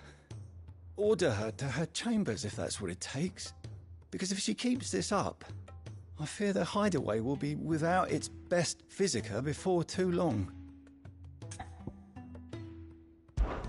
I know better than to order Tyre to do anything, but I'll speak to her. Thank you. I pray you have better luck than I did.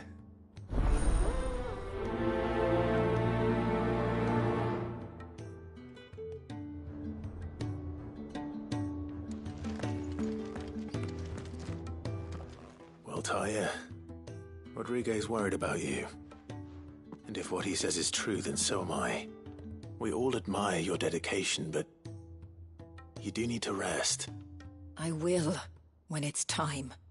Until then, I'm staying put. We owe him that much. Who is he? Someone from my past. Someone who doesn't deserve to die alone. It won't be much longer. The crystal's curse has almost finished its work. If I had the tears, I could ease his passing. But without them, we've nothing that will touch the agony of those last few hours. How would tears help this man? Not my tears. Tears of mercy. Alicia, it's the only thing strong enough. You wouldn't, Tyre. Surely. There must be something we can do for him. Sometimes an easy death is the greatest kindness we can offer. You do well to remember that, Rodriguez. I will. We have all the ingredients we need for Alicia Balwam. It needs to be fresh, though, so we rarely have much to hand. I can make the draft if you can bring me what we're missing. Just tell me what you need. There is a species of venom-weeping spider that lives in the forests of Norvent, near Lorbert's Pass. Bring me one of their eyes. Preserve it as best you can, but avoid contact with the tears. I'll make sure the other ingredients are ready before you return.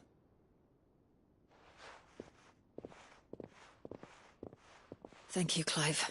I won't forget this.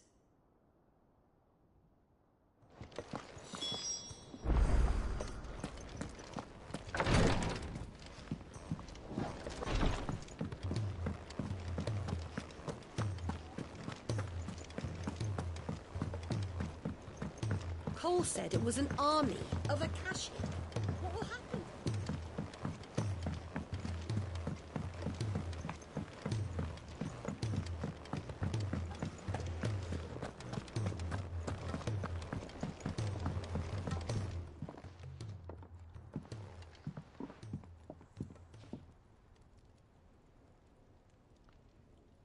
Bloody hell, Clive. Not this again. Ain't you got better things to do with your time? That remains to be seen. August tells me he showed you a ring, and that the sight of it clearly upset you. Would you mind telling us why? Come on, mate. Bottling it up ain't gonna help no one. If it weren't the ring, and it was something I said, then I'm sorry. It was the ring, all right? It brought back some unhappy memories, that's all. Memories better left forgotten. Memories of what? There are things we'd all rather leave behind, Blackthorn. But sometimes it helps to talk about them. And sometimes it doesn't. Is that so hard to understand? Don't be like that. Fine. If it'll get you off my back. That ring you flashed was the work of Zoltan. We apprenticed together, back in the day. You've never mentioned him before. Why would I? Ain't seen him in decades, and the last time I did, we almost came to blows. The ring brought it all back. I could tell it was one of his the moment I saw it. Bastard's improved, though. More than I thought possible. That thing's a work of art. So it was a nice ring. Worth a few gil, maybe. What's it matter to you?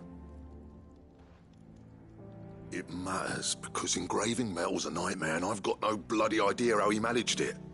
The fact is, I couldn't make anything even half that detailed. So what? You're an armorer, not a jeweler. I'm the Hideaway's master craftsman. I'm not stealing a living at some backwater village forge. My armor keeps you lot safe, and my swords keep you dangerous.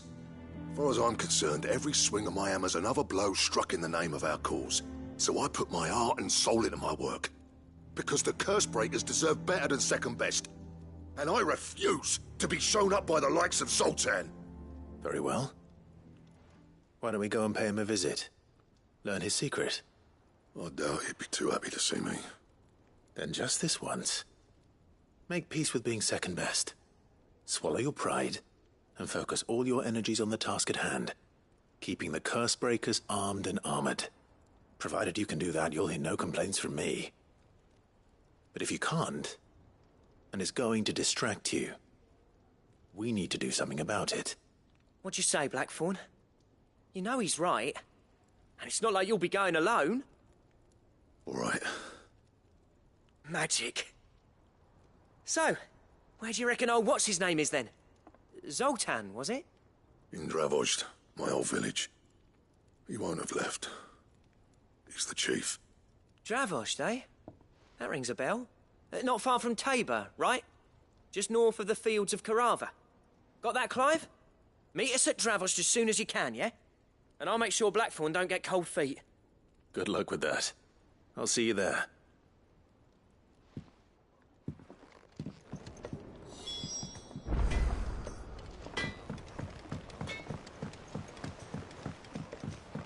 He's a surly soaker.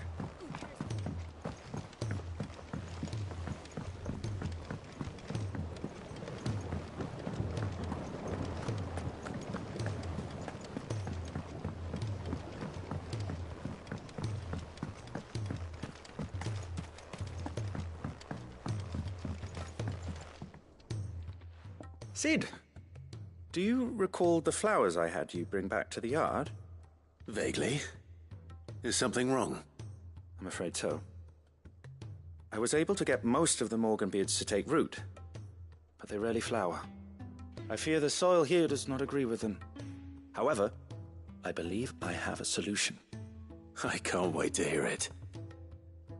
I'm going to marry the Morganbeards with Morbles. I know, but hear me out. Morbles are possessed of a highly choleric temperament. The fire which drives them appears to be maintained by an abundance of nutrient-rich ether drawn from their environs. I believe that by grafting a Morble vine to a Morganbeard, the appendage's wealth of vigor-inducing nutrients might well stimulate the flower to bloom. The endeavor, I assure you, is scientifically sound. I simply need a vine to prove the theory.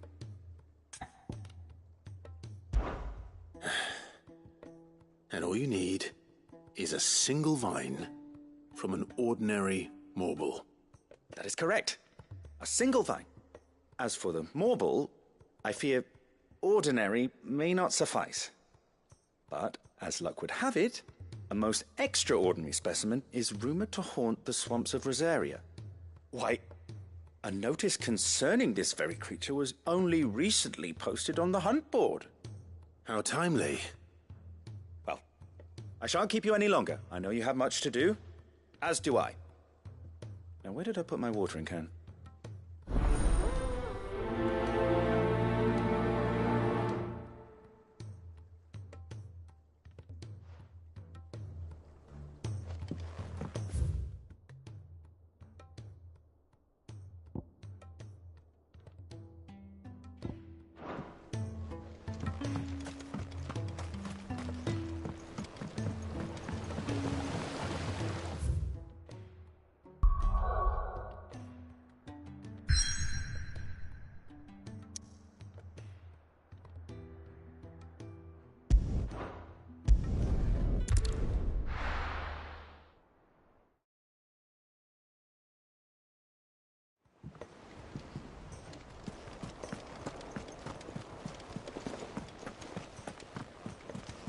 Cole said it was an army of Akashi.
was definitely anything but ordinary. Now, let's get this vine back to the yard.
The free cities and the sea.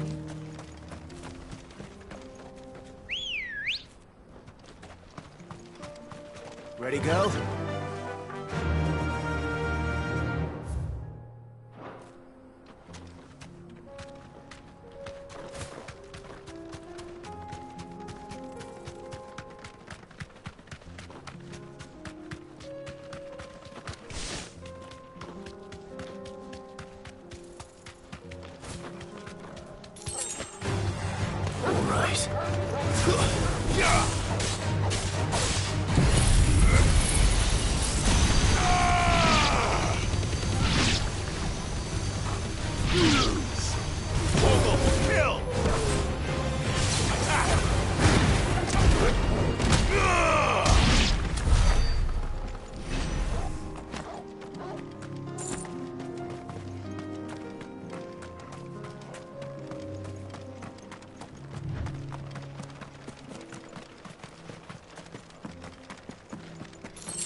Kicked out already? No. This charmer ain't letting anyone through. Why are the gates closed? Chief's orders. No one's allowed in without his say-so. Not that I'd have let you in anyway. You look like trouble. I suggest you go home. That's what I'm trying to do, you little prick. Ain't changed a bit, have you, Snotty? No. It isn't. Blackthorn. Long time no see, eh? What the hell are you doing here? Well, it was meant to be a surprise, but since you are so nicely, I'm here to see Zoltan, you fucking numbskull. Now let us through. All right. Just don't go starting anything with the chief. Yeah, I promise I won't throw the first punch. That good enough for you?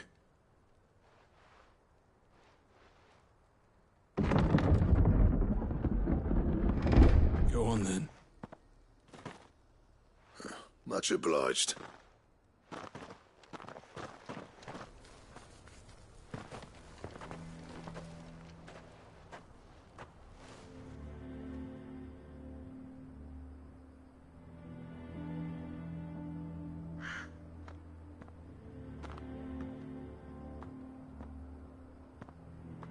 So this is Dravosht. Not much going on, is there? It's a smithing town. When I was a lad, you'd have to shout to be heard over the sound of hammer on anvil.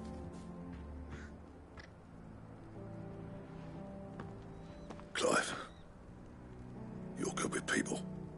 You speak to Sultan. Hey, you ain't backing out now, are you? There's a river of bad blood between me and the chief. But if someone can build me a bridge, then I'll cross it. All right. I'll see what I can do. I appreciate it. He'll be near the forge on the hill. It was our master's. He'd have inherited it when I left. The forge on the hill? Good luck. You'll be needing it.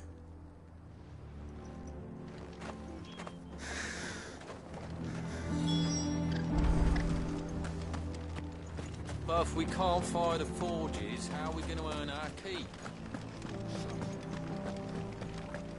Mama, why hasn't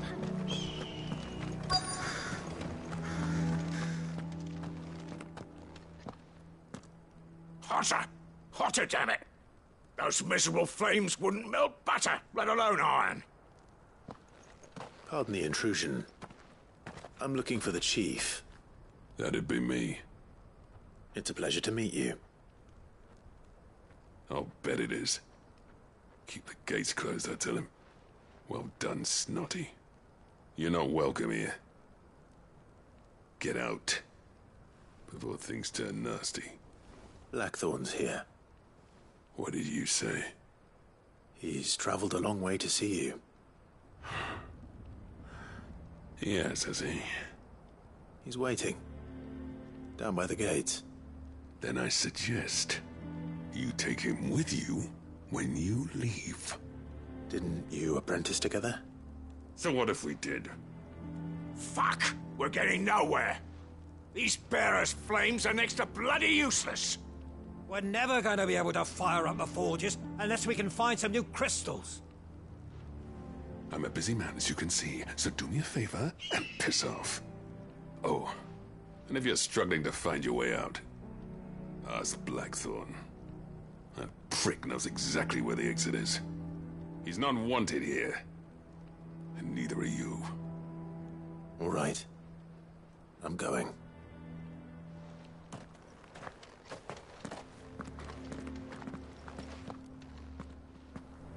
Please, Chief, you've got to do something.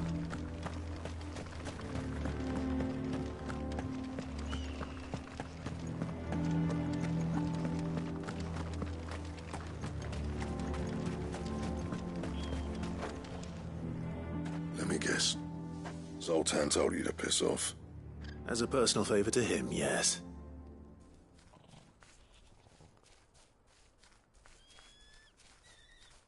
Well, at least he didn't beat about the bush. There'll be no talking him round. Not after what I did. Which is what exactly? If we're to help, we need to know. What turned the village against you? I left. Dravozd. Zoltan. The burden of leadership our dying master dropped in our laps. All of it. There are two kinds of smiths in this world, you see. My kind, who are in it for the love of the craft, who labour on a single piece from dawn to dusk to get it just right. And the other kind, who are in it for different reasons. People like Zoltan, whose work is quick and cheap. The kind of smiths who shit out a few hundred blades, reap the profit, and divvy it out among themselves. There wasn't a single day we weren't at each other's throats. And bit by bit, people started taking sides. You would have torn Dravozd in half had it gone on. So, I left. You didn't have to do that. Zoltan's a better chief than I would have been. His way of doing things kept food on people's tables. Dravozd prospered without me and my lofty ideals getting in the road. Until the crystals run out at any rate. Without magic to fire the furnaces, this place is as good as dead. It depends on how you look at it, though. There's got to be other ways of making fire. We manage it in the Deadlands. Thanks to Sid's ingenuity, yeah. He saw all of this coming. New crystals were the problem, not the solution. And spent years coming up with ways of doing without. You know what I mean, though, right? Where there's a will, there's a way. What I'm trying to say is that it's not your fault. You couldn't have predicted this. It doesn't matter whose fault it is. I don't want to be the greatest smith alive just because I happen to be the last. Clive. Dravosh won't last long without its furnaces.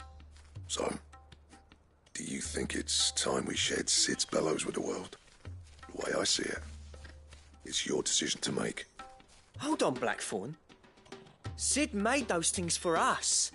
They give us an edge over the rest. And you'd be throwing it away. All right. Do it. This place was your home. I won't abandon it to its fate. Sid's creations were never meant to be hoarded. It was only ever a matter of time before we shared them. Let this be another step on the road to freeing Valisthea from the prison of the Crystal's blessing. Dravost will show the world that it's possible. Wouldn't you agree, August? When you put it that way, of course. It's like hearing Sid speak from beyond the grave. Thank you, Clive. Shall I go and fetch the plans, then? I know I'm off by heart. I'll be needing some help, though. Building a furnace isn't exactly a one-man job. Do us a favour and round up anyone strong enough to lug a brick or two, would you, August? All right, then. And I've got a job for you too, Clive. Finding me some salamander skin. I need leather for the bellows and nothing else will withstand the heat. Luckily for us, salamanders feed out in the fields of Carava.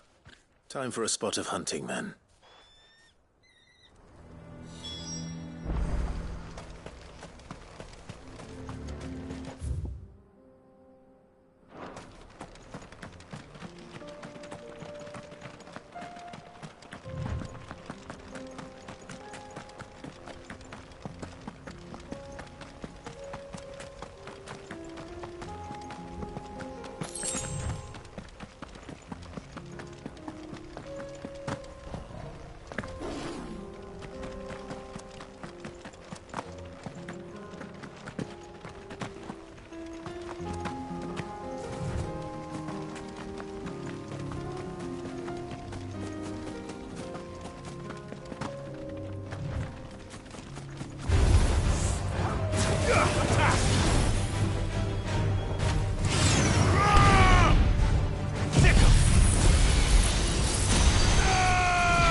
Let's make this quick, shall we?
Enough!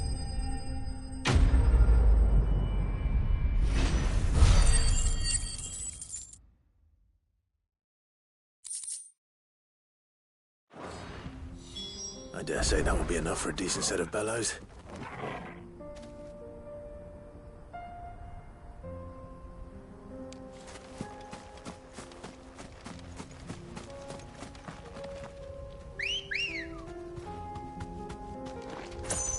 Good girl.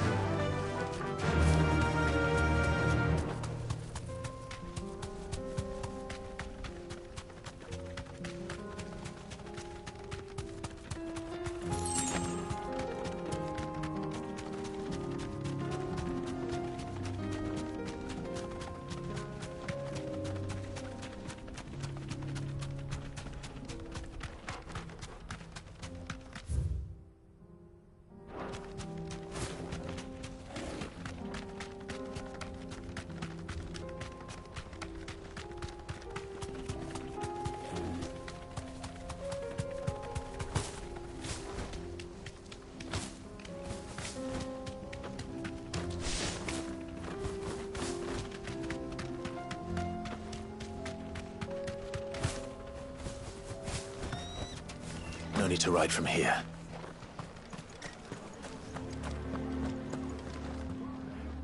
Any trouble finding the skin? Nothing I couldn't handle.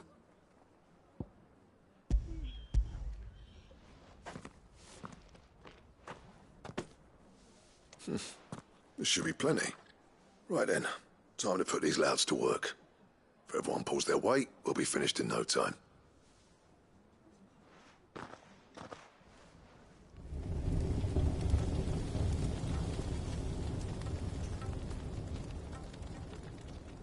Well, I'll be damned. I honestly didn't think it'd work. But it's hot enough, all right. And without a single crystal in sight. You know what this means, don't you? I do, yeah. Dravost is saved.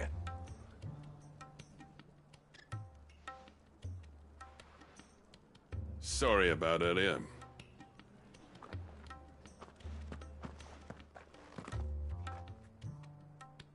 I take back everything I said. That thing you built us is an honest-to-God's marvel. You saved our village. It's Blackthorn you should be thanking. He oversaw the construction. Give this to him, would you? What is it? Pit Coal's cinders. After he left, I spent years trying to eke the most out of our forges.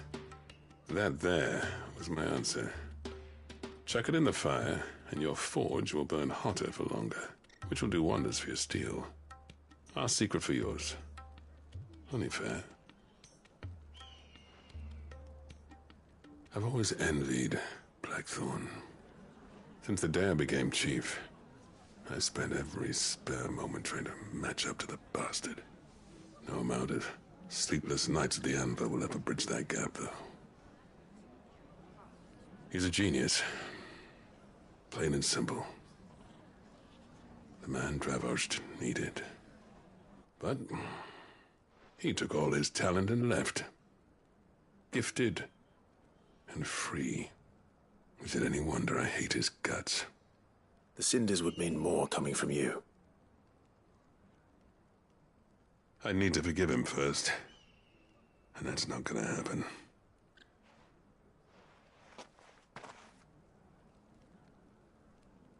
Well, you know what they say. Oriflamme weren't built in a day and all that. These things take time. Especially when they involve two geezers who hold grudges tighter than their hammers. But what matters is, Blackthorn's got that twinkle back in his eye. And I'd call that a job well done. So would I. I reckon he's going to be at it a while yet, though, so why don't you head off without us? I'll see that the... Till then. All right. It'll be a nice little surprise for him.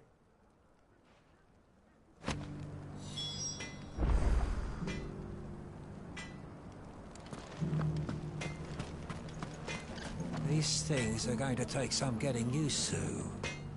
Yeah. Give it a week, and you'll wonder why you ever bother with crystals. Let's run through it again. Yeah, that's not Blackthorn, is it?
one will be enough. Rodrigo will have prepared the other ingredients by now.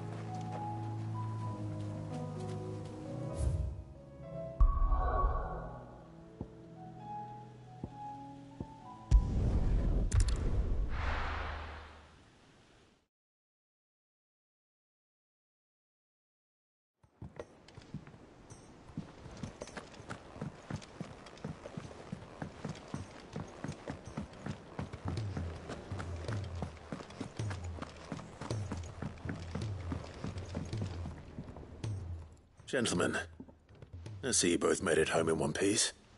Yeah, well, we didn't want to outstay our welcome. The whole village turned out for a go on the bellows after you left. Everyone except Zoltan has. Didn't see hide nor hair of him. Oh, but that reminds me. I have something for you.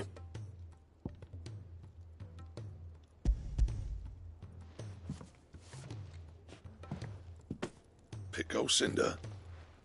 How'd you come by this?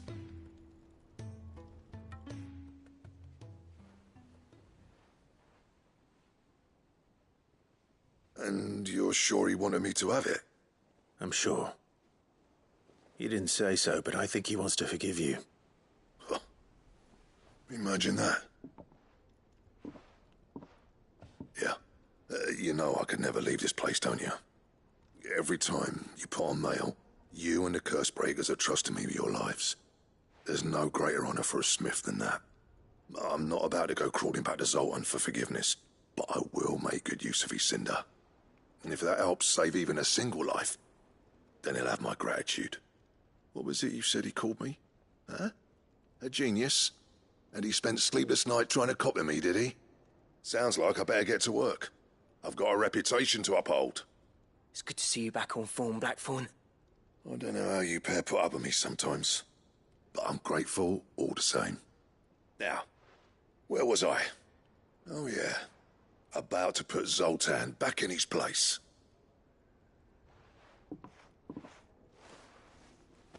Ain't got the art to tell him how similar they are.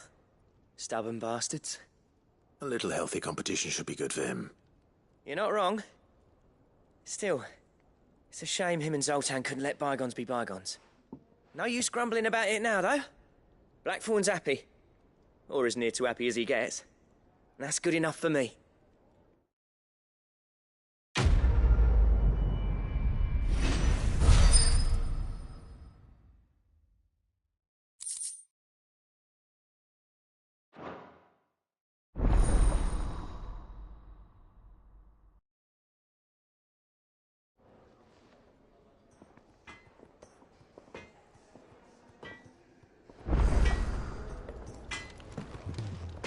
Yep. So, what'll it be?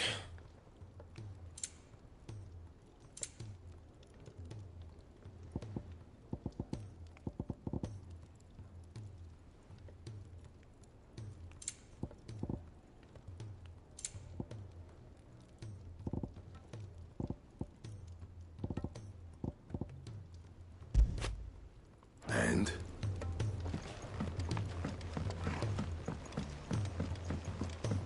He's a surly soaker.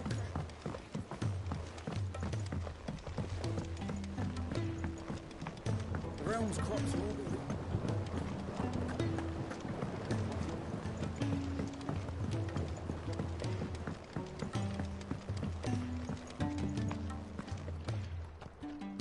Sid, I can't help but notice that your satchel is twitching in a most violent manner. Here. It's your problem now. What an amazing specimen. The flesh positively throbs with vitality. If I can successfully graft this to the Morganbeards... When I successfully graft this to the Morganbeards, I suspect the results will be immediate. I shall begin at once.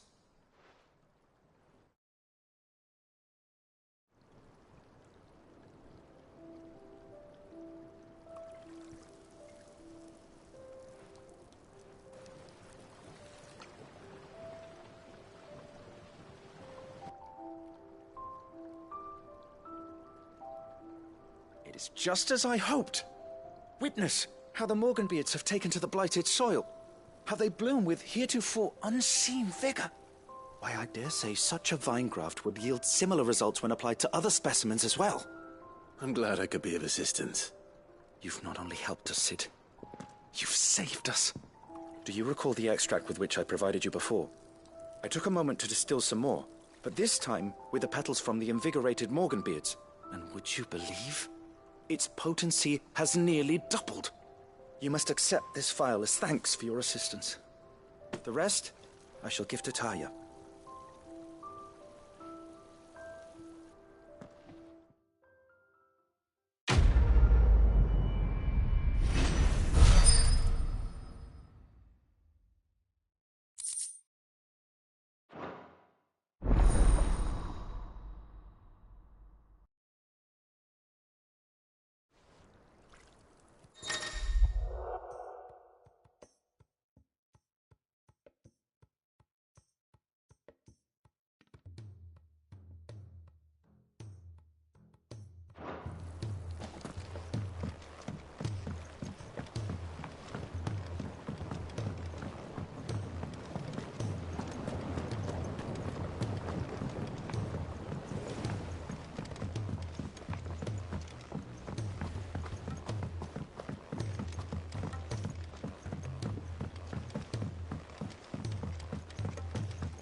Sid! Heard you were in Canberra fetching young Ned.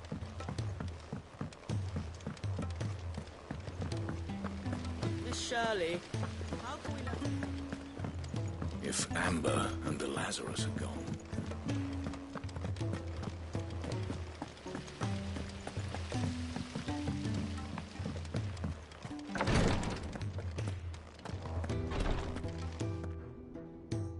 Thank goodness you're back.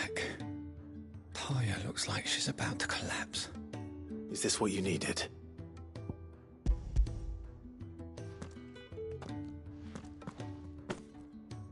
Yes, it is. Thank you, Clive.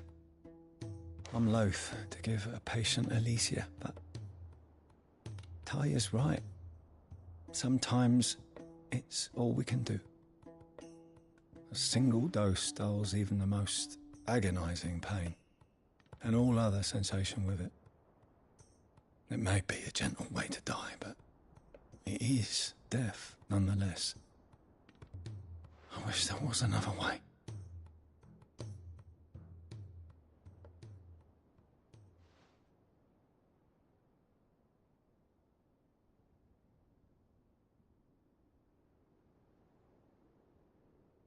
How are you feeling? Light, mid-here. Drifting on waves. Good. Just relax. Let the waves carry you to a better place. Thank you, Taya. I'm so proud of you.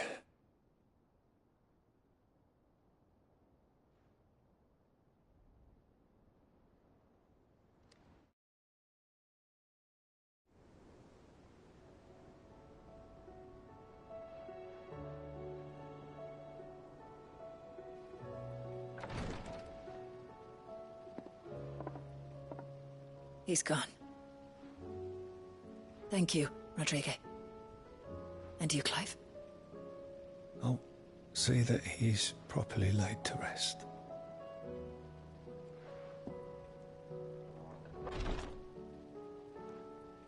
The man you helped today was my mentor, back in the Southern Isles, on the front lines of some meaningless war.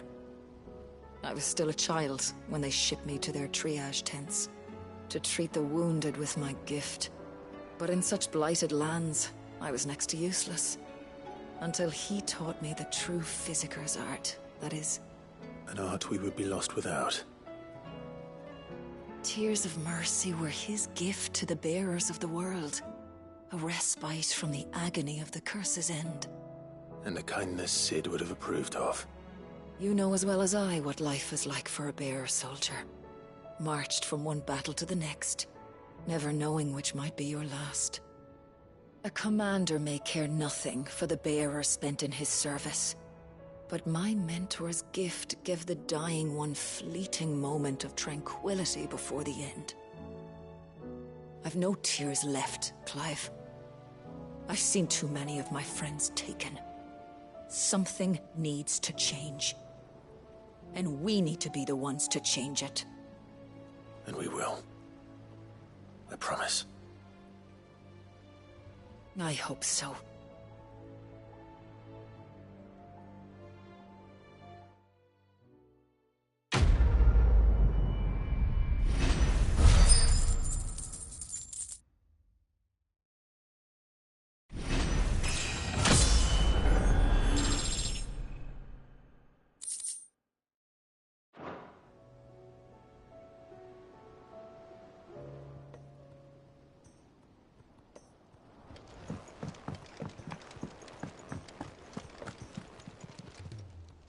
Oh, I wasn't expecting you back so soon.